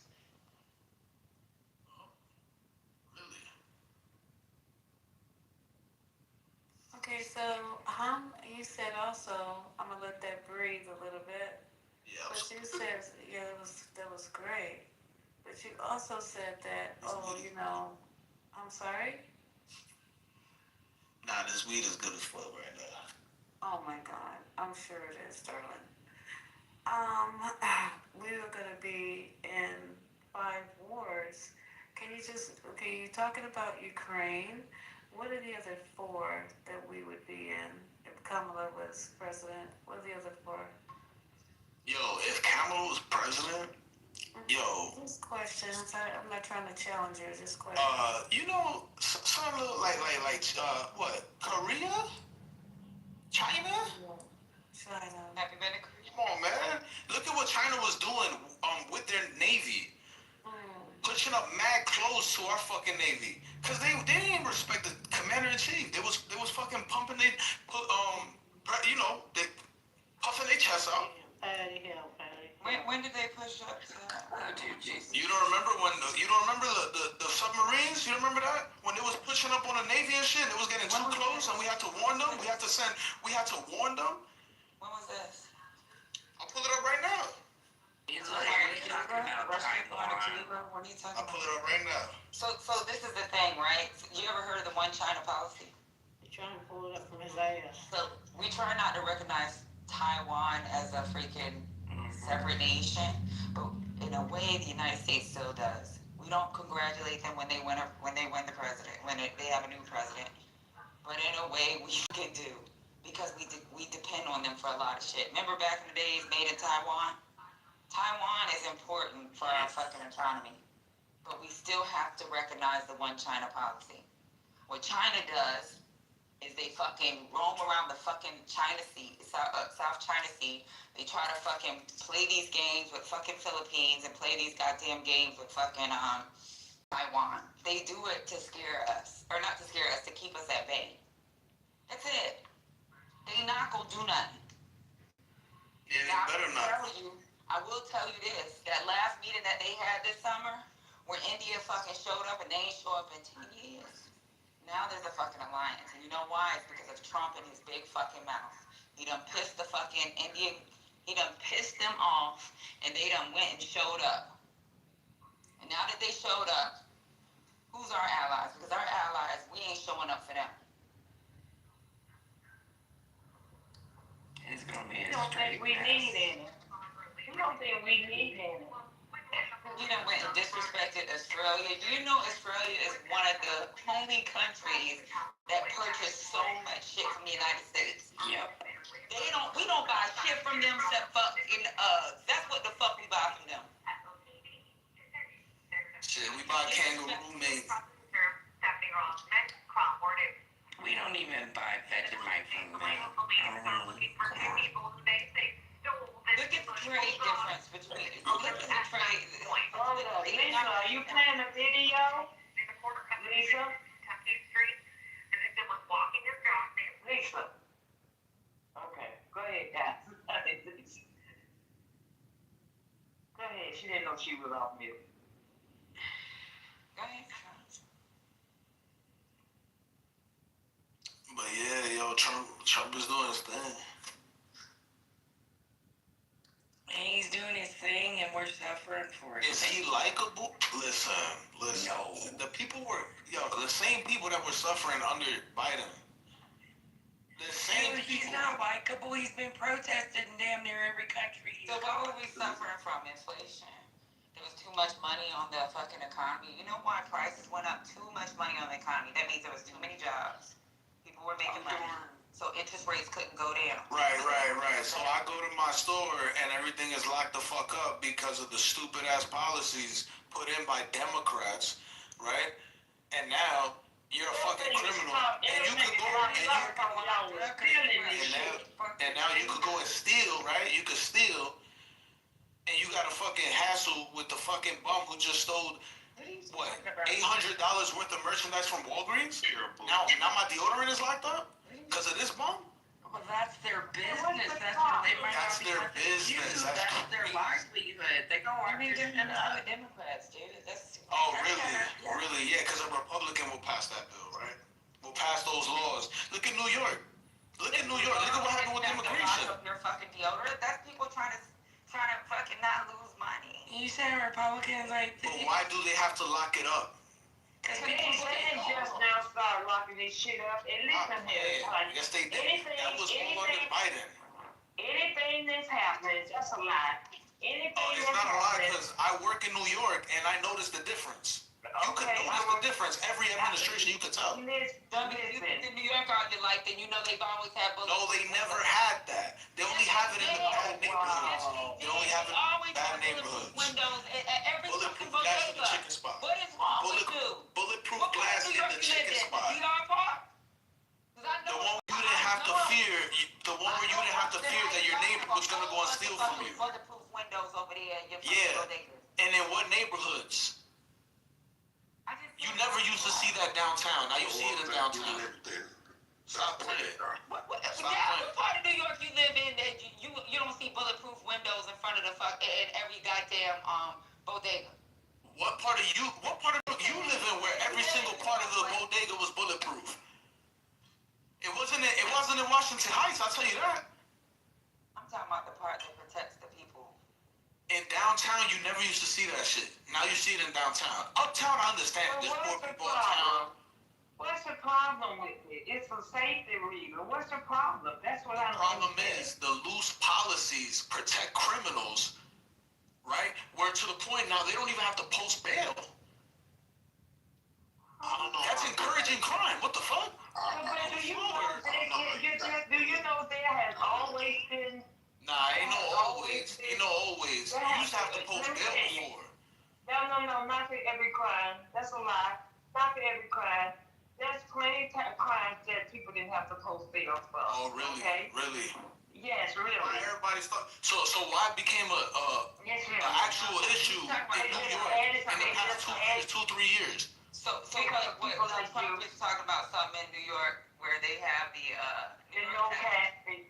Yeah, the no cash bail. But because there was a lot of poor people that were fucking homeless people that were committing crime, right?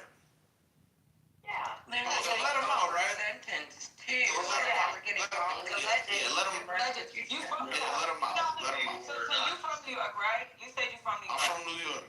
Right. So how many times, they always stereotype y'all black males. You know that. Even with the fucking cabs. Niggas don't want to stop for you. You know that. I wonder why. And you grew up during the stop and frisk era too. Remember when they used to gather niggas up and then take them down to the precinct and say, oh, we just gonna... He's not black. He's not black. And you're gay. You're very gay. Hey, Super. So Doug, well, whether you like that, yes, you know at least one black person. Go ahead. This has been a decent stage all night long. We're not doing that name calling shit. Well, that guy right there, he's always kicking me out. He has a vendetta against me. Listen, you're not getting kicked out. You're talking, but you're not going to be doing no name calling. We're not doing that. We don't give a damn what nobody's sex is on this goddamn But he stage. better be on his best behavior. No, you better be on I'm gonna be on my best behavior. I'm gonna be on my best. He better be on his best behavior. You better hush. You don't dare nobody on this stage. Now you can keep talking about Trump, and don't come up here with that name calling. Yes, shit. ma'am. Go ahead. Yeah, and he wasn't talking shit. He was clarifying to her point. Right. But if you lived during stop and frisk, remember when, because this happened even to my brother. They used to like stop niggas, bring them down to the precinct, and they like tell them, oh, we're just gonna use you for a lineup. He's young. He didn't grow up. He don't know that part of New York. I'm not that young. He's not. He doesn't. I'm 29. That's not that young. He doesn't know the part of New York. Well, you would have probably been like 5 years old. He would have been in the house. None of that was happening. And you could tell, like anywhere in New York, in any city up north, that the whole, when you go out, it's bulletproof. And that's like that here in Atlanta. When you go in any part of downtown, it's been like that for years. So that's for safety. That's for safety for crazies. Like not around. You're not talking about just crimes. You're talking about people that are just crazy. Like it's crazy people that are out there. Not even just talking about criminals. It's people, and crazy shit just happens. You know, like friendly fire, that like bulletproof glasses for those type of things too. So if there's a gunshot across the street, or if the cops are doing something and that bullet bounces off, it's so you just don't get popped, just living your life. And it's for those type of things too. You act like y'all never lived in an urban place before. He knows what Only spot you should go to with bulletproof glass was the chicken spot. Yeah, remember they used to keep all the good shit behind the bulletproof glass? And they've been doing that for years. They've been doing that. They got fucking little cases that they could put it in, and that's a new thing to you? No, they've always been all the good shit. My daughter's 25, and she called me when she was 16 saying, Mom, they got the condoms locked up. What the hell? Yeah, but that's condoms though. They won't. No, I don't make a damn. It's still condoms. They want you to protect yourself. But I don't understand what the problem is when it comes to safety, Trump. What's the problem? The problem is the surge in downtown. I get uptown. Downtown areas where you supposed to get. Everywhere. No, it's not supposed to be. It was never like that though. In uptown. Time's changing. It's That's everywhere. the problem. It's changing, but worse. Well, not anymore because we got it's time to regulate now. Yeah. Crime has actually gone down. Crime in New York has been low for years. That's what I'm saying. Well, guess what? It's gonna get even more lower, brother. It's gonna get If you think you're gonna live in a crime-free city, call me and let me know where it is. I'm not saying completely rid of crime, but why are we gonna make it easier for the criminals to commit crime? Bulletproof glass should be your last. Can I ask a question? A slew. Wu-Tang Clan. Anybody we still up with? Go ahead, Wu-Tang Clan. No. Wu-Tang Clan. It's levels to conversation. Okay, go ahead. Look, I literally heard y'all do people talking. Literally. We gonna keep it beating this round and prayed out. Because both folks, we gonna survive anyway. Politics is different to us. That's why we hustle. It's a fact on that one. 1, 2, 3, and well. Let me finish, Vermont. Yeah. And you know what? I made a decision to travel the AOL zone. Somebody's phone is If you don't get it. That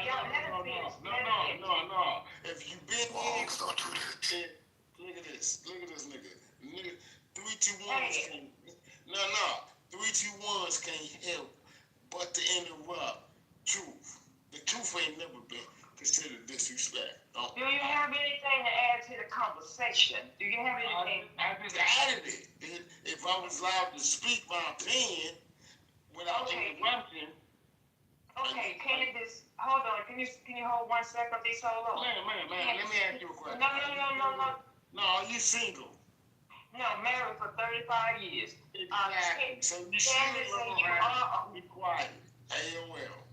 Nobody tells me that. I be quiet when the Lord closed my eyes, closed my mouth, and that's the only time I'm gonna be quiet. Otherwise, I'm gonna talk to that man in that next room over there. That man over there in that next room won't even tell me to be quiet. I thought I was allowed to. Listen, you are, but I'm trying to say something to you, Mr. Wu-Tang. Mr. Wu-Tang. I was trying to say somebody in the audience. I know it. Somebody in the audience said you really are one of the Wu-Tang members. So I'm giving you. I might be related to the Wu-Tang clan member, but look. Oh, the Wu-Tang. Nah, he related to the Wu-Tang. Now hold on. Can I speak? She's trying to figure. Look, I hear voices. Do a rap for me. My voices. He's not related to May I speak? May I speak? Look, I guarantee 1, 2, 3 warriors in the. Nah, don't let Wu-Tang talk. He's said enough. Ma'am. One thing I know, I love my mom. I'm never gonna disrespect no creation with the essence of her voice, especially if you marry. You understand commitment. It's a fact on that one. So, if you allow, I got invited up, man.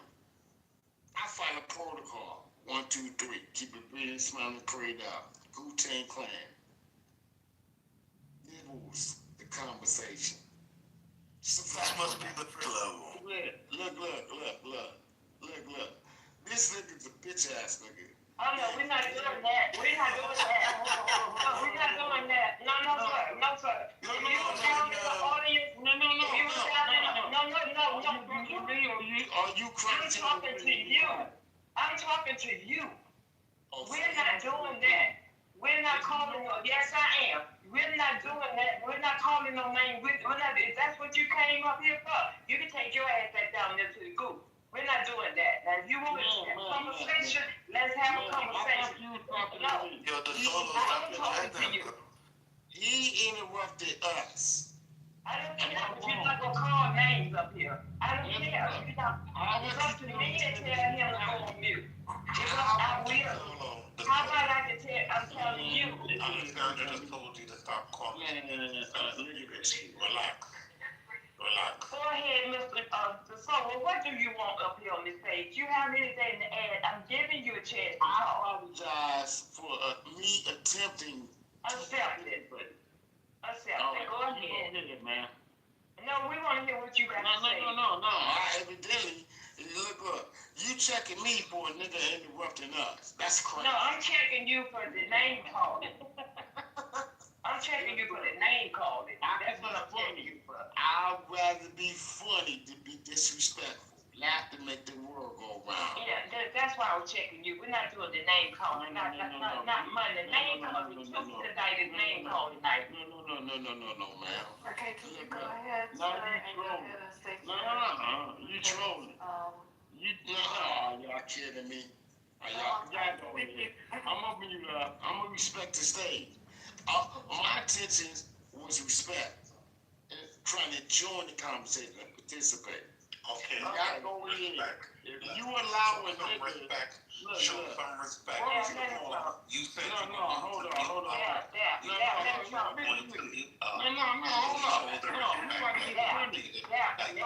We about to get funny. No, hold up. Listen, AOL, all listening.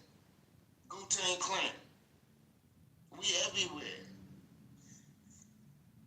Respectfully, my sister, if If you asked me a question when you came off that mic and you talking to Dot Solo, you said my name. And then the extra voices get on the mic and you ain't check this nigga body, it's gonna be a conflict. Literally. You better let that one sizzle. I gave you That's a threat? No. Why would it be a threat? Why would you even? Oh, okay, because I did. Everybody heard what I said. No. You heard it. No, everybody heard what I said. I asked him to go on mute. No. I asked him to go on mute. This was so long. I asked him to go on mute. Everybody heard me tell him to go on mute. One mic on the solo, because right now this conversation's not moving. Go ahead, the solo. I'm gonna answer the solo if he says something.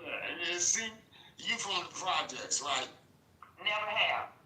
Okay. You from the suburbs? Solo. No, hold up. No, I'm talking to the woman that thinks she's This ain't about me. I'm literally lining people up right now. 1, 2, 3, 5. Not Solo, she's late, and she's also a mod, and she's trying to be nice to you. And this is not ODG. We don't bang like that in here, okay? Mama, let him talk. The longer we talk, it's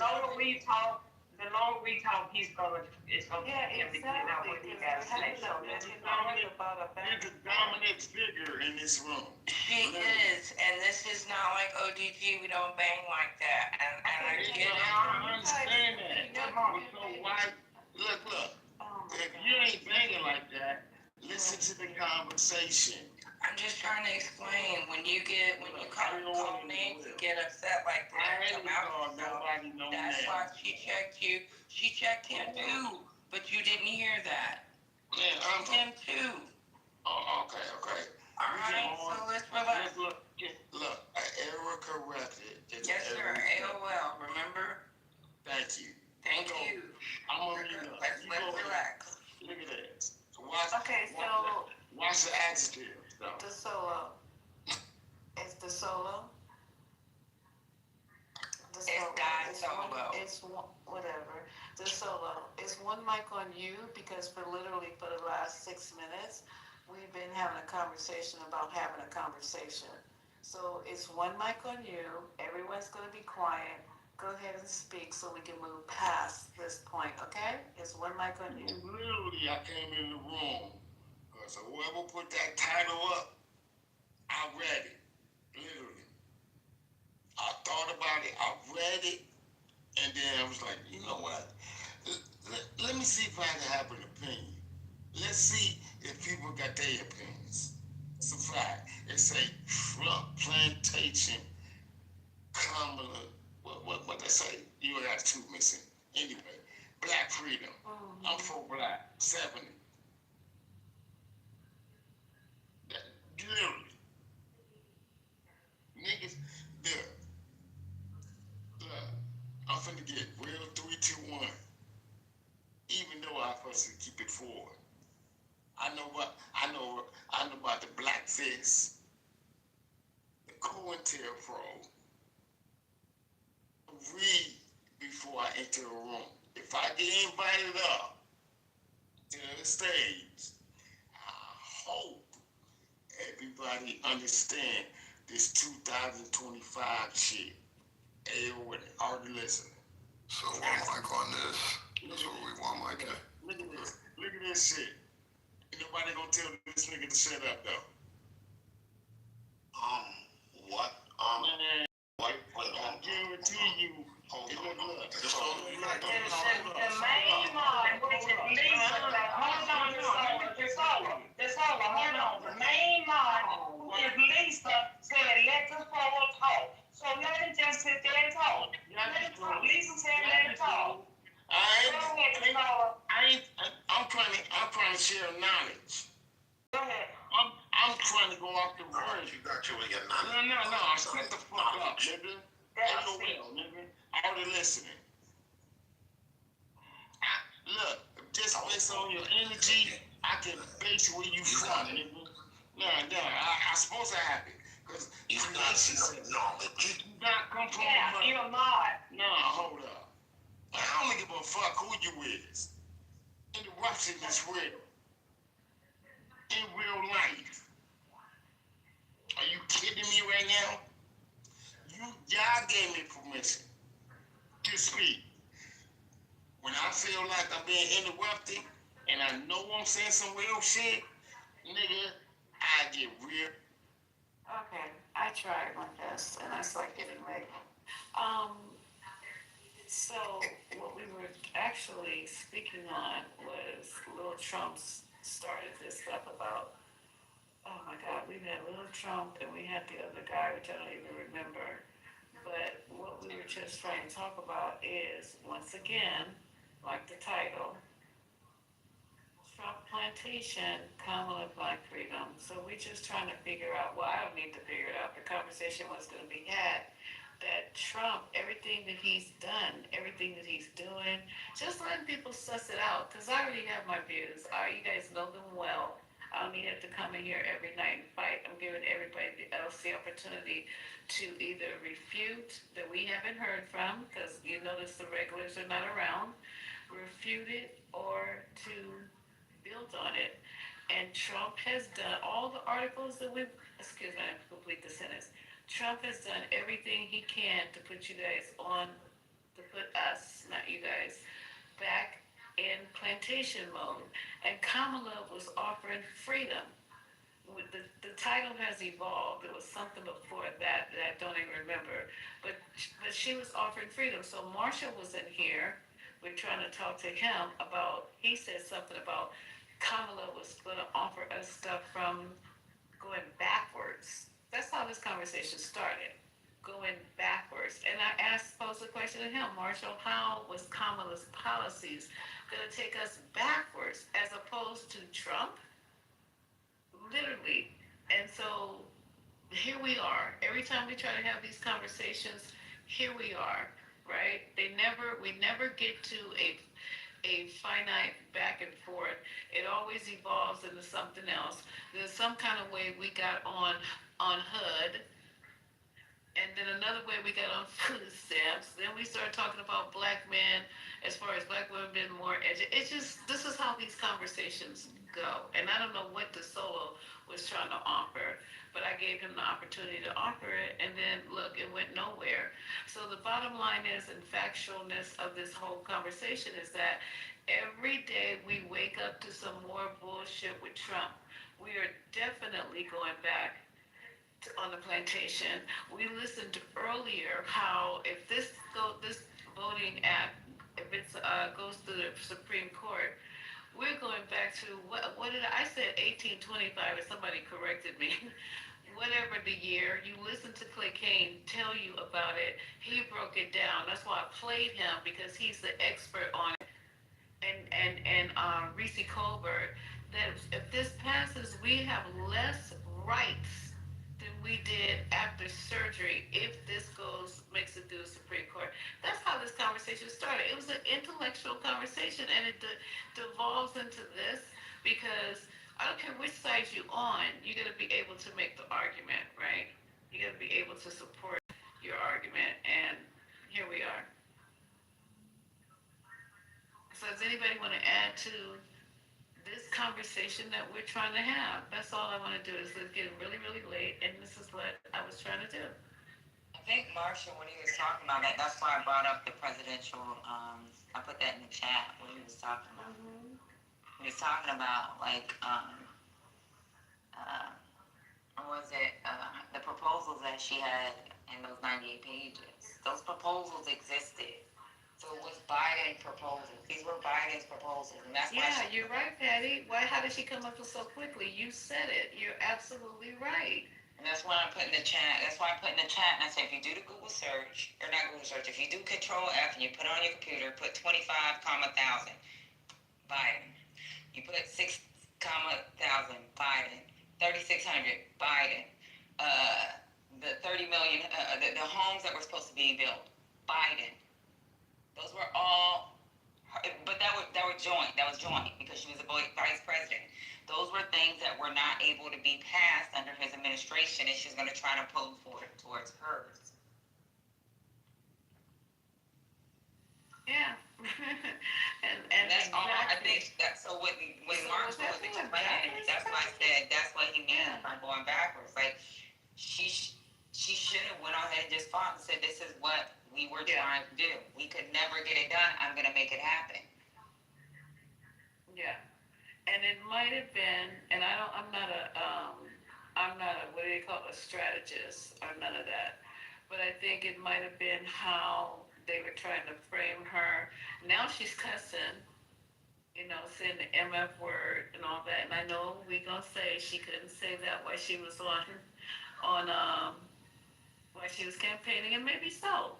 But there could be other words that could be used, to show how this is what I mean, and this is what I meant, and this is what I'm gonna do. Boom, boom, boom. Right? And now we got our president today showing videos of shitting on people, standing up telling the ambassador of Australia, I never did like you and I never will. I mean, just so far out of control with his language, with his verbiage, with his behavior.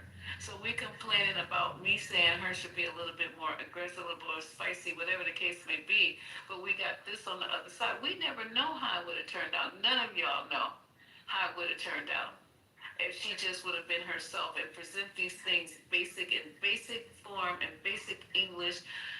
This is what's going to happen, y'all. If this goes on, that goes on, I'm giving you this, and this.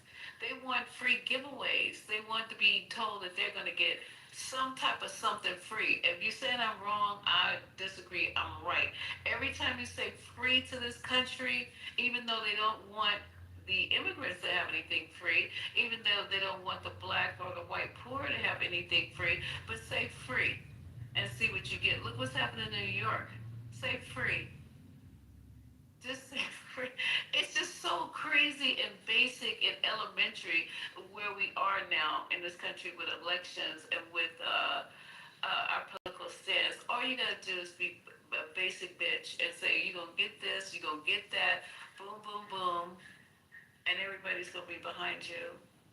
So I don't know. We're gonna see with Mandami. I think he's gonna win hands down. And they got people with their fucking hair on fire. But oh well. Yeah, we're gonna see what he do. You have no choice but to see what he do. But do you want to go to Congress? Or you don't live in New York? He needs to still. I live in Jersey. I work in New York. He needs to still Cuomo's playbook. That's what he's gonna have to. Oh yeah, definitely. 100% definitely. He needs to get that and read it twice. He already got the numbers. He already knows where he's gonna move money from. And then it'll still look like his plan. Right. Exactly. Trump is getting credit for 2025. And he said he never even knew it existed. But he's getting full credit for it, and they love it. They love it. Listen to these black people coming here and talk about how they love it. The abuse. They like oppression. I don't. Exactly. They love it. Some of these niggas came from oppression, so they want that. They need to stay in that. I don't want it.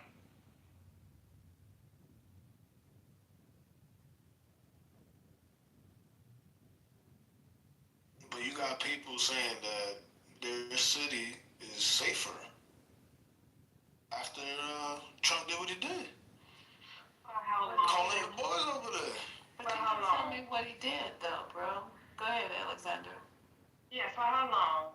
Once the National Guard leave, how long you think? That's up to the people who live there. That's up to the people who live there. Then you will see that it's a problem internally. The people, your neighbor is robbing you. Your neighbor is fucking up, the kids outside, bullying them. Your neighbor is doing that. Your neighbor's sticking up the store. So that's how you're gonna know who really the problem is. When they leave, exactly. It's gonna be up to the people. Your children. It's up to the parents to protect their children. It's not up to the National Guard. It's not up to the They weren't doing their job. parents. I got a question. They weren't doing their job. And you're 100% right, Alexander. I got a question. So, what do we all think is going to happen when this big beautiful bill takes effect? I mean, it's already starting to. But when the people that are homeless right now, that are currently living off of, food stamps, even low-income families that are living off of it, that are likely to be displaced, what do we think is going to happen with the crime rate when all of that does take effect? It's gonna go crazy. And guess what he's gonna do? I mean, it's gonna be nothing that he can do except for all these. He's gonna move in the National Guard, and does anybody have estimate as to what the cost is of calling in the National Guard? It's a lot of money. It's expensive. It's a lot of money. So instead of preventing crime or preventing people from starving people from having to commit crime just to survive, just to not starve to death, we're going to spend the money consistently on the National Guard to lock these people up. They can't afford to do that. Come on, let's be realistic. Oh no, I'm fully aware. I'm just saying, like, this is the ideology that not we are backing, but certain people are backing and think that this is a logical way to be able to, move this society forward. I don't know. It's interesting to think that you think that people saying, "Oh, my city's safer." First off, we would have to see the numbers come in first to make a substantiated statement like that, and then when you look at the records, like DC had multiple weeks of no murders way before Trump brought anybody in. Crime has been going down steadily for years. So, I mean, if you want to do something that actually matters, like implement some actual changes in the neighborhood that the people can feel, so you can have more successful people coming out of the neighborhood. But if you steadily taking money out of the neighborhood, raising taxes on these people, taking away their health care, if you think they're not gonna rob, steal, and kill to get, to survive, then you crazy. We've already seen this happen before in the 80s and the 90s when they try to do this tough on crime method without providing resources to anybody's community or funneling any money into these places where these people live, where it's, quote unquote high crime. You can't just go and be punitive and manhandle everybody and bring the army in and shit, and then when you leave, think it's just gonna stay like that. No, then people gonna turn up. Yeah, and I mean, you gotta be honest, Lil Trump, like, you already know, like, bringing in the National Guard is not sustainable. Like, so where's the solution? First of all, this guy said about DC, so why right before he brought him in, there was 2 weekends back to back with multiple fucking murders. So the crime wasn't going down steadily. No, that shit was still jumping.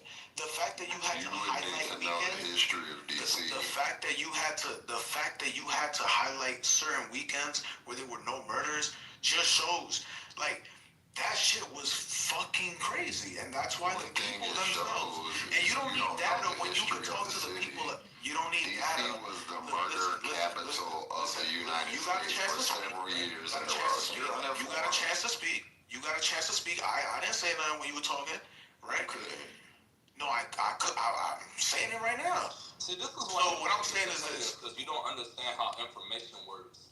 What I'm saying is this. Why are you going to wait till there's a piece of paper with a number on it when you could go outside and talk to the actual people who live there? Fuck your data sheets. They live there. And they're telling you they feel safer. Not you. They live there. They got to go to the stores. They got to work at the jobs. They got to take the public transportation over there. They got to bring their kids to school. Not you, not your data sheet with your little numbers on it. Talk to the people, and that's exactly what they show. So your words, your data sheets means nothing to the people that actually live there. The survey is when they went outside and spoke to them. You should have seen that. Go and YouTube that. Fuck the data sheets. Talk to the people who live there. Talk the data sheets. You say left and right how data is skewed by the Republicans aliens and all this bullshit on their fake data, right? So why do we gotta listen to your data? Got it. So Why don't we listen to the actual people who live there and pay taxes there, right? That sounds a lot more logical, right? The data is collected by the census and the Well, look, FBI. luckily for us, we have people who live there, You said that already. I got it. I'm responding now. Our opinions don't matter. Their opinions matter way more than ours. And you should, accept that if you're logical. The way math works in a city. The way that the people talk Can I get one mic for the last time? Can I get one mic? You're real calm. You Can I already get know. one mic for the last time? So the way that you actually get to talk to people. Little Trump, go on mute for me for the last time. So the way that you going out and conversing with a few people is not a large enough sample size. One, two, that's not how crime is recorded or statistically put out to the public. So you saying that you saw some people say a couple of things or whatever, it's great. That's great, but that's not that doesn't prove anything in the overall scheme of a large city like DC. And when you talk about these things in such a small window of time, it shows that you don't understand anything about crime. Crime has been going down steadily for like 40 years. So if you look at 1992, 93, 91, 94, DC's crime rate was astronomical. And if you don't know the history of the city, if you don't know how it's been was the first black city in the country, if you don't know that, then you can't really speak on what it is now. I can speak on what I want. Okay, cool. Let's Trump. So I'm about to land here. And so when you going after? Hold on, just can you go on mute to just finish and then you could? Thank you. So, when you know what the history of the city is, I mean, it takes, just a little Google search. You could do a couple YouTube videos where you know what it looked like and you know the history of New York, large cities like that, Boston, Atlanta, and see what they were and what they've come to now. Then crime has gone down drastically and it's going to continue to go down. But this is not the way you deal with it, and I'll end there. Yeah, and I would go back to my question that I just asked. If you know it's not sustainable, then why would you even consider this a possible solution to the problem? I had to do a quick little Google search because I was curious as to what the cost was, and this isn't a thorough investigation or anything, but the AI overview said that the cost to move the National Guard into DC is estimated at over $1 million per day, with a total projection estimating a total of $201 million for the mission. So with that being the case, is your solution to move the National Guard in year round? And at that point, what does that do to the economy? Nah, it's not year round.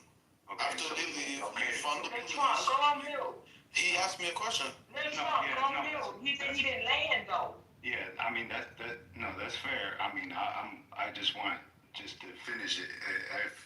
I can kind of see where you're going, but ultimately, it's a temporary fix. And I'm saying if what you had initially posed with people feeling safer because the National Guard was there, hey, say that is the case. Say that it made this dramatic impact that you think that it did, then what is the next step? And I'm done there. You gotta fund the police. Once they leave, you gotta show that, this is not just, the National Guard is here now, this is our way of life. No, you gotta be able to remove the National Guard and show people that crime and the way that they were living is not the way that the people who can't defend themselves should be living. You know what I'm saying? And that's how it's gonna happen. Enforcement. Look at what Giuliani did. 42nd Street was a fucking cesspool. You know what I'm saying? It kind of technically is now a little bit, but not like the 80s. And he cleaned all that shit up. You know what I'm saying? Yeah, it was kind of, it is what it is, but you have to clean that shit up. You didn't use You have the to clean it NCR up. to do it. And that's what, so even with Pritzker out of fucking Illinois, he actually said, give me the money. after you remove the National Guard, then the police. No, you don't need the National Guard. The National Guard can't do shit. They were fucking picking trash. You can put the money back into the community. Appropriate the funds where it actually goes to what you think is gonna make it better. Yeah, or I mean, what you're suggesting is that we turn the entire country into a police state. And I mean, the first thing about that is that we know that cops don't prevent crime; they react to it. It's not a precautionary solution to the issue. They investigate crimes. They go to the crimes when the calls come in to the 911 center. They don't go out actively looking for crimes happening before they've actually taken place. Their presence, though. You're not gonna do no crime in front of a police officer. If you see a fucking, you're not gonna do it. So you think? So let's answer this. If they would have gave $1 million a day, $30 million to the city of Chicago, what do you think they could have did with that money? They could have funded the police. At least, circle the. They could have. Well, you said Chicago, right? If you want it where it has to have police, they could have put that money towards the police. If that's what you think would have fixed it. Do rounds where there the most shootings. Okay, so why would you spend fucking? Let me tell you what's even worse, right? So there's a 29-day threshold for these National Guard and Reserves soldiers that got to go forward into these states. After the 29th or 30th day, when you go into the 30th day, it costs the government even more money because there's additional benefits that they get. So it can cost the taxpayer even twice as much as what they're paying now. I'll pay for it. Right? I'm talking to Trump. That's only one city, right? And think about wait, and that was only 200 soldiers, right? In Illinois, they were talking about soldiers coming from Texas. They got soldiers where they'd have to activate within their own fucking state. Like, come on, you got soldiers coming from, and you know what? Guess what the per diem is going to be for soldiers coming from Texas? They came from Georgia too. So check this out. So they paid. Let me tell you how they pay them. They're gonna, if you look up what the average, they're gonna look up the average cost of a hotel in the city of Chicago. They get that dollar amount every fucking day, even if they're staying in a building. Then I'll give you an example. If I'm going to DC and I have something I have to go to, I may get for 1 week, just Patty, I could make a good $12,000. I don't have to stay in that fucking hotel. I could go stay with my homegirl. I don't have to buy lobster for dinner. Because these motherfuckers are going to give me $150 for fucking lunch and dinner.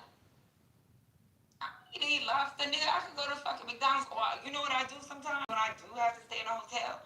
I go to fucking Walmart and get me a goddamn little cheap-ass $20 crock pot and a goddamn little griddle thing that you put your goddamn eggs and bacon and whatever the fuck you want to cook on it. And I cook in my goddamn room. And guess what? I still go home with mad money. These soldiers get paid when they get deployed. So they gonna get hotel money, they get per diem. Then they get travel allowance. So you can go, if it's from Texas to whatever, your travel allowance is a fucking monthly fee that they gotta pay them. Then once they hit the 30th day, they are actually getting every benefit that a goddamn active duty soldier gets. Every fucking benefit. So on top of active duty soldier benefits, they're getting all those per diem payments. You think that shit costs taxpayers a lot of fucking money. That's why they try to keep it at 29 days, because they know they're going to drain the fuck out of our fucking our fund.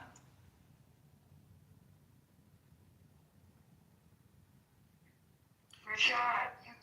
Yo, Dwight, what do you think was so bad about that? What? Let me talk. Hold up. Rashad, go ahead. Oh no, I was saying I think both people make good valid points. I think I see kind of both sides, but I understand I'm from Virginia, so I know a bit about the crime in DC. You know what I'm saying? I had a brother that was killed in Baltimore, you know. So cousin who was killed in D.C. So, you know, I always thought dealing with crime was an issue. I think like what Trump is doing is not sustainable, but we're not gonna pretend like it doesn't give results. I mean, thank you. I think it's, but I think the bad part about it is that like both sides kind of make a valid point that it is giving results at what cost though to the taxpayer. And that's the problem. That's when the community got to be held accountable. You're putting a Band-Aid on a bullet wound. You know that shit's gonna leak. Because the community. It's not gonna. So, Rashad, you are in the military. You know how much money we get when we fucking go TDY. These soldiers are fucking pretty much getting TDY money. That fucking TDY money that they getting, that shit could go into the fucking city. Right.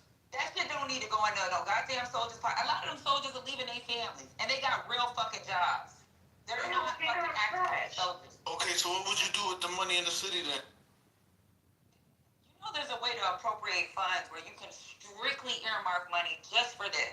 If he wants to say, I want this money to go to soldiers on the ground, I call them soldiers, but police on the ground. Guess what?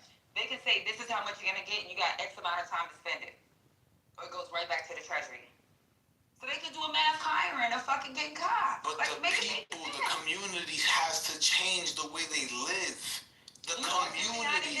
Since you want to talk about what Giuliani did, you were probably 5 or 6, but you don't remember what fucking police on every fucking corner? But that's what I'm saying. Everywhere. You have to change the community, the people. That's when you start realizing, damn, why are they doing this? We know that. It's more than just police, and that's why people say defund the police.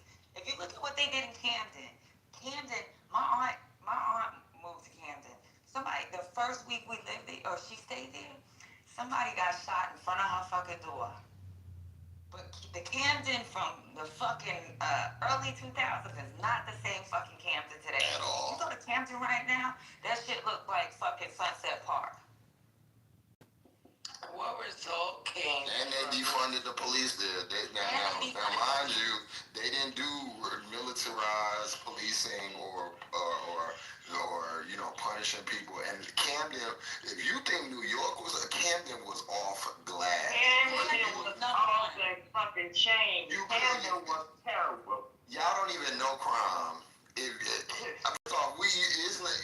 Unless you're talking about crime in the 90s, Lil Trump, you do not know what the early 2000s, late 90s, 80s, that was crime.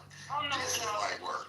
You better go back to the 70s. When New York was really, really in a motherfucking cesspool. Camden was you talk about comparing it to them and to then and now. But even you talk, the cops are funded. They got a whole police academy city, fake city they building here, to do drills and shit with cops. They don't want to they need to put money in the schools. They need to put funding into programs like they had when I was there, like Young Sciences and shit like that, and STEM programs, and get people interested.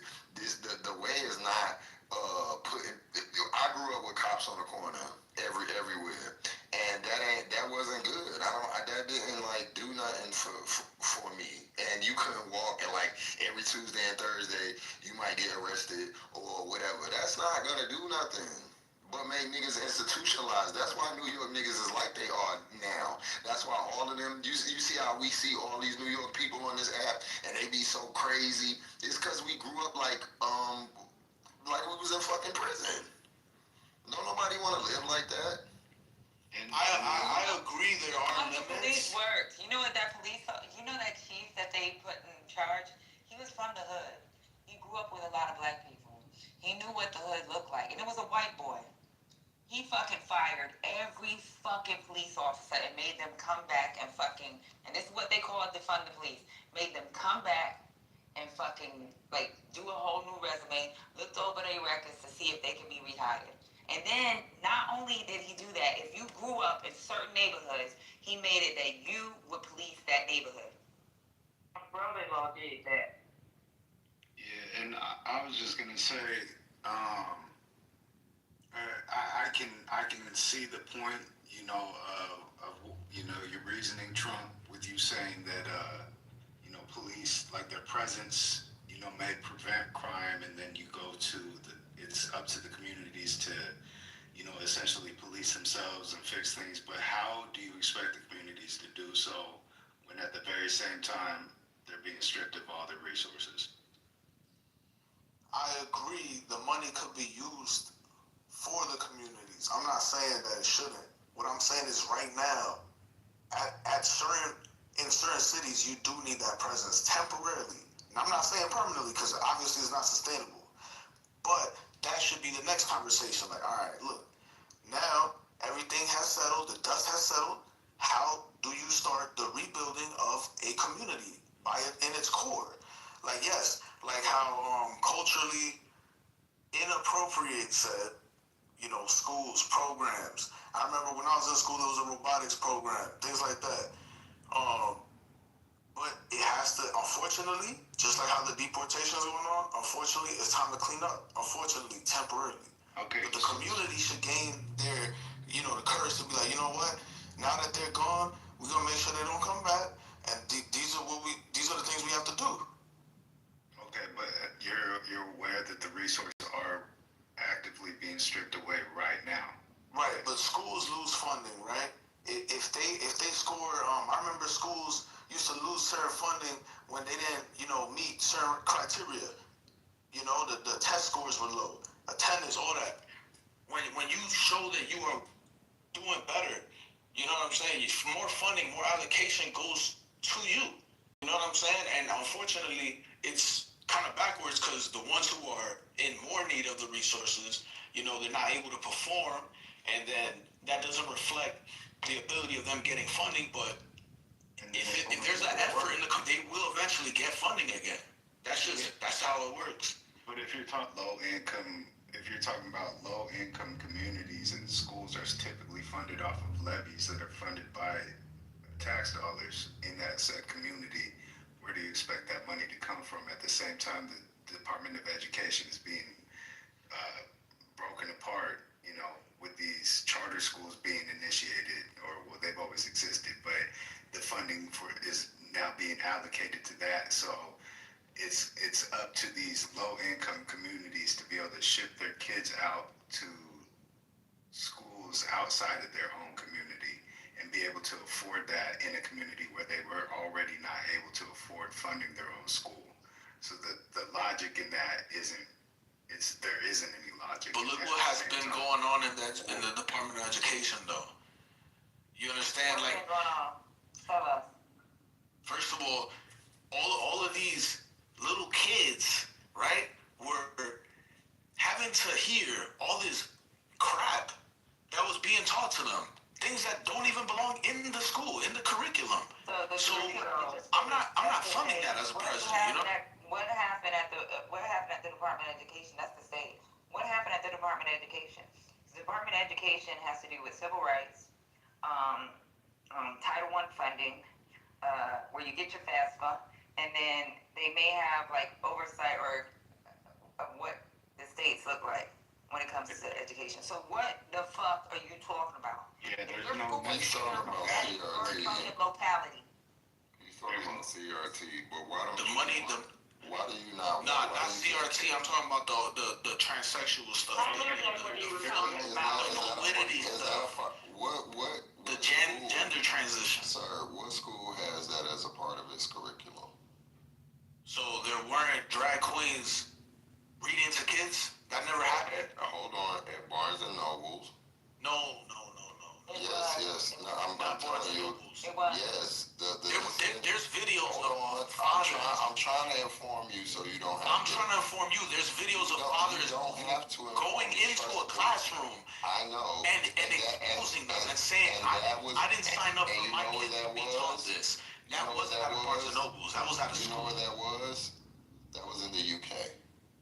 No, that was in the United States. That guy was American as fuck. No, it You wasn't. speak English in the UK. All right, you know what? I'll pull it up. Okay, I'll pull up the one I'm talking about.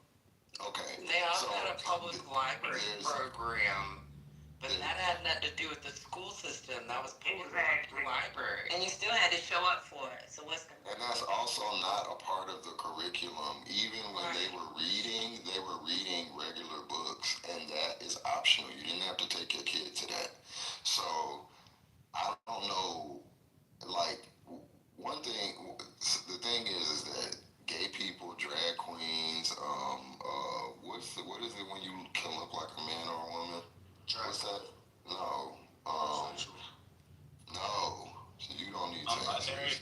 Androgynous, yeah, non-binary, androgynous. Those people exist. So, and they're not going away. So acting like, hiding that from kids, it's the same with hiding race, the racial history of this country doesn't do nothing but produce idiots. And that's why we're in this situation right now where people don't know what's going on. They're scared of everything. They see a drag queen or a gay person and they're like, oh my God, like it's contagious or something. When all you gotta do is just keep walking and mind your business.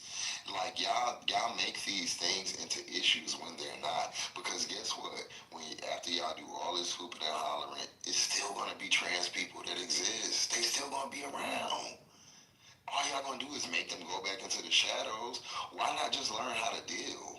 Why not just understand this is a part of our, whether you agree with it or not, understand this is a part of our society. This is something that we have to learn to deal with. Same thing with the race issues.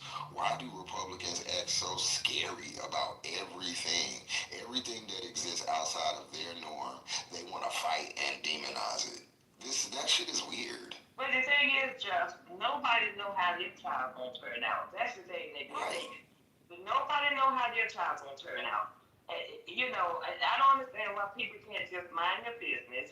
As long as a person, I feel like if a person don't come up and touch you the wrong way or approach you the wrong way, and mind your business. Again, live and let live. These people, gay people been around for as long as I've been born, and they gonna be around when I leave here. And you too, little Trump. So I don't understand what the issue is. I think the issue is my kid doesn't have to know what sex is, this, that, and the third. I'm a woman, I'm a this, I'm a that. Who cares? Let them grow up. If you really want it to be normal, you don't have to shove it in their faces. You know what I'm saying? Nobody New York City. Are you serious? Nobody shoving that in your kid's face. Nobody shoving. No teachers. Rashad, can I make it? No teacher is doing that. So you can stop that. We had a couple of teachers. I think we might have one still in the room from the New York City school system that when they started that a couple of years ago, started that talk and said that never happened in no school in New York City that they had been in. So I don't know. I know there were certain schools that in some states where a parent had to sign paper if they wanted their kids to be taught certain things. But that's not something you can go into a classroom every day and just sit down and it's part of your curriculum. No, sir, it's not. And that's sex education. Why you wouldn't want your kid to, if you sign off on sex education, and your son, my daughter's non-binary, if she gonna be licking some twat, I want her to lick it properly without catching something, okay? If she gonna be sucking a dick, I want her to suck that dick the right way so she don't fuck around and get caught up in some bullshit. If I had a son and he's having sex anally, I want him to be protected. I want him to know how to be protected. I'm gonna sign the permission slip. You don't have to sign it. The kids don't tell you everything. I didn't even find out my daughter was non-binary until she was fucking 15 years old. Yeah, and denial only worsens things. Like, people are people. They're gonna do what they want to do, regardless of what we think. Just like you gonna be straight. Just like I'm sure that people have told you don't have sex before marriage, or don't do. And you've probably done those things. People do what they want to do. So I think that we should just learn to understand that different type of people exist. I am a gay person. I'm telling you that I don't give a fuck if you agree with you. You don't have to do it. You have to get married to a man. You have to be bothered with me. All I'm saying is stop trying to make it so I can't get health care. I can't marry the person who I want to love, because that doesn't have anything to do with you. So those are the things that it's the same shit with anything. Stop trying to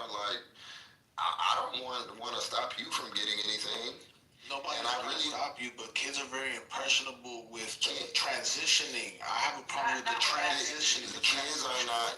First off, if you're talking about like what is it that where they do the gender? Yes, that's exactly my problem. Those aren't when it's for children. It doesn't involve medication at all. They're not doing any surgeries on kids. It involves therapy, and it's called gender affirming care. It involves therapy. So you get to go to talk to a therapist, and you say, "Hey, I'm a male, but I feel like I'm a girl," or whatever the case may be. And if the therapist deems that as something valid, then they affirm you in the gender that you want to be in, and that's what they start doing until you're old enough to make the decisions for physical changes. That's not what that means, and I wish I would stop reading headlines and be such a brave and patriotic party. Y'all are scared of everything. Who the fuck is scared of a damn drag queen? Like, I don't get it.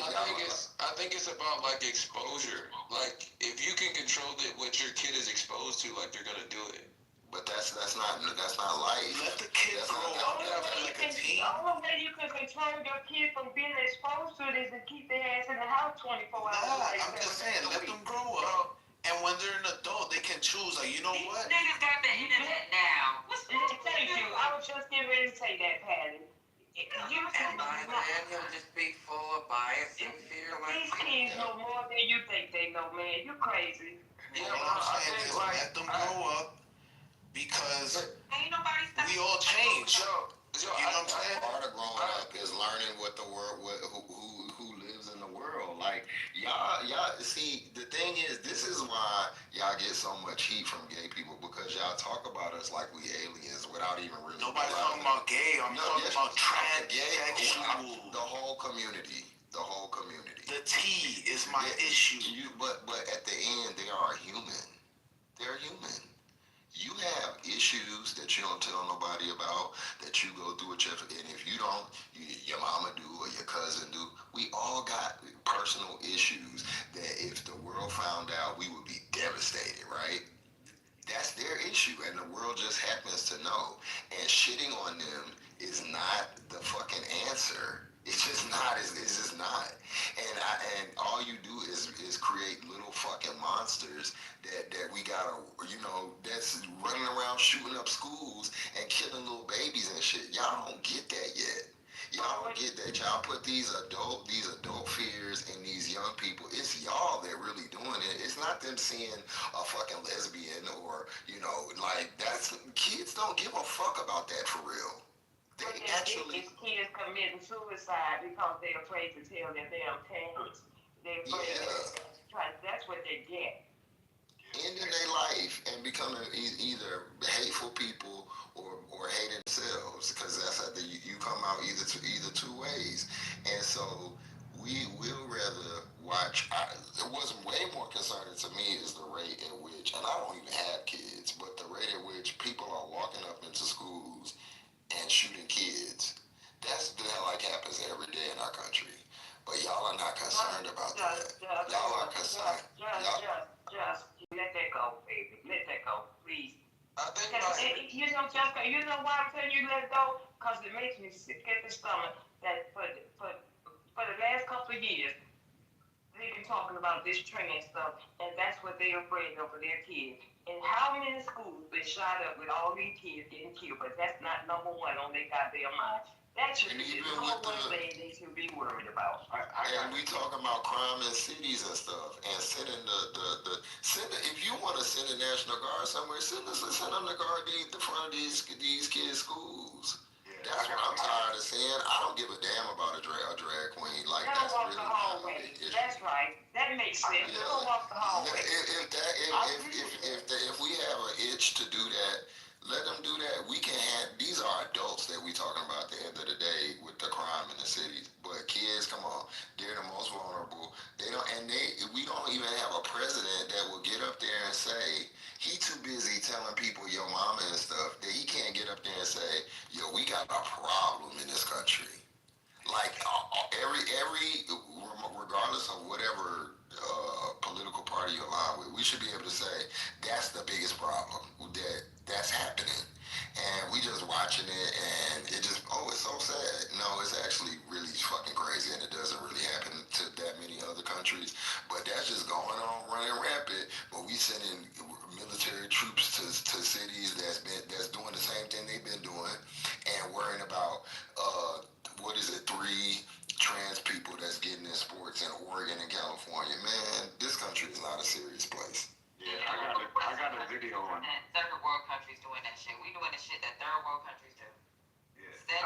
military into their fucking city to control the citizens.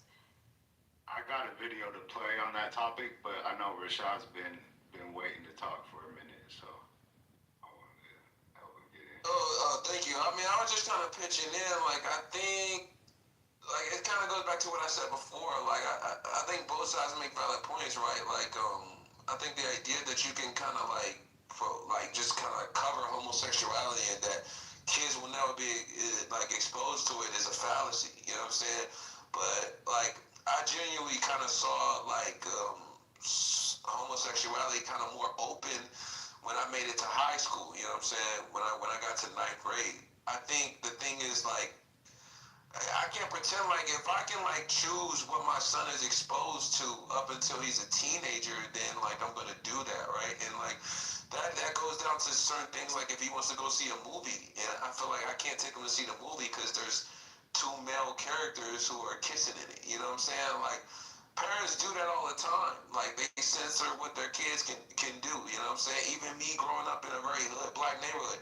I remember we used to have HBO. My mom saw something. We watched Space Jam one night, and me and my brother fell asleep.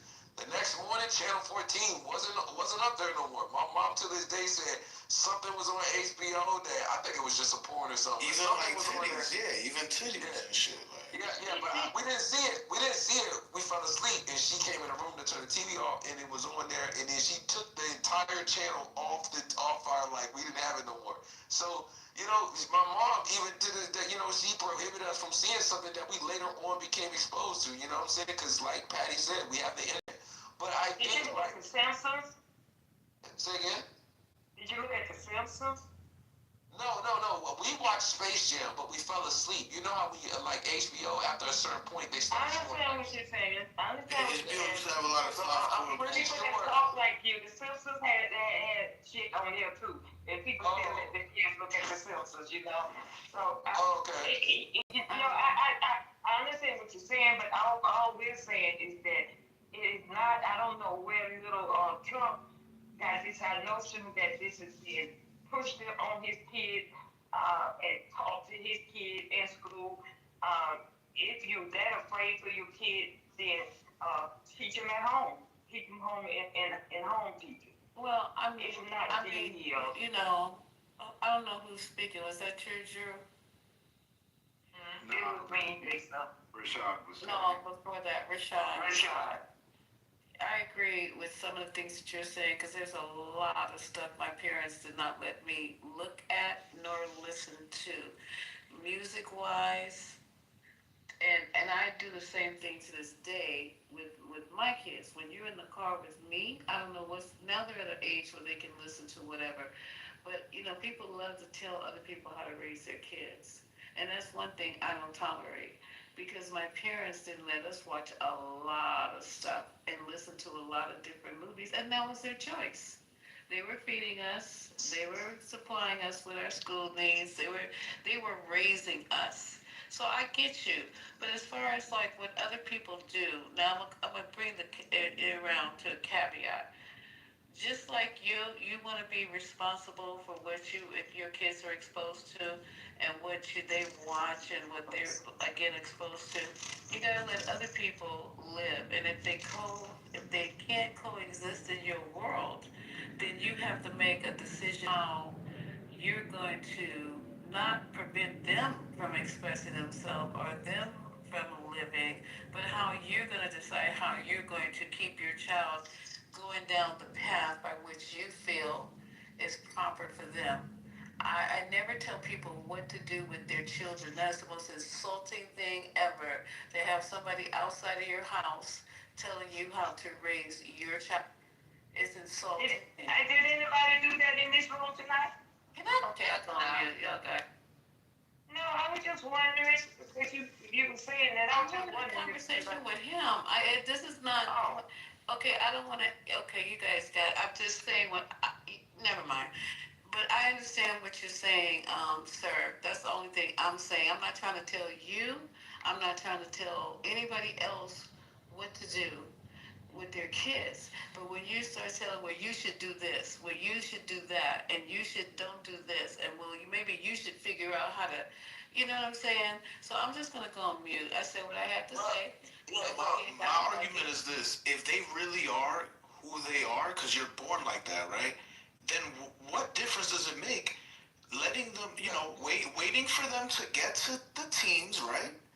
Older, right? They're less impressionable, right? I thought I wanted to skateboard when I was a kid, because I see a bunch of kids skateboard. Guess what? Yeah. I sucked at that shit, and I didn't want to do it. Yeah, so like what? that wasn't me. So let them get a little older, and if that's really who they are, because they're born like that, they will be that regardless. So one of the things I want to say is like it's kind of like I guess because the argument is kind of like if your kids are gonna grow up or be exposed to gay the homosexuality, then it will find them, right? You know what I'm saying? But the thing is like my mom, when I had a brother was killed in Baltimore, right, and it was gang violence. So my mom moved us to the country. She moved us to Southern Virginia, like in the middle of nowhere. You know, and I remember like as an adult, she told us like the idea was that where we were, there were no gangs. There were little to no gangs, right? The idea is that you're kind of like giving the argument, well, you didn't need to move because gang violence will find them. And sure enough, right? Sure enough, when we became teenagers, my brother did kind of join a gang. Now, it was a lower tier gang. They were just jumping people. There was never any gun violence or anything like that. And he was in it for a little bit, and I guess because, it wasn't written, it kind of went out of his system very quickly, and he kind of straightened up. But my mom to this day says she stayed in Baltimore, that the same gun violence that found my older brother that resulted in his death would have also found my middle brother who's still alive right now. And I think that is how you kind of have to see this. We know that the exposure to homosexuality will find any child without question, right, if they keep living.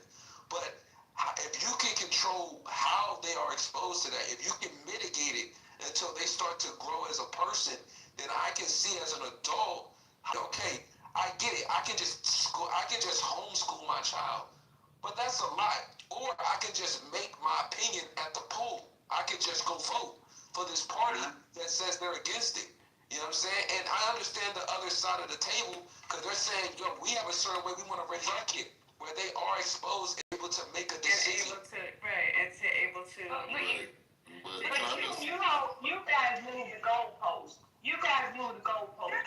That's not what Just was saying when we first started talking. You guys brought your kids into it. That's not what Just.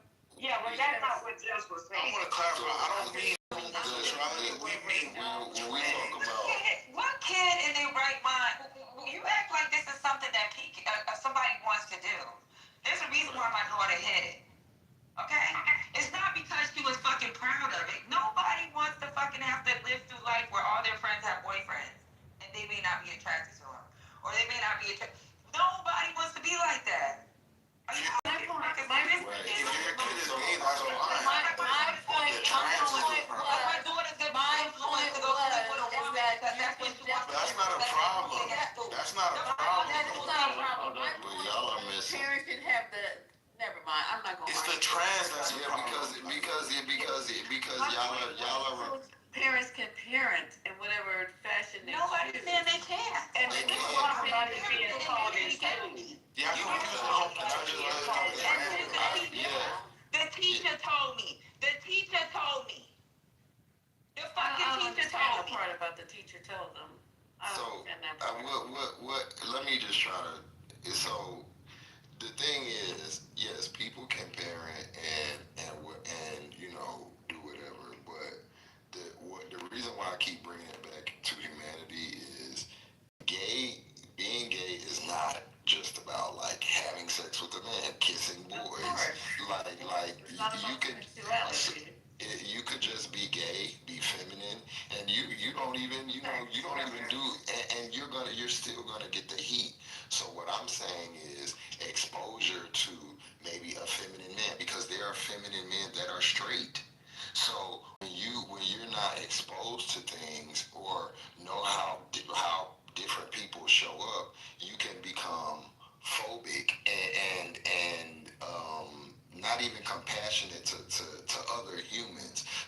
not about teaching, telling people how to parent. It's about having to coexist in this world with other humans. So, because y'all are thinking about y'all kids, and I get it, but I'm sure Patty can feel this. I got a mama too. I got a daddy too, and they love me too, and they don't want me to be, and they didn't want me to go to school and get mistreated by and acted. You know what I mean? So. And I don't want that either at all. But so what I'm saying is humanity is keeping that in mind. Like these are kids. You know what I'm saying? Like they just being who God put them here to be, right? And when we put our adult worldview onto them, that's not fair. That's really not fair. And so I don't think that kids are walking around. I'll land here. I know for a fact when I was younger, if I could have snapped and changed how I would have done it because it wasn't fucking easy, and I wasn't kissing no boy or doing no shit like that. I was doing all the shit that the niggas did. I was just gay, and niggas could tell. So. But because people had homophobic parents and weird ass beliefs at home, they was treating me, adults and kids alike was treating me weird, and it made and for a while it made me into a very very nasty person, and I was the one beating up y'all straight kids, and I don't want to do that. But y'all have to understand what you're creating on both sides. You're gonna create a whole lot of the gay men that y'all hate and that y'all think are nasty. Those were created. Just like the straight men, the gay with the trans. The problem is the trans. I'm just saying. I'm about to land right here. It's okay if you're gay, but I'm about to land right here. I'm about to land right here.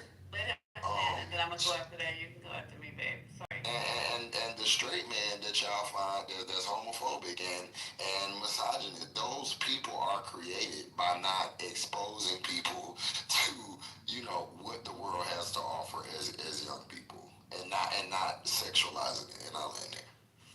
Okay, so Jess, I want to make something absolutely clear, and my whole focus was parents being allowed to parent.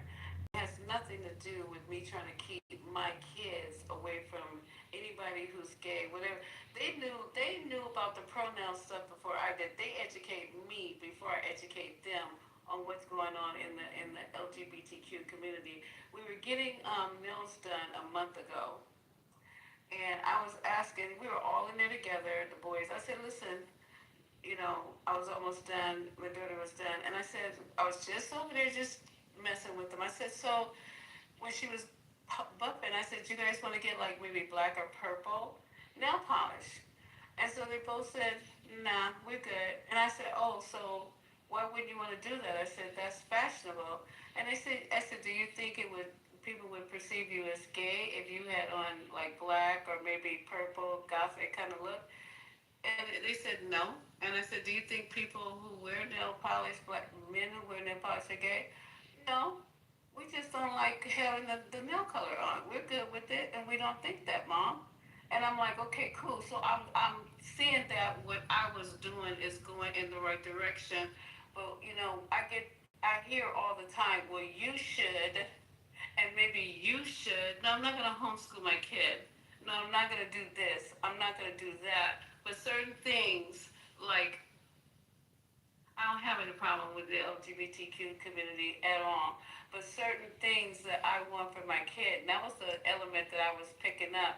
I don't want people to try to voice their opinions on what other people, because I don't. If he decides that he feels that he doesn't want his kid this, that, and the third, and he wants to homeschool, I keep my mouth shut. If they decide if they want to not Lisa, that's not fair. When you're talking to me, because I said to him, I would be talking but you don't like for me to answer you. I'm the one that said it to him. And I wasn't telling him. Xander, first of all, I'm not talking to you. Just because I come you always do that, throw hints and shit. So you were talking to me. I'm the one. Look, I'm not trying to tell him how to wrong. Lisa, I was not trying to tell him how to raise his kids. No, I told him he needs to have homeschool his kids. I don't need to throw hints. I'm the one saying. Don't. Okay. You said it. Okay, so if you said it, you said it. But I don't need to throw hints. I'm not no kid. I got you, Lisa. I know,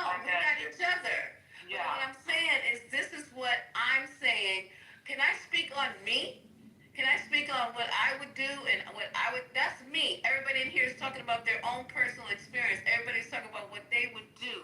I'm not trying to throw hints at anybody. No one. So that's the only thing I'm saying. I'm gonna bow out of this conversation like right about now. But my main point was I didn't really even hear you say that because I've been dozing on and off. But when I came off, I heard somebody. It could have been you, and I jumped in. But I don't need to throw hints. I don't. You said that, Alexander, I'm not cool with that. Okay, you said it 3 times. But I'm the one said it. And the only reason I said that to him, Lisa, because he said he don't want his kids around those type of kids. That's why I said that to him. And when the conversation, him and little Trump brought their kids into it because the conversation was originally about their being taught in school. They don't want it taught to their kids. I mean, Josh was trying to tell them it's not being taught in schools. That's what the conversation is. They brought their kids into it. It's not. And I said to him, there's 2 teachers in the room that would tell you it's not being taught in the New York City And school. I'll bring another teacher in the room, but it's not, you guys, honestly. I have a family, a brother who is an educator in where's he teaching now? At Washington High School. And it's not being taught in the schools. It's not. Yeah, that's what little Trump, that's what the conversation started out. Oh, well, I apologize, because girl, if I was talking to you, I'd be talking to you. I don't have to beat around the mulberry bush. Yeah, you know what we do. You know what we do. We do it. We do it. We'll do it again, so nobody get confused. Okay. I got you, babe. I'm sorry. I wasn't trying to make it seem like I was talking to you. That's just my own philosophy, And little Trump, Trump, you got kids? I think he left. He left. But he don't even have kids. I thought he was like 20-something. Well, he sounded like he had. He talked like he had kids. He's not 20-something years old. No. He doesn't appear. Never mind. Let me be quiet before I get tried in trouble again. I was about to say something. He don't. Yeah, but what a young mom look like? Mature enough. I'm just saying, he ain't mature enough. Never mind. Let me be quiet because I'll be getting myself. You're the ones that have them, Lisa. Yeah, and that's probably why I'm saying. I was a young mom. I was too, but you know what I'm saying? I guess once you get I was pregnant my senior year. I was pregnant my senior year of high school. Well, not that young, but I look back and I guess when you get older and you look at younger people, younger parents start to talk. I was like, he's not even mature enough to have kids. But that's my bad. I shouldn't even be saying that because I don't know his life and I just stepped in maybe at the wrong time. But apologies. I'll go back to dozing. I think that Jess brought up, a great point about it, just through his own personal experience. It's just, how other people have treated him. And, and honestly, from my perspective, I'm not necessarily, I don't want this to come off wrong, I'm not necessarily on board with the whole transgender movement or however you frame it. But at the same time, I'm not against it. I'm at a stand. My stance is it doesn't have anything to do with me. And I think that the biggest thing with what was being discussed as far as it being involved or being in the schools and all this is that we have to remember, one, there's a very small percentage of people that even fall under that category. And I think the point of it is for inclusion, so that those people, those kids aren't ostracized. We know that anybody that's, whether they're gay and I don't know much about, transgender, of course, because we were never taught it growing up, but I'm sure that people grow up with these feelings from very, very young ages. So, the point of it is so that they can, grow as any other kid with some form of identity. The other part of it too is as far as the exposure aspect of things, I don't know what the issue is with that. I can understand in certain elements or certain subjects or whatever, but one, we're not going to make our kids gay by telling them there's gay people, or we're not going to make our kids transgender because we're telling them there's transgender people.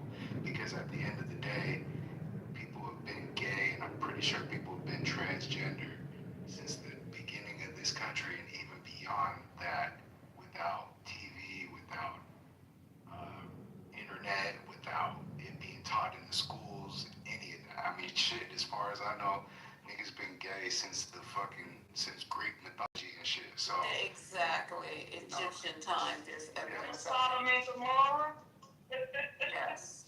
Yeah, Oh so, yeah, I forgot about. Yeah, that's right. Absolutely. Yeah, so overall, I think that, I mean, like Jess had said, is like the biggest portion of it that often gets left out of the conversation is just humanity. And, and just having empathy for people that aren't necessarily, like us or believe, the same things or, are just live a different lifestyle that ultimately has no effect on any of us, if that's not on us, but it's the point of inclusion so that these people aren't ostracized growing up, and we're not teaching our kids who are not under that, who don't live that lifestyle, that those are, like Jess had said, aliens, and we need to attack them. Because I also remember, when I was young, seeing the story about that boy out in, I think it was out in Texas. Blackboard. Yeah. Where they tied him up to the fence. Yeah, tied him to the fence. And that's based off of how our society had treated people that were gay at that point. I want to go when you finish. Go ahead. I want to go when you finish. Go ahead. Yeah, I'll land right here. That's just that behavior was formed based off of how gay people and how the gay topic wasn't even included in the conversation. We can't have that on TV. We can't talk about it. We can't see it. And it was basically alienated to the point where it allowed the people that hated it to be the loudest voices in the conversation. But I'll end there. Amen.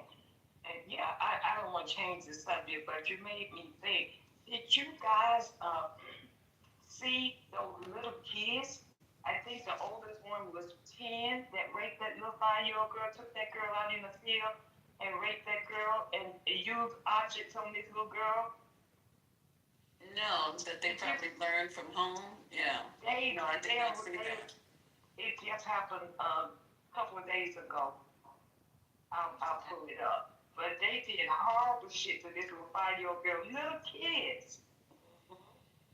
And the thing about it, Alexander, 99% of this begins at home, and maybe the parents need to be better educated, because just the same way we're trying to prevent any damage and harm or coming to our gay community, the same way you need to, the communication with your kids is what's important. To talk about subjects that even you are uncomfortable talking about. You'd be surprised how your kids will probably educate you and make you feel better. Just the same way as handicapped children, making fun of them, bullying people who you feel is fat and look weird or got their teeth crooked. It's just so much cruelty that us as parents, and we focus on communicating with our kids, telling them to respect other human beings like they want to be respected, talking to them about their feelings, what they feel about certain things, and sussing it out and ironing it out. A lot of this stuff would just be, it's just normal shit. Do you just sit down and talk with your kids and say, well, what's going on with school? How you doing? Are you being respectful? Because them kids at school, when I'm walking on the school ground, are nasty, mean. Don't have no fucking nappy hair. They want to be right. Look at that. I'll just be going over there going, you know what? You guys need to stop. This is ridiculous. What if it's a shoe? You're hurting this person's feelings. And after I talked to him for a while, I said, it's not nice. If this person turned on you, I said, look at your socks. Your socks are what if we just focused on you? So just like talking to these kids, they have to have some guidance. They have to learn empathy very young. Because they turn into stupid ass adults, you know what I'm saying? So that's what I have to offer. And then let me one more thing, and I'm landing. Yeah, when you finish, I'm gonna tell you this. Go ahead. I remember when we were getting ready for college, and I'm honest. I'm being very honest. I hadn't even heard about the she, her, the pronoun thing. So when they were choosing the dorm, for some reason they kept asking them what their pronouns were, especially with them coming to California. I said, well, okay, wait a minute, pronouns. So I was filling out the application and stuff. I said, well, what does this mean? They said, Mom, just put he, him, him. And I was like, what? And they were teaching me, and they felt nothing about it. It wasn't no big, oh my God, it was none of that. Mom, just put he, him. That's what I am, he, him. And they went on about playing video games, because they were playing video games. I walked in with the sheet. I said, what are they asking us right now? Why do you have to put this on there? They said they just want to know your pronouns. Put he, him. And I was the one sweating, like didn't understand what was going on. So, yeah, have more faith in your children and just be more communicative with them, open, and not be scared to let life. It's like, bro, I didn't even know anything about this. Yeah, Mom, you're old head. You don't know nothing. What was going on? I said, well, I guess not. So that's my little thing. Okay, guys, listen to this. A 9-year-old boy and a 10-year-old girl have been charged with attempted murder and rape in connection with an attack on a 5-year-old girl in Cleveland, Ohio. Prosecutors charged the two children with attempted murder, rape, felonious assault, kidnapping, and strangulation. 9 and 10 years old.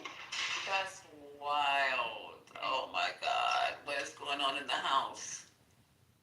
What is going on in the house? And they tried to kill the child. So do you think the parents should be held to some responsibility for this since they're so young? I'm just asking, because they're doing that now. Oh, Lisa, they stabbed the child too. Something's going on. The lady said her daughter was unrecognizable after the attack. What? Pull it up. Then her hair was attached from her head. I'm gonna pull it up. Sean, I'm trying to clean my baseboards. Oh my Lord. Patty, oh my God. What is it, 5 o'clock in the morning? These were some fucking monsters. Let me go look this up. Where was this? Where did it happen? In Cleveland, Ohio. I just put 5-year-old rape. Oh my God. 5-year-old rape. 5-year-old. These were some fucking monsters. Where did these kids learn shit like that from? 5-year-old rape. You heard all this stuff out here, man. But you know. Okay.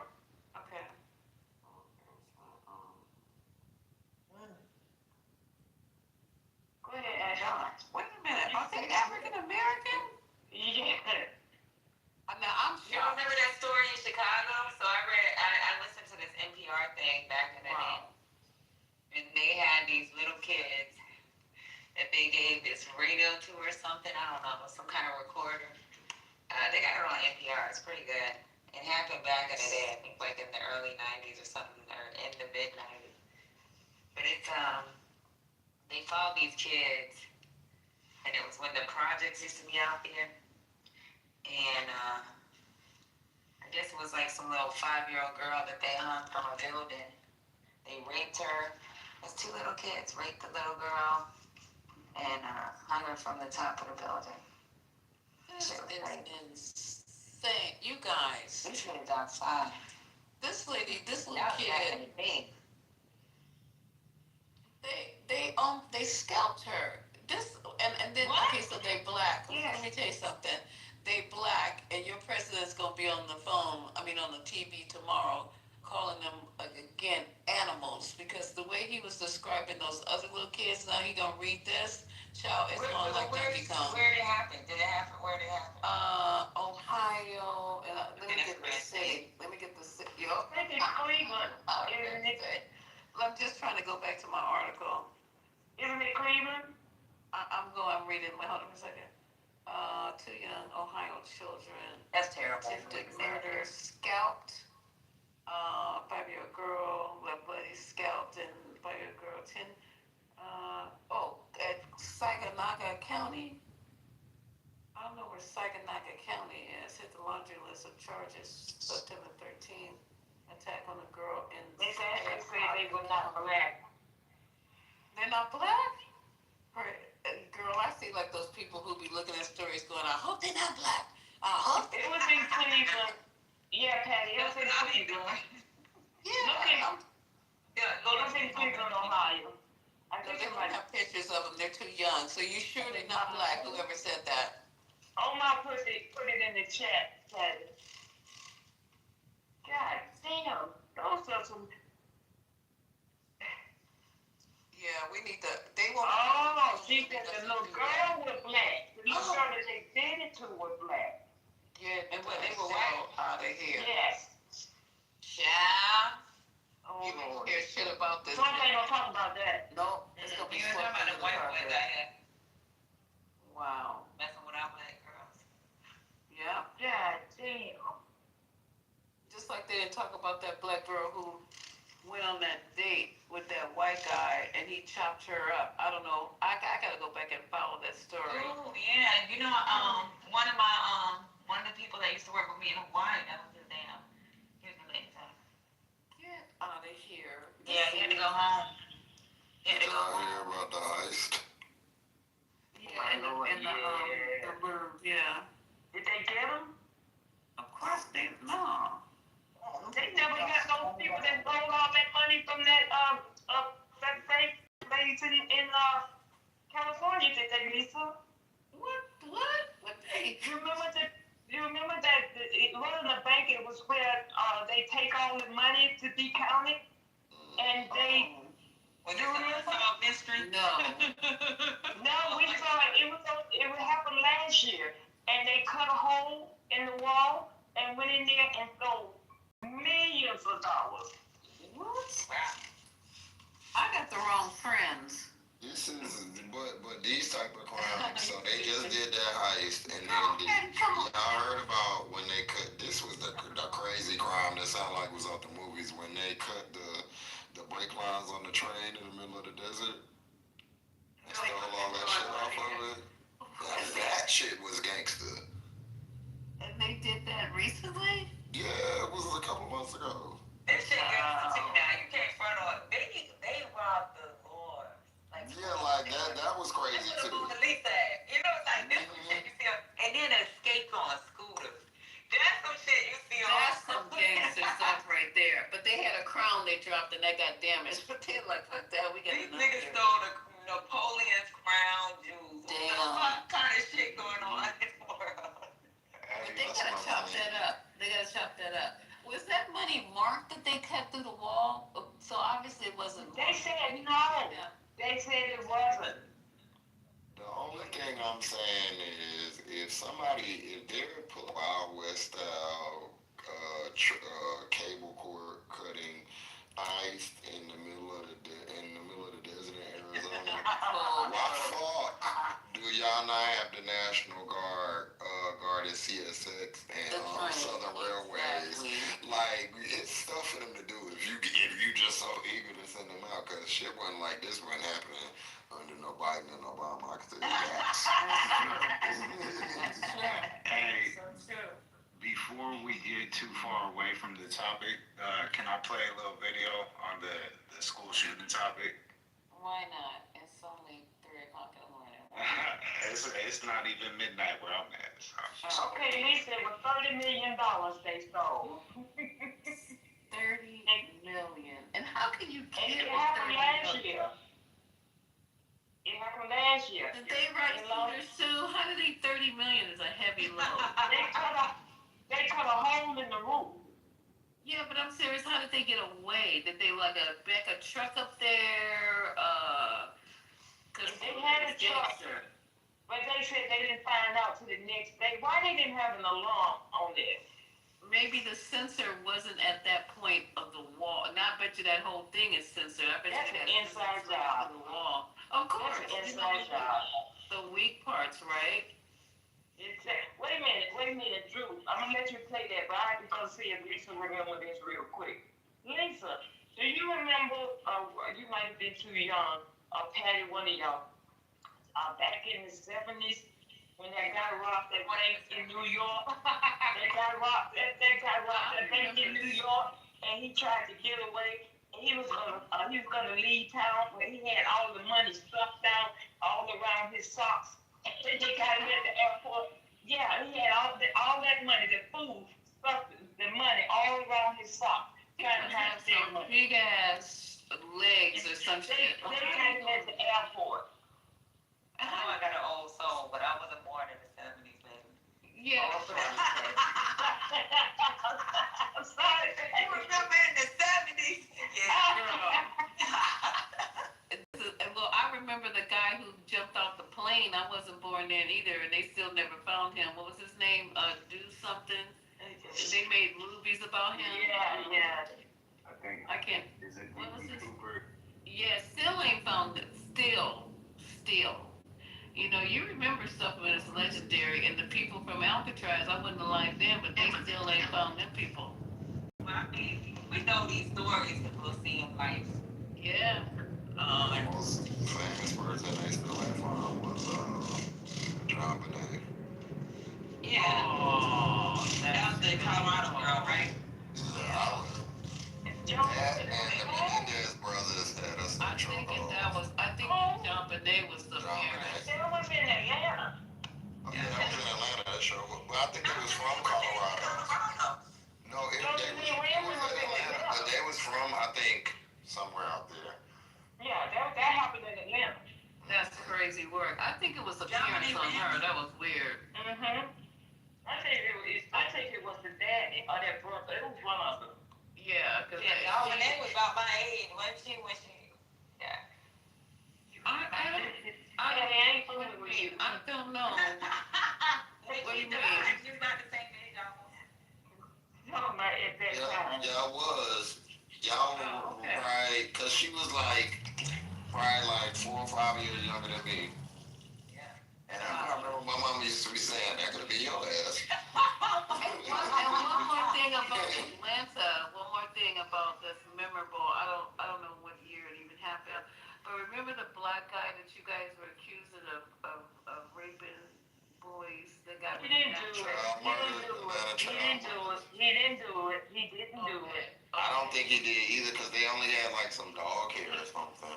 He didn't do it. Lisa, we'll talk tomorrow. I'll tell you a little bit more. I'll go a little bit in depth about that tomorrow. Just not on here. Wow. And them children never solved those crimes. His father was my science teacher in high school. Good Lord, that was crazy because they never solved the crimes. Just, black kids missing don't matter. Y'all be surprised.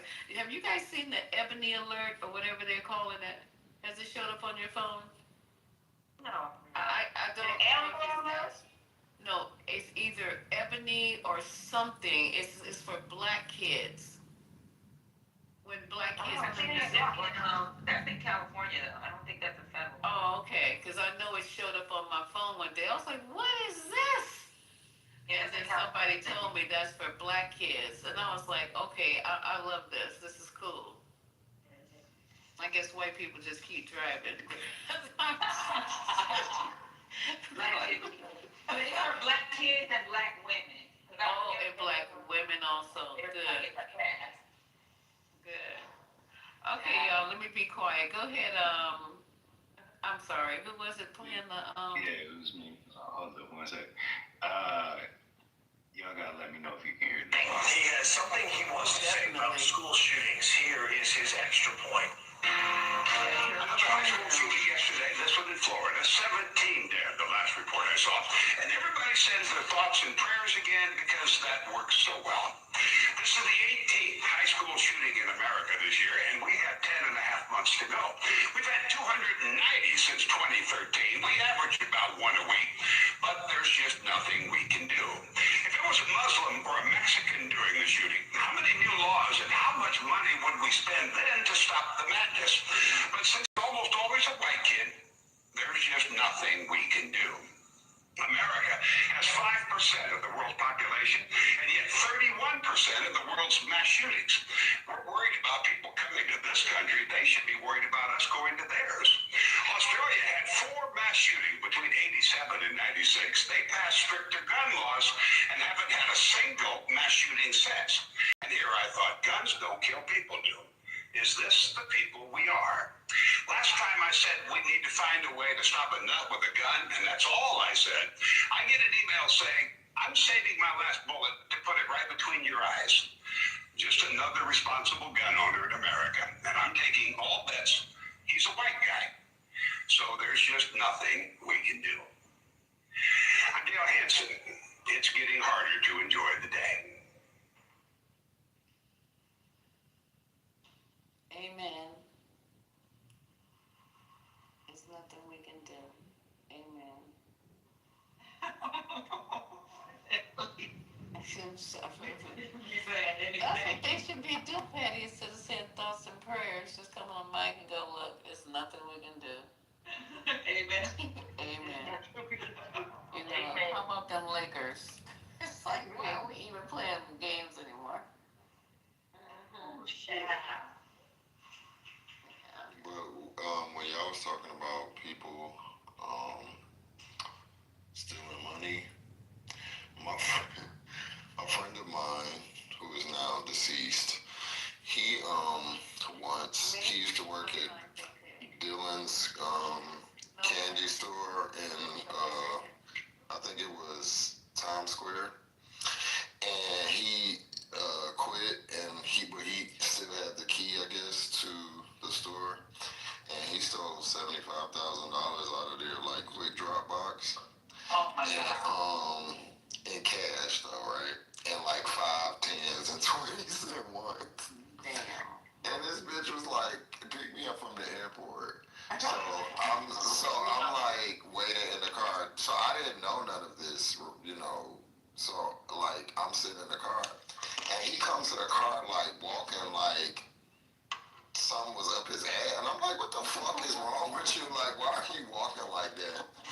And so he like waits till we get off the airport or whatever. We get on the highway, and when we get on the highway, he pulls up his shirt.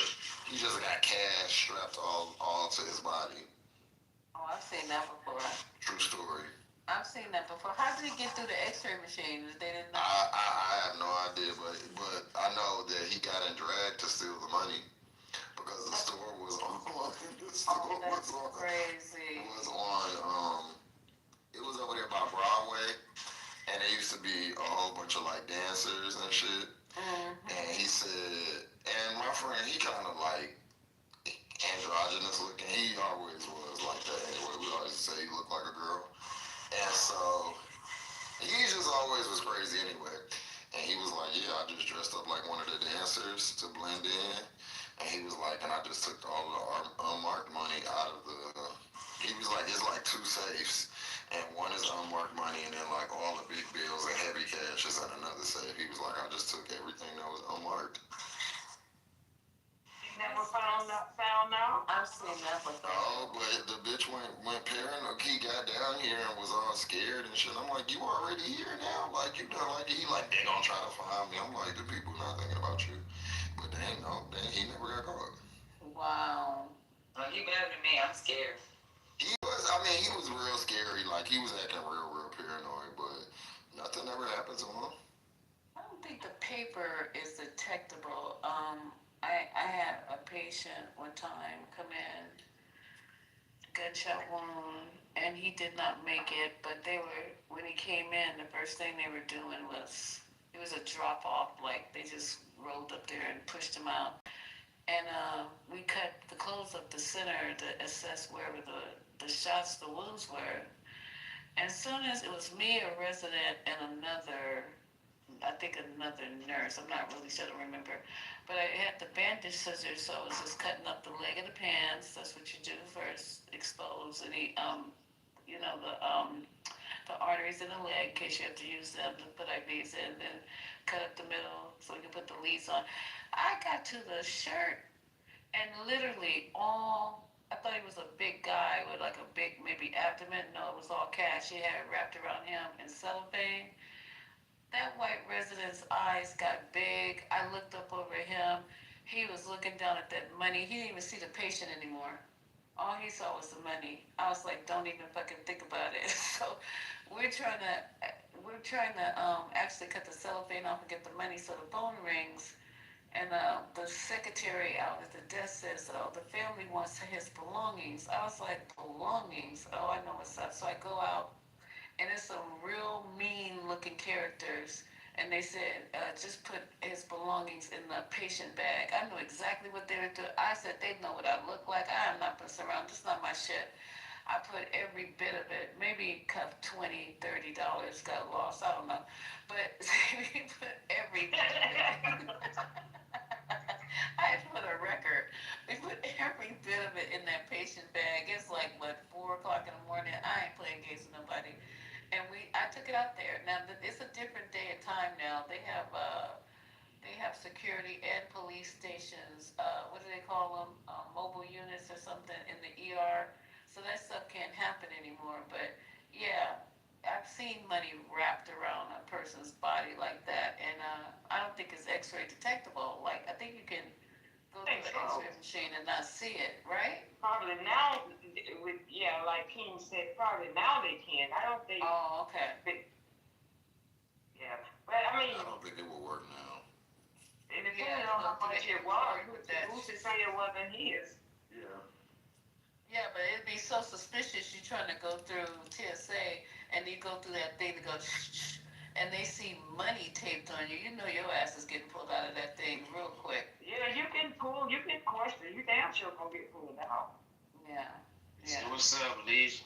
Shout out. Uh-oh. I'm not looking at the phone. Lisa. I'm not even looking at the phone. Who is it? Lisa is wise. Oh my God. Hi, Wise. How are you? What's up? Do you ever sleep at night, or you just sleep in the daytime? Because you only come in the room at 3 o'clock. I barely come over here. No, I said when you do come, it's about this time.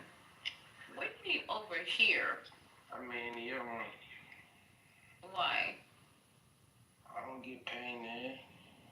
I don't even know. It's like I keep making pages because that's another story. Fuck that. I wonder why you're not getting pinged. I don't know. You just started back pinging me and shit. But I got something to say to that title though. Okay, Wise. I know this is gonna be closing us out. Go ahead, babe.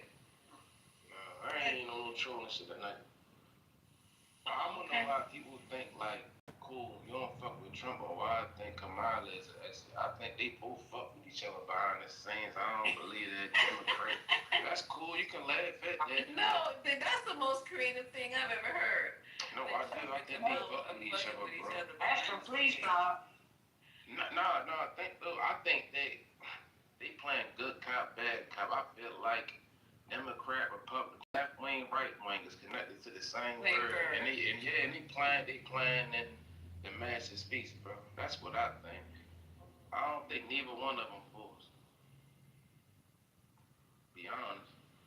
And they all got an agenda. But which one did you vote for? Which wing of the I bird did you vote for? I don't vote for none of them. I don't even think niggas. I don't think our vote count. I think the only Say time what I tell you guys about 5 hours locally. ago. The only thing your vote count is locally. Like when it comes to presidential votes. What's that? So just hold on for a minute, okay? I'll give it to you. Ashton, I don't know if you're aware. You're probably not, but you keep coming off your mic and your only thing you hear is sound like. Not you, that's all over. I'm just playing.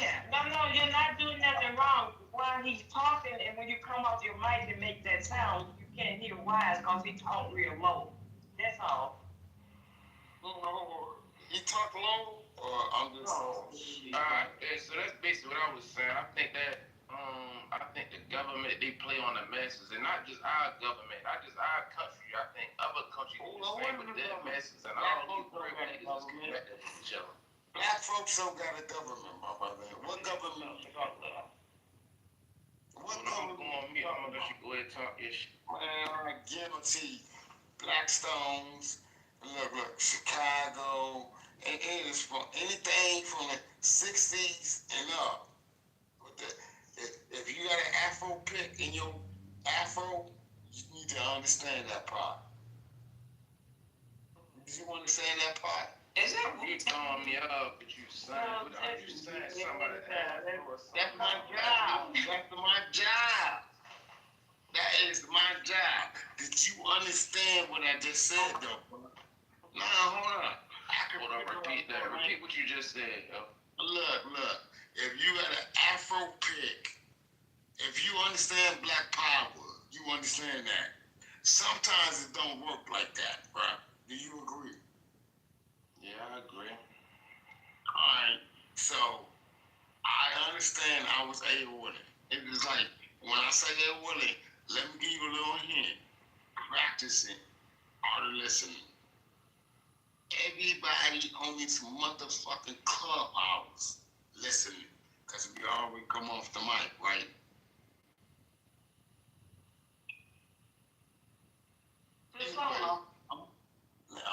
I'm on mute up. I already know what you're saying. Listen. No, I wanted to ask him a question. No, I'm on mute up. No, you had called. Revolutionary. I know it, but are you still singing? That's all I wanted to know. Are you still singing? You should let him mute up. I just want you to know if he was still singing. I went to YouTube. Listen to her. Key, Oh, wait a minute. Is this the solo? Yes, it is. I went to YouTube. Wait, hold on, Alexander. I need to get information where I can send my mixtape. Is that Sunshine? Yeah, my mixtape, bro. I need to. She's a rapper. Yeah. I don't rap. I flow. I MC. Me too. My shit is Granny with a groove. Oh, you got that new AI shit? Are you kidding me right now? No, I'm not kidding you, babe. Look. All I gotta do is work on my. No. I'm gonna move up people real quick. One mic. Guarantee you, funniness is funniness. AI is like technology. What you think, woman? I agree with you. What about AI and shit like that? No. Tell this nigga to shut the fuck up. Who the fuck you talking to? Look. Spit on you. Don't give a fuck about none of that. Look at this shit. Look. Enjoy the conversation. Hold on.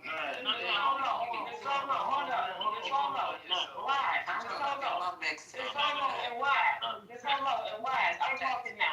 So you go on mute. Listen, we didn't have a nice conversation on this stage tonight. We're not gonna have that. Y'all can take that back across the street where you come from. You can take that back across the street where you come from. We're not having that. We're laughing. We're having fun on this stage, okay? How you pronounce your name? I got it too, Miss Alexa. Yeah, Alexa. So what's the Wu-Tang gang doing now? No. This level of conversation. Wu-Tang Clan is always fuck yeah, we ain't even talking about it. Why? You're not gonna curse the man out when he's not talking to you. Man, I ain't gonna curse the man out. But if he's not talking to you, why? I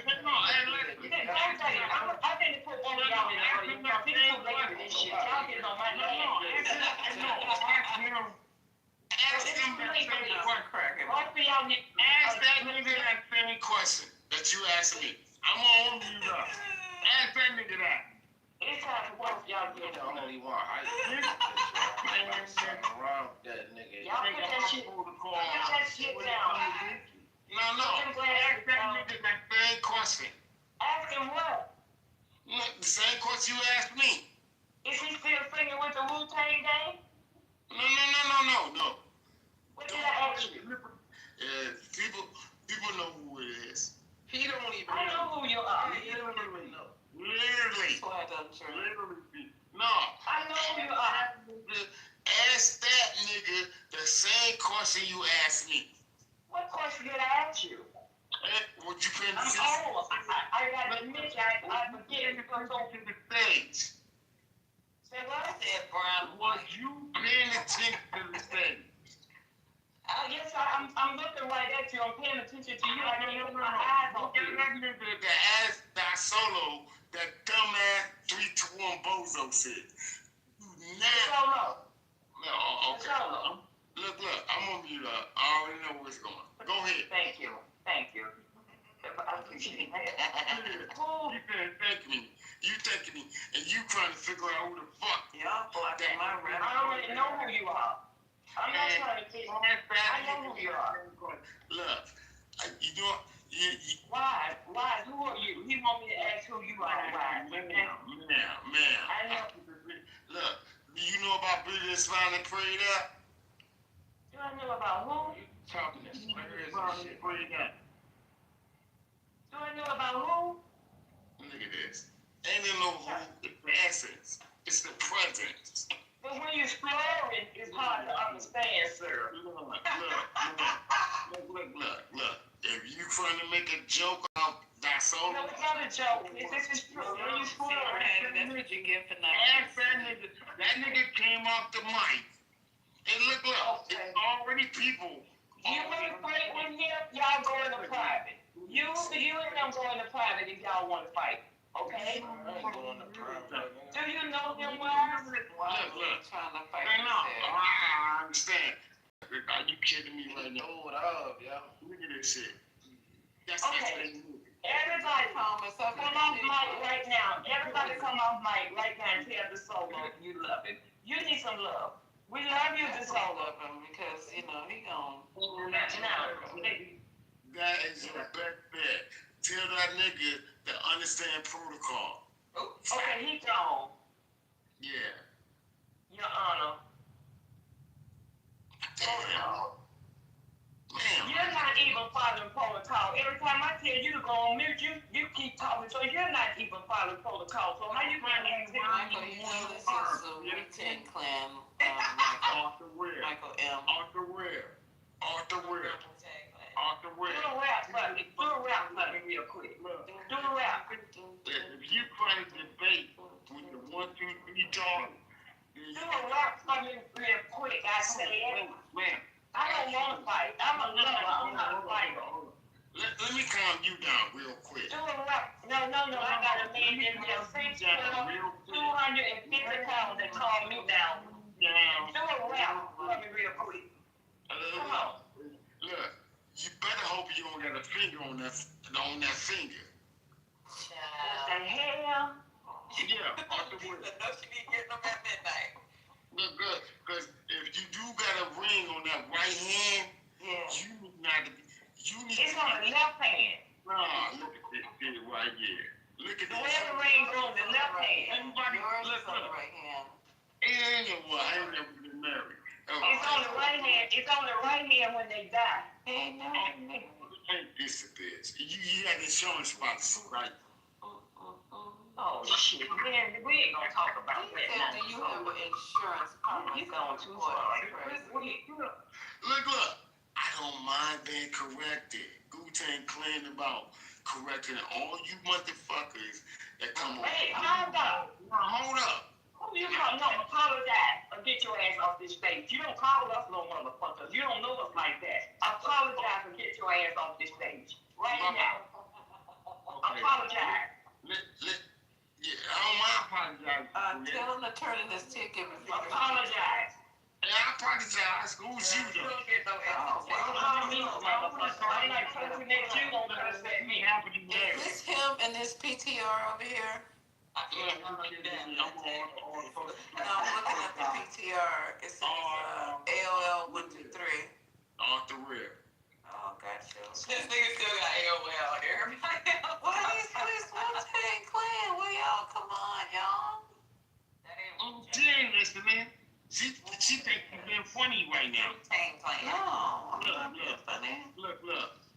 Only I read first before I enter the room. I guarantee you this one. Hey, nigga, shut up. You talk too fucking much. Oh my God. Who is Ready to that? try to sleep in the coop. Ain't nobody gonna kill this nigga to be like, move up, nigga. No, because we want you to murder up. You talk too much. You just slurring your words. You sound like Harry Joe Uncle at the cookout while you talking about. We was It's 72, boy. That's called the scuttlebutt. Hey, listen, y'all put too much goddamn nitrate. Hey, listen. Yes, I know you think like me, right? We like to think it. We like to think it back. Absolutely. Nobody thinks like you. The only person that look at this nigga. You got the brain of a motherfucking chicken. Nobody.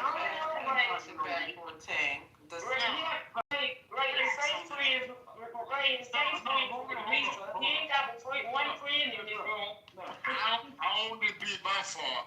I'm gonna mute up. Before you go, Let's see what this nigga talking about. Go ahead. I just want you to make sure Turn in your pink ticket. pink ticket. Yeah, that's all I want him to do right now. Yeah, turn in your pink ticket, that's all of it. And I'm following him back, so. He said friends with him. Lisa, I looked at that earlier when he came in. No, he was following me. I didn't follow him back. Oh, you didn't follow him. So just follow him. Turn in your pink ticket and come in the room tomorrow before half hour. I'm trying to get my pink Timbs out the closet. I gotta go find my pink Timbs. Y'all missing. You just like, damn, I followed that nigga. I ain't following him back. Oh, that's I'm following you back. Oh my God. Look, are you kidding me? Are you kidding me? I made the decision 10 years ago to stop drinking, right? This pink ticket. One of the reasons why is because I didn't want to end up like this. Right? I hear voices. That's why I stopped. I hear voices. You hear the voices. Listen. Listen, keeping it blunt. I followed that nigga, but I ain't know powder. Anyway, I know you thinking about it. I got your back. Anyway, I'm gonna be careful and come back. Child, I'm guaranteed the other way. To the nigga that's talking right now, guaranteed. How many fentanyl pills did you take tonight? I'm about to go in the house. 1, 2, 3, 4, 5. Ain't nothing to fuck with. Some people need to get trolled on. I can go from 0 to 50 though, right? Why? He beat you. He did what? You was the biggest troll. All I want to know, He ain't not even trolling. Patty, all I want to know is who brought him up. Who brought him up? I promise you. It's probably JD. JD know what's up. No, JD wouldn't have brought no trash. Oh, okay. No, we were glad he left the first time. God damn. Don't just He found his way back home. No, I think he left and he came back right on stage. Right. No, he didn't. He came from the audience. I saw him in the audience. Oh. But I didn't bring him up.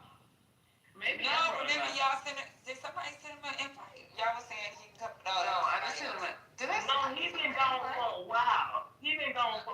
Patty. I was playing, JD. He was in here a few days ago. Yeah, I remember he was here. I didn't even know who he was. Lisa be getting some crazy characters in here. Listen, I didn't even know he was Wu-Tang Clan until today when I started. Look, he up here again. See, he is leaving the room. I'm running what? I didn't He just leaving the room and coming back. Yeah. That nigga for real. Wu-Tang for real. Controlling that nigga for real. Is he in New York or is he in Cali? Who? Wu-Tang Clan ain't nothing to fuck with. We probably from your city, Lisa. Lisa said you from New York. Yeah, he's from New York. Lisa, they out in New York. Oh, okay. I'm asking where he lives now. What borough? I think at one time some of them lived in Atlanta too. A couple of them, the twins lived in Atlanta at one time. The Solo, are the twins still in Atlanta? Oh, he ain't gonna say that. Yeah, he ain't giving up. He lived in town. You don't want that on that should be having you doze off. I haven't told you ain't gonna answer me. Ain't nothing coming up. Buildings in Chinatown when I went to New York, like the way everything's underground like that. Yeah, that's underground. Yeah, you know, like a lot of them have First of all, hey, what are the listeners? What?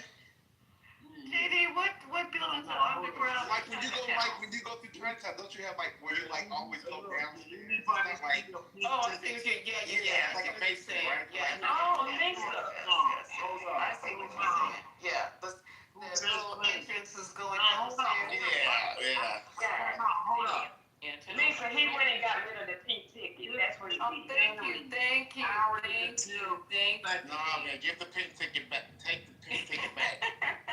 Look at this. Y'all gonna enjoy him in another day and another time. Look, unity is real. Unity is real when it comes to conversation. Unity. Do I need to spell it out or something? Let me go take it. Hey.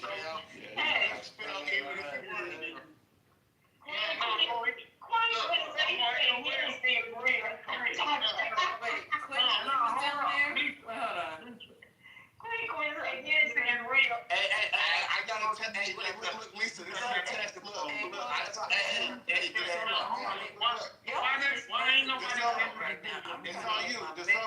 Look, are you smarter than a fifth grader test? So just answer these 3 questions for me. Just answer these 3 questions for me. Quinn ain't never let me have one mixtape. You're mad though, right? DeSolo, you're a Trump supporter. DeSolo, you're a Trump supporter. Give me permission to ask me questions. I'm gonna answer these bozos questions. Alright, answer this question. Hold on. Hey, if you answer these, DeSolo, if you answer these, hold on. Y'all gonna stop talking over JD. I done told y'all, all y'all don't care. I'll fight a man. DeSolo, just answer these 3 questions. I just want to know if you're smarter than a fifth grader. You and JD both will get bounced on your damn head. Me and JD, we got a helmet.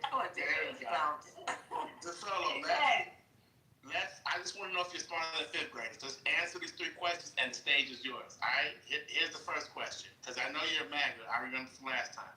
So what does the GOP stand for? DeSolo, answer it. What's the GOP stand for? Without looking it up. Good old pussy. I'm gonna say God over pussy. Now he all quiet. Shouldn't even took yo that long. Y'all taking this serious. Hey, Wise, are you a Trump supporter? That's general population. Listen. No, I don't fuck with neither one of them. Like I said, I don't fuck with neither fuck. Not general pop. No, listen. This is who I fuck with. I fuck with, I keep on. I don't trust the government. I don't trust no fucking government. That's probably the best answer I can give. Why is it saying the most, I'm just saying the real. Tonight you okay, right? Republican. I don't trust them. Why is it saying Trump and Kamala got something going on? No, I'm not just saying them. Any president that ever existed, I think, except for John F. Kennedy. I feel like that was the only nigga that really spoke out for American citizens, and he got killed for that shit. And everybody else that you see, don't nothing happen to them niggas. I feel like they're part of the shit. They got done the same way. Kennedy was the only president that got killed. Far as if you want to talk about Abraham Lincoln, we want to know why he got killed. Because he talk about that. John Booth. But I'm talking about that was really for the American people. For I ain't talking about like slavery time. I'm talking about like in the most current times and shit like that. He was exposing a lot of shit that our government was doing. JFK in his last speech, and he got killed for that. And his brother, right? Because his brother got killed right behind him. And I feel like they do people like that when you ready for the people. Why? How old were you when Kennedy was? Shit, I don't even think I was even alive. Okay, I didn't think so. Nah, but the thing is, just because I wasn't born on me, you can't go back and do research on what was going on. You can't. Ain't like I can't go back and watch. If you go back and do research, you'll understand that the Kennedy was for the Kennedys. It's like Rockefeller. So, man, you gotta answer my questions, bro. No. It's real quick, man. Why you into working women though? Just three questions and I'll get out your way with the women.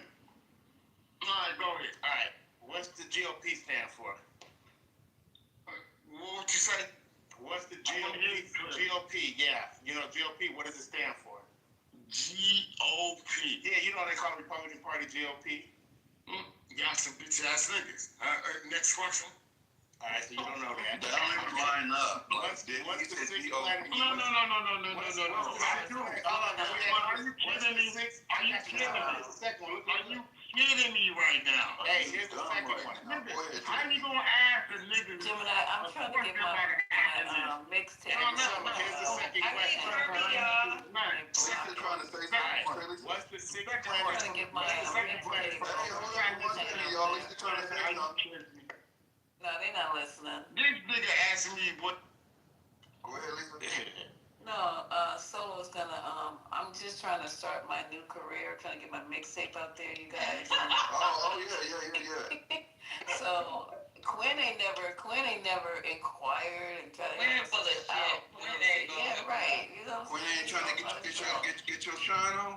You know what though? Y'all need to come to Atlanta. Quinn be doing little things around. I see what's going on. Lisa, I got the idea to help you out. So I know you know that Trump said, well, there's a high-ranking White House official that said Trump was looking to commute Diddy's citizens as early as this week. I heard that shit, right? Right. So that's where you get in. You need to get in with Diddy. Okay. Yeah, you strike me as bad boy. You give me Okay. bad boy. So I gotta be more. Yeah, I was getting ready to say, I sit down. I think you're supposed to stand another way. You might come out better with Kanye. Girl, y'all trying to really get me fucked up here. As long as you're good with the baby oil aspect. I'm good with the oil, so if it's that easy, all I gotta do is, I'm good. I ain't good with the voices. I think I'd go with the baby oil too. I ain't gonna lie, so y'all really think Y'all almost made me say something, but I just ain't gonna say it. I almost spit out my apple juice, but I'm good. I'm good with the baby oil. Nah, I go with the So you think they rubbing you down with the baby oil? I'm sorry? You think they rubbing you down with the baby oil? Yeah, he's not rubbing nobody down. He always needs somebody to do the I'll find rubbing. out though, Alexander. He used Astroglide. He used the baby oil for your body, so your body look good. Astroglide is. Y'all know what he used that like baby oil on. Yeah, that's what he uses. Yeah, y'all know what he used that baby oil for. No, he used water-based lubricants for that. You got it wrong. Oily oil. Baby oil ain't good with condoms, so we don't use it for that. Was he? Yeah, was he? Who said they were condom? That's what they did.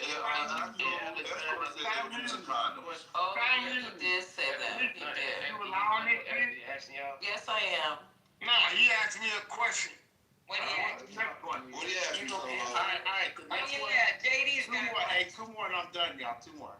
What's the sixth planet from the sun? I don't know. Breathe up.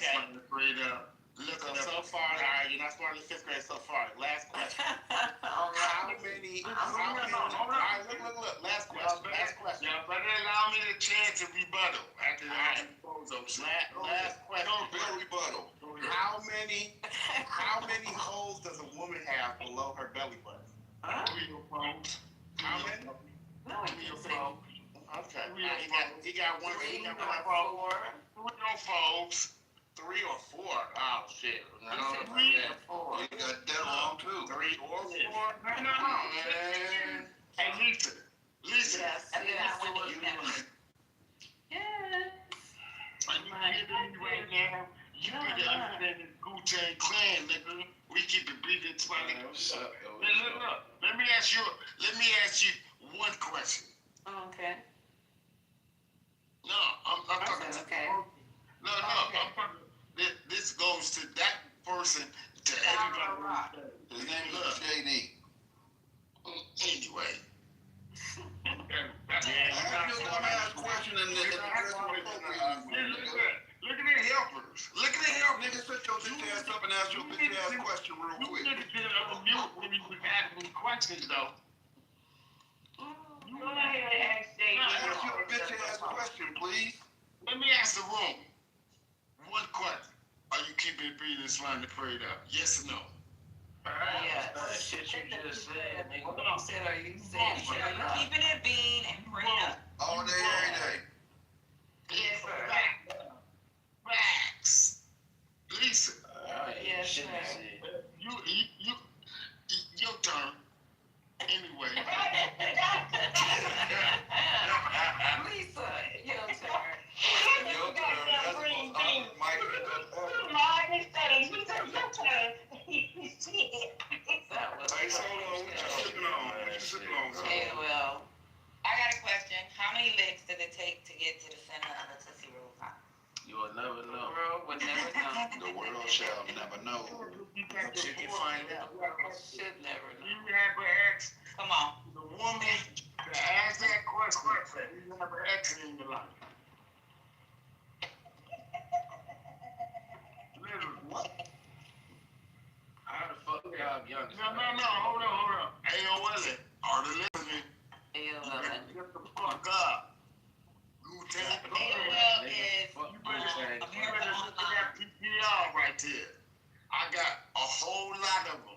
I'm on TikTok, on all social platforms. I guarantee you. How many followers you got on TikTok? No, hold up. That nigga got TikTok. He got like 15. How many followers you got on TikTok, gang? Hey, Lisa. Yes, AOL. AOL. Greenies and colorful niggas. Please do not interrupt me when I'm making sense. That's all you talking about. Making sense. What you talking about, colorful niggas? My shit is black and white, bitch ass nigga. What you talking about? You know, that's what our old people talk about. Look, give me your ass. No kicking ass nigga. Both LAX, nigga. Pull up, nigga. We ain't witnessing nothing. No violence. No violence. Smack the dick No out violence. your mouth, goofy ass nigga. No violence. We ain't doing no violence. Cause I'm telling you, I'm gonna have to tell the truth and nothing but the whole truth. We ain't doing no violence. Listen, after that Birmingham move, we ain't doing no violence. Listen, no violence. Yeah, well, don't be talking about no asking for no damn ass. What else you going there for? What you going there for, man? Ma'am, we keeping the breathing and smiling, praying up Wu-Tang Clan. Okay, no violence. I know you know how to cook. How you came out that much. I guarantee you, if I ask you one question, if I ask you a question, no, ma'am, but let me ask you a question. Do you know how to cook? All right. So, look, you already, we keeping the breathing and smiling, prayed up. We know how to eat, right? Yeah, I do. That's a loaded question. That one's too. Oh, I didn't even think about the other half. Yeah, you won't. Lisa, did you just confess to being an eater? You gotta listen. That's me giving that. Tell these niggas to shut the fuck up and listen. AOL, all to listen. Tell these niggas to relax. Oh, are they listening? Okay, you said you had one question, but I thought you was finished questioning. I asked you the question. As long as you know how to cook, you put my toe. Anyway, let that one fizzle. One of the best. Nigga that asked like 10 questions after asking one, saying he's gonna ask one. Like, what was I guarantee I ain't asked Lisa if she's single. No, you did not. No. Now it's implied that you're asking though. Hey, look. On that mixtape, though. Hey, tell this nigga to shut up. She said, oh, you can just pick up her mixtape and pass it out. That's it. All the way. It'll be a feature on that motherfucker. See, look at this, y'all. We're making progress. Man, Wu-Tang Clan. But you know, Gemini, I know you're gonna have to work with my papers. Don't encourage bozo shit. You know what? I can hear about your energy. You got good energy. Do not allow bozo to fuck up that. That's a fact. Got you. Yeah. Got you, Big Daddy. Yeah, you should, if that's the case and you really feel that, you should commit suicide right now. Suicide? This nigga saying suicide. That's the new one. That was funny though. You gotta. That was attempting to be funny ass nigga. So 3:30 3:30 every night we start comedy hour. Yeah, we here. We just finally prayed up. How about y'all?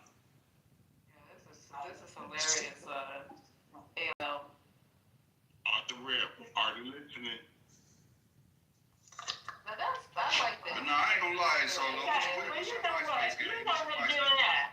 You know what, Gemini? What's up? It's gotta be hell. It's gotta be hell to wake up crazy every goddamn morning. It really do. Wait, his social media is not linked to his Clubhouse account. Let me look. I didn't even look. Hold on. Crazy. It has to be really hard to Yeah, get his wake up. Instagram is linked. Let me tell you something about 1, 2, 3 Warriors. We keep it in that order. Response. Support system. Niggas can act Hollywood, but we just keep it beating, smiling, prayed up. He only has 248 followers, so hold on. No, that's not true. Yes, babe, I'm looking at it right now. You were looking at the wrong person. I am? You're definitely looking at the wrong person. At least I'm checking. You definitely looking at the wrong person. No, I'm not. I'm looking at your IG account. Look. I don't need to share nothing. I'm trying to share my thoughts with y'all. Okay. You figure it out later. Okay. Yeah. What time you gonna start? Because I got to go to bed. No. For the woman that's looking me up, I can guarantee you probably involved, ain't you? Probably what? Are you involved? I told you, I've married 35 years. Okay. Keep it like that. I'm not. Oh, yeah, why the hell would I change it? This late in the game. But no, we about to be Remember what you said? No. We about to be funny. No, I'm being serious. Man, I hope not. You fuck around and have an unhappy home right here. No, I don't think so. Look, you already violated by looking my name up if you've been married 35 years. You better look up I look up a lot of people. That was my job. I look up a lot of people. I got a friend. I know who you are, though. Look. Yeah, I already know. Where you from? I can't guess where you from. Atlanta? Look at this shit. Oh, shit. It's about to be tricky. He's from Atlanta, too, though. You know the twins? I know the twins. I know. What's the dude? They still live in California? No, hold on. No. You from Atlanta, right? Mm-hmm. You just happy as fuck, ain't you? I don't live there now. That's where I'm from. I'm from the wild humpback crooked eye. The glove. You're from New York. Memphis. I don't know. Man, no, hold up. He's from New York. Yeah. I don't know where he lives now. He might live in Mississippi now. I know how to speak 5% talk though. What you think? I don't know. No, you don't. Definitely you not. Remember you said you just from Atlanta. I'm from the glove. No fingerprints. I keep the business smiling pretty. Bet you I can find you. Bet you I can find you. No, if you pull up on me, you fuck around, and you gonna eat some good barbecue. And likewise. Remember what the old saying go? It ain't about who the baddest, it's who the fastest. But you talking distance shit. If you listen, if you ain't in Memphis, you ain't got no good barbecue. I got people in Memphis. Okay, that's what a good barbecue is. No, I don't got to travel from the glove to go down south. You better let that one. Hey, Lisa, I'm trying to help the stage out. Wu-Tang Clan, 1, 2, 3 Warriors. Yeah. When you see this Wu-Tang Clan right here, we get the numbers up. Look, most people instead of yapping, you need to, written words matter. Written words matter. It's always That's the truth. Written words do matter. It does. I guarantee this to the niggas, look, to the people that happen to be trying to have a conversation with Don Solo, you better understand, you better be who you are. I am who I am, though. You better let that pop. No. I'm speaking esoteric. Oh shit, you cold business. Hidden word. No, it's hidden word talk. It's hidden word talk. I know. If you do not understand that PTR that I'm representing, I got plenty of them. I already joined it. I'm a member. I guarantee you. The appreciation. Most people forget that word, appreciation. And we appreciate you. You damn sure do. Hey, look. Got rid of your pink ticket. But just so though, when you come back tomorrow, you gonna come back tomorrow? Oh no. Lisa, you didn't let me finish talking to you, man. I said you coming back tomorrow. Let him talk to you, Miss Alexander, because Exactly. Since you want to come off the mic and all. Oh my goodness, this is too much, I'm telling you. No. Where did you find this motherfucker at, Lisa? Look at this. Listen, everybody got protocol. And Lisa.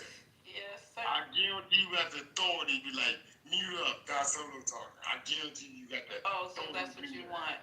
Okay. No. I don't want that. Y'all gonna be out. I'm funny anyway. Okay. You better let that one sizzle. I'm gonna let that sizzle. Yeah, I'm on. I got Facebook. I'm on all social. How did you find out about this app? Who told you to download this app, bro? I'm known to break up happy homes. Who told you to download this app? Who told you to do that? Look at all these niggas. Look at these three stooges. These niggas like clowns right now. Niggas jumping off the mic, just say what? Nigga, stop interrupting. Listen, stop interrupting. I guarantee I was talking to creation. I'm a blogger. You know what, JD? I ain't gonna lie. I don't know. In my mind, this is how I imagine the average New York around. This is the average NYC energy right here. No, man. This is NYC. I feel like if I was on the subway, this is the kind of conversation I would have. Hey, Lisa. Most of these niggas cheating. Black men don't cheat, though. Yeah, that's facts on that.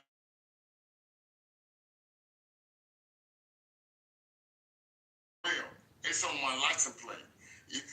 If you come to the glove and you see a 300, a nice car, shiny the motherfucker. No, I guarantee you, if you think you follow me, you're not. Oh. I'm trying to look. So it's like that. Run the room. Okay.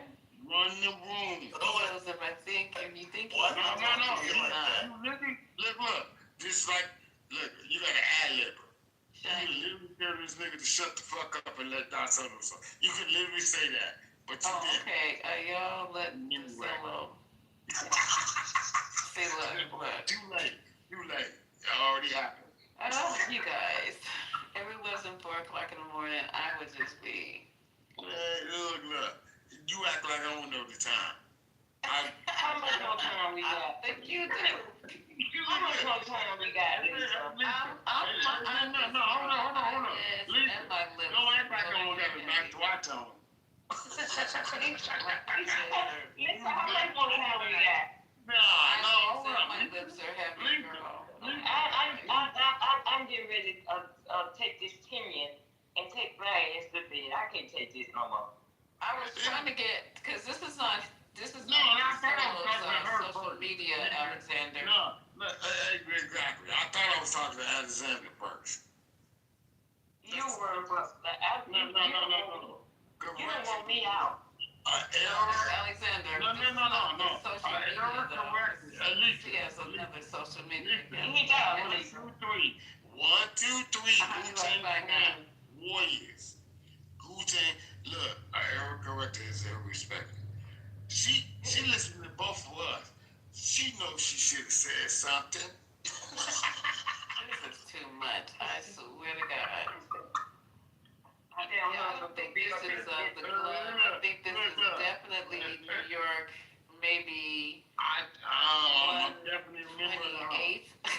128. I used to kick indoors. I never joined the house. I used to kick them. I used to kick food masses. Y'all know what it is. No, I don't. Nah. Would you like to? Are you single? No, habla español. Hold on. Español. No, you heard No habla español, señor. No habla inglés, señor. No. You know what? Vato Loco forever. Lisa got to speak in this song. Lisa got to speak in this song. Singing. Nigga be like, damn, man. What song is he singing, Alexander? You got requests now? Lisa. Yeah. No, she must know a lot of songs, but that one went past me like. I know a lot of songs, but that one right there went past me. Okay, so can I get one from our guests here? Which one? Give us a song. Yes. Give us a song before we go. Can you sing me the song? Hold on. Let me make sure. Y'all give me a moment. Y'all reset the room. Okay, reset the room, Alexander, because he's getting ready to sleep. Go ahead, Alexander. Reset. I understand protocol. Salute, Lisa. Listen, don't let us waste our time. Okay. I'm not done. I'm asking. He said he was gonna do it, so I'm basically right here. Let me a pillow, fluff it up. Let me get everything prepared. Patty, you comfortable? Ramona, you comfortable? Eric, JD, yeah, Ashley, you comfortable? Well, baby. Okay. Our house members down here. Hey, Alexander, hold on. Let me get my pink and gold Timbs out. Hold on. Yeah, get ready real quick. Lisa, okay. Our house members down there. Song, right? Yeah, you can do those songs. We got a special guest in the house tonight, so we getting a free show. You don't have to pay. It's free admission. It's 420 at 3:55 this morning, and I hope you guys enjoy. And I hope you guys enjoy it. So, yeah, we'll be putting the cash out up. Okay, so let's go to solo. Where else can you get this but at the 420? Is it cash out where I send a money request for my wasted time? No, the cash is only flowing this way. It's not going back the solo? Oh, did he fall asleep? The solo. He nodded off. That's a He on that heroin. He on that dope now. You already know. He back. Come on, guys. Y'all. Wu-Tang Go on mute. Go ahead, Mr. Solo. Yeah, I was on mute trying to find the music so we can all relax. All right. Okay, go ahead. Relax. Go ahead. All right, y'all niggas relax, because I'm in it. I have patience. Patience is okay. virtue. It is. Anyway. All right, go ahead. Back on that one. All right, go ahead. Protocol. Damn it. The Subway version. I got my Timbs on now. Y'all better stop messing with me. You got your Timbs and your do-rag on? Lisa. Yeah. Lisa. Yeah, You know Ray and fix some coffee, right? Child. And I ain't even been to bed yet. Ain't even been to sleep. See, that's a problem. I ain't even been to bed yet. He in there fixing That's coffee. a problem. Okay, I'm waiting. He gotta get his large cup that he normally Is he back? Yeah, he gotta get his double cup. You know, he smell like Newport, Marlboros, and Black and Mild, and Hennessy. Oh, Hennessy. That ain't no damn Hennessy. That's some goddamn cold brew. Yeah, this been going on for a minute. That's white lightning. White lightning I is don't know crazy. how many bottles. White lightning sound crazy. I don't even know what it is. White lightning sound serious. White lightning is Brian, you had a white lightning. That's what that is. White lightning is. We ain't never had no late night serenade from Quinn, no. Nah, Quinn, he's stingy with the gifts. Quinn want money for his. Yeah, he's stingy with the gifts. She's stingy with the gifts. I got you, Quinn. Okay, let me go to the couch real quick. Yeah, Quinn, get your ass up here and sing something. Shit. Yeah, I got you, Yeah, Quinn. serenade the I got lady. you, as always. Is he still here? Quinn now. They can rock the house together. Just Lisa don't understand. Hey, look, I ain't know we said. What's up with you? I said reset the room. Babe. No, I hear a lot of bozo. Coming off the mic. Okay, Bozo's on mute. Bozo's on mute. Look, I can be ready now. Trust Can I me. be a DJ? Can I be a DJ? We don't want a DJ. We want a performance. No, we want you to sing.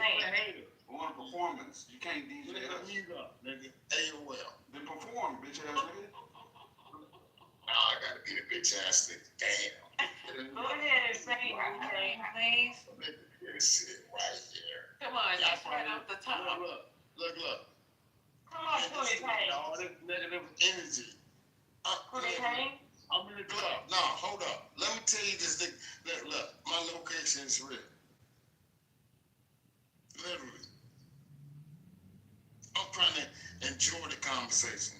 Okay, don't disrespect. All right. We know you. I ain't done. No, I ain't done. Okay, well, we gonna let you go back then. Hey, look, I could be. The audience waiting for you. The audience waiting for you. Y'all probably won't. You ain't seen that skit when they in the elevator dance. I can't even get the chance. This is gonna hate me. Okay, I like Jimmy. I love it. Jimmy, I don't hate it. Jimmy is fine. He not too much. He doing it. Shut the fuck up. You up. Okay, no, you can't talk to our hearts like that. Damn. It's okay. It's okay. He really. I'm respecting you. Everything. Is you gonna perform or not, nigga? That's it. Like, Man, I'm gonna, not solo. It's Come on. you got 10 seconds to start performing.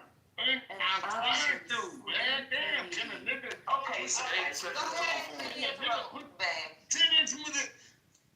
Reset the room. 5 seconds to perform. Okay, once again, welcome. Listen, go mute. Everybody shut up. I'm ready. I've been. You want me to reset the stage? I'm ready too. Okay, let's do this. Nigga, I feel like a Richard Pryor comedy smoking the cigarette. Yeah, okay. Welcome to the stage. Who they claim? 1, 2, 3 Warriors. Wow. Is it Pootie? Oh, it's Wu-Tang. Oh, it's Wu-Tang. What the hell did I can't see? I can't see. If you been in the goo, let sis. Wu-Tang.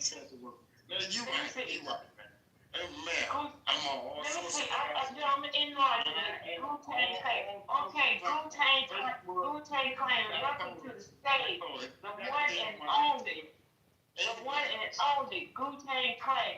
Audience member, you get a free show to put you to sleep tonight. You'll never see it in another room. He got 300 followers on Instagram. Come on. We ready.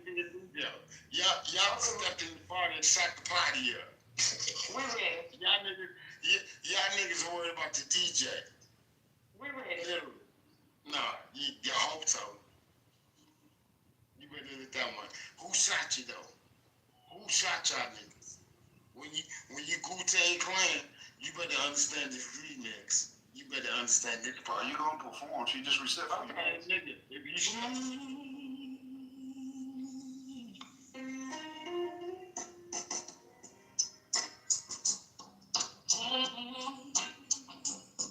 Turn your bitch ass up, nigga. Who shot you? It's something, nigga. Let me relax. Who shot you? Separate the weak from the obsolete. Just down Brooklyn Street is on it. The audio good. Can I get it 100? All the people that have the mic. 100. No. That's that AI shit. We trying to hear you. I already heard that. That's AI. Alright, nigga, shut your That's him, Gemini. Gemini, I already checked it out. That's him. Look, I'm trying to have a Blasian, East African, white, and black baby. So go ahead, play. No, that's him. I already checked him out when he first came in the room. That's him. You sure? I heard that AI version of Who Shot You. They got a whole channel. I'm gonna give you the YouTube channel that got this and all the other old songs. They take rap songs and they make it like sound like 60s. Man, nigga, it is what it is. We keep it breathing Spanish right now. Y'all ask me to play a song, nigga. AOL, nigga. That's not you though. That's AI, nigga. You think I don't know? Man, shut up.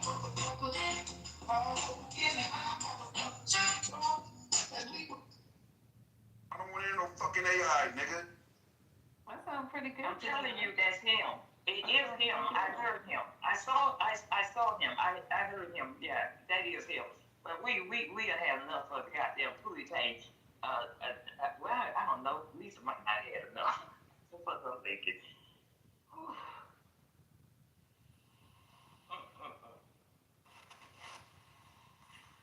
Mine is a terrible thing to waste. I'm getting so sleepy. I wish y'all was. Oh, if you get sleep, come on.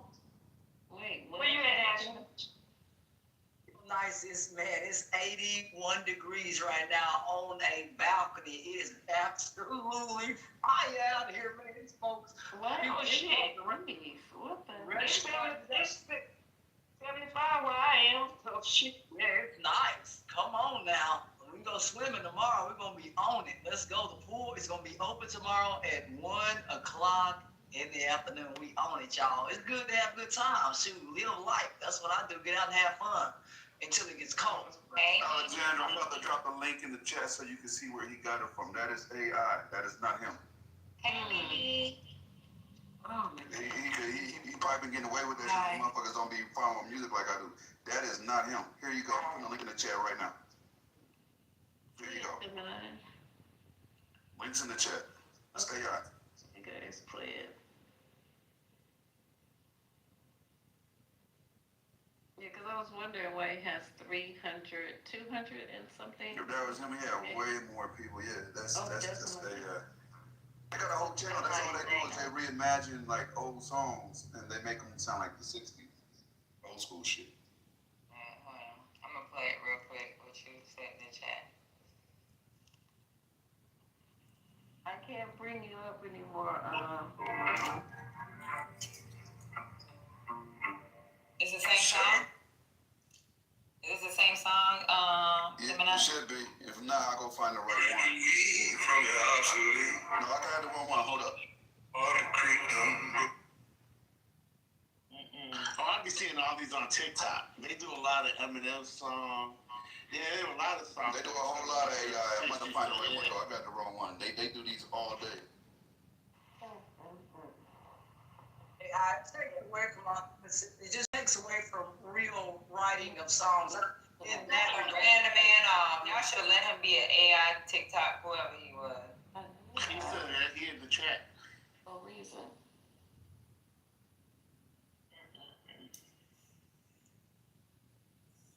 AI fucking everything up.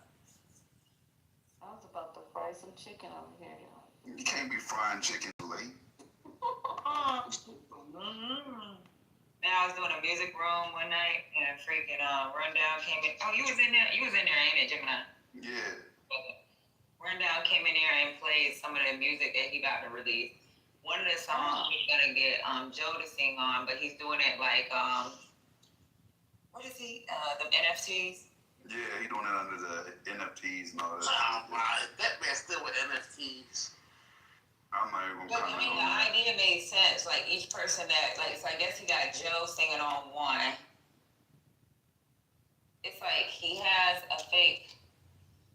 The album's like I don't know. It's an AI album, but as he gets each celebrity that he knows to sing on it, it brings up the value of it because each one of them are putting something about one person buys it and the next person buys on it to sing on it, and it just brings up the value of the NFT. He explained it to us, but I was like, this shit taken away from artists. But legal to use. A lot of these artists are fighting back against that because they're saying their voices are being used in things that they didn't ask for. I don't know. It's kind of a weird. I don't like AI for those perspectives of other things that do not allow for original writing or other things. You have AI doing people's schoolwork, teaching college students using AI to do their schoolwork, and they said, brother, you didn't write this. And yeah, I had to start over. The assignment over. It's crazy. You can't keep doing AI. You got to do the homework yourself. And a lot of folks don't want to do that. They're counting on these computers to do their schoolwork. And I think sometimes it can make people, I'm not going to say dumb, but it can water down certain types of information because you're not taking that in at the rapid speed that you would if you weren't maybe using that kind of, I guess, assistive technology. I was against. Go ahead, Brett.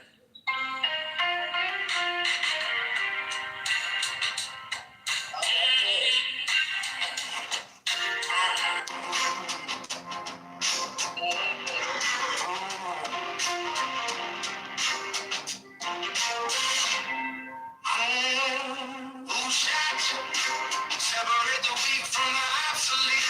Hard to beat down. Changes on you. Fuck all the bickering beef. I can hear sweat trickling down your cheek. Your heartbeat sound like Sasquatch feet.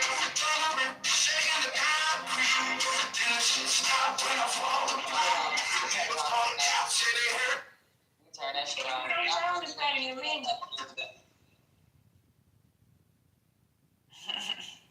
Damn. If somebody was really saying, but I don't like that AI shit, that shit would piss me off. Like, fucking Quinn said, the hell? Quinn, you not relevant no more, nigga. Yeah, y'all ain't right. Y'all was kick friends. Get up here, Quinn. Get up here. Get your boy band singing ass up here.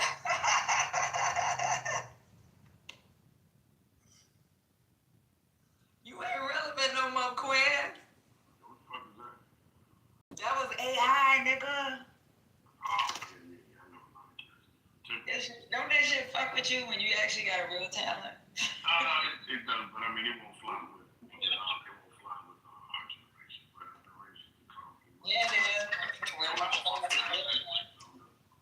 You heard it, what happened at the Monica and Brandon concert? Now, what happened? They'll be here.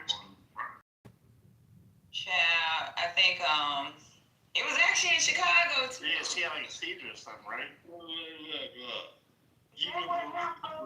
hey, go on mute. Go on mute so I put you back downstairs. Go on mute. Somebody should be talking about something else right now. Go on mute. I'm being nice. Just hold on. Please. No, they said that JD I'm was dropping. You won't go on mute. Was it a seizure? Because they said that because they were like playing the music. I don't know.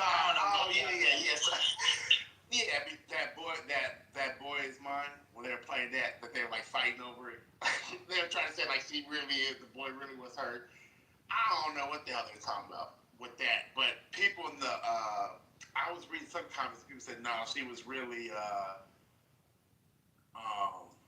like I guess she suffers through seizures and stuff, and she actually had a medical emergency because they said she never ever, like her professionalism, she never would take off on the stage like that. So they say she actually left because of a medical emergency. They said that they actually played the last piece when she said we're having technical difficulties with the music, and then it just cut off and she left. Oh shit! Well, I ain't gonna lie. I don't know. I was just reading comments on. It was showing it. Man, that shit crazy. And then people was like, they were lip singing some of the songs. I said, what the fuck? But I was like, maybe they were playing the music in the background and singing. You know how they do that. Well, I was about to ask y'all, have y'all heard about Timbaland having this? He got an artist, an AI artist that got a record deal, and they dropped their first video about 5 days ago. Have y'all heard of that shit? Yeah. That shit is fucking trash. Like Timbaland, I can't believe he put his name on it. He co-starred in the video, all that shit. But it's just whack. He's with Like, some kind of AI company. Like he does something with AI. I think that's why. It's something. What company does he just acquire? Or he's heavily invested in. I gotta look into it. It's something like that. I think that's the reason he might have done that, Jim. But you know, there was one AI artist that actually went #1 in her whatever genre she was. Oh, she got a multi-million-dollar deal too. I know you're talking about. She got like a soulful voice, real soulful voice. Like, she actually sound good. Like out of all the AI I heard, she actually sound dope. Like I ain't gonna hold you. Like she sound dope. Timbaland's our artist is a rapper. She a female rapper, an Asian female rapper. She sound like Missy Elliott without a soul. Like it's whack. It's crazy. Y'all talking about this motherfucker like they real artists. Unfortunately, they are. They getting multi-million-dollar deals. No, I mean, so this is not an actual person. Okay, your turn, Quinn.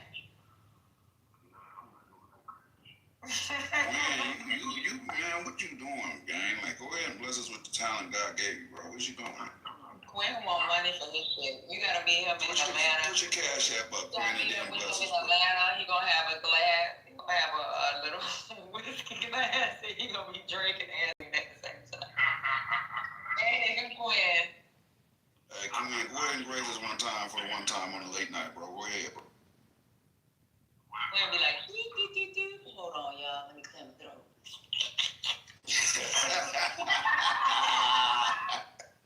Hey, Quinn, bless us one time for the one time on the late night, man. Give us something, man. Oh, hell, you don't even want that. A little teaspoon taste, you know what I mean? A little musical serving, man.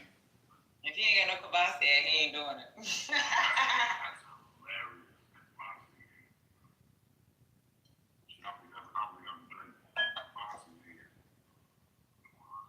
What y'all think about Diddy being out this week, y'all? What y'all think about this? There's a high-ranking White House official that said Trump is considering commuting his sentence this week.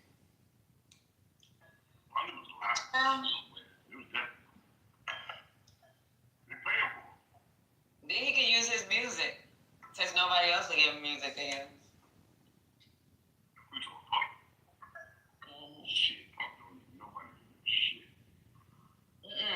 I'm talking about Trump.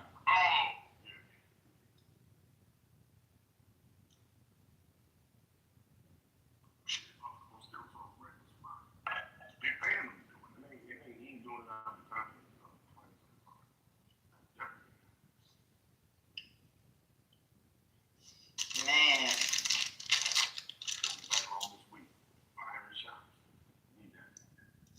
With baby oil and everything.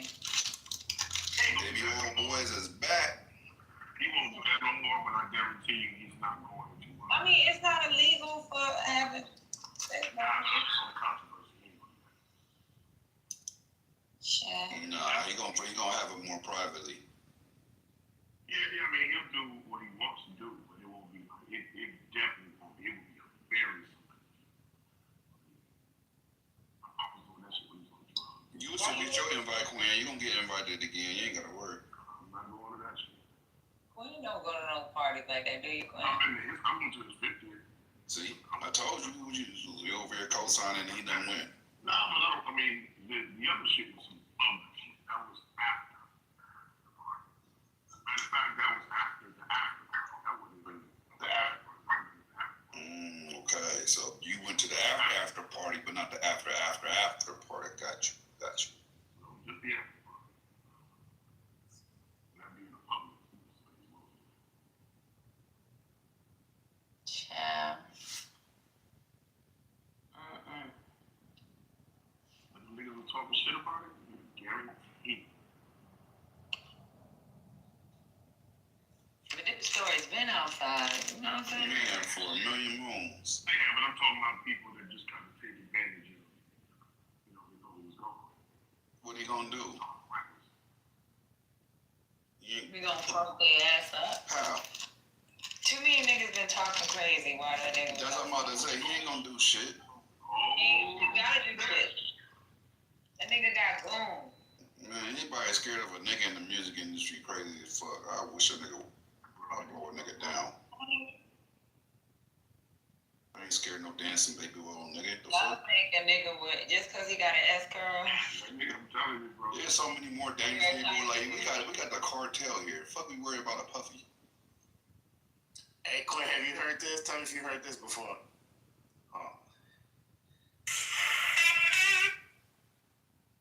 Can y'all hear it? We can hear it. We can hear it. Chris be using that crazy shit. Well, somebody actually here's his cat on Instagram.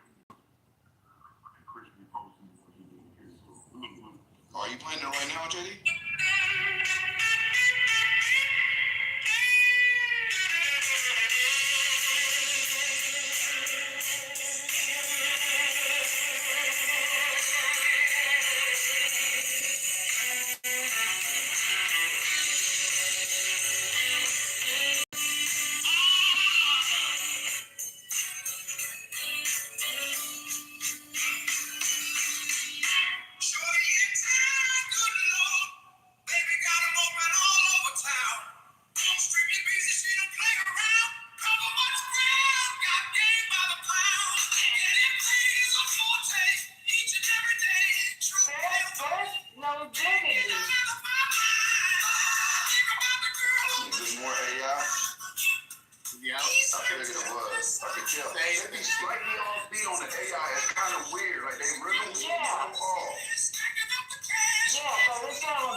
Describe how you want it to sound. Yeah.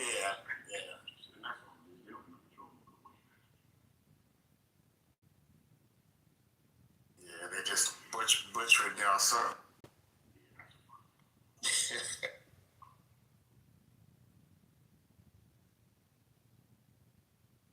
Lisa.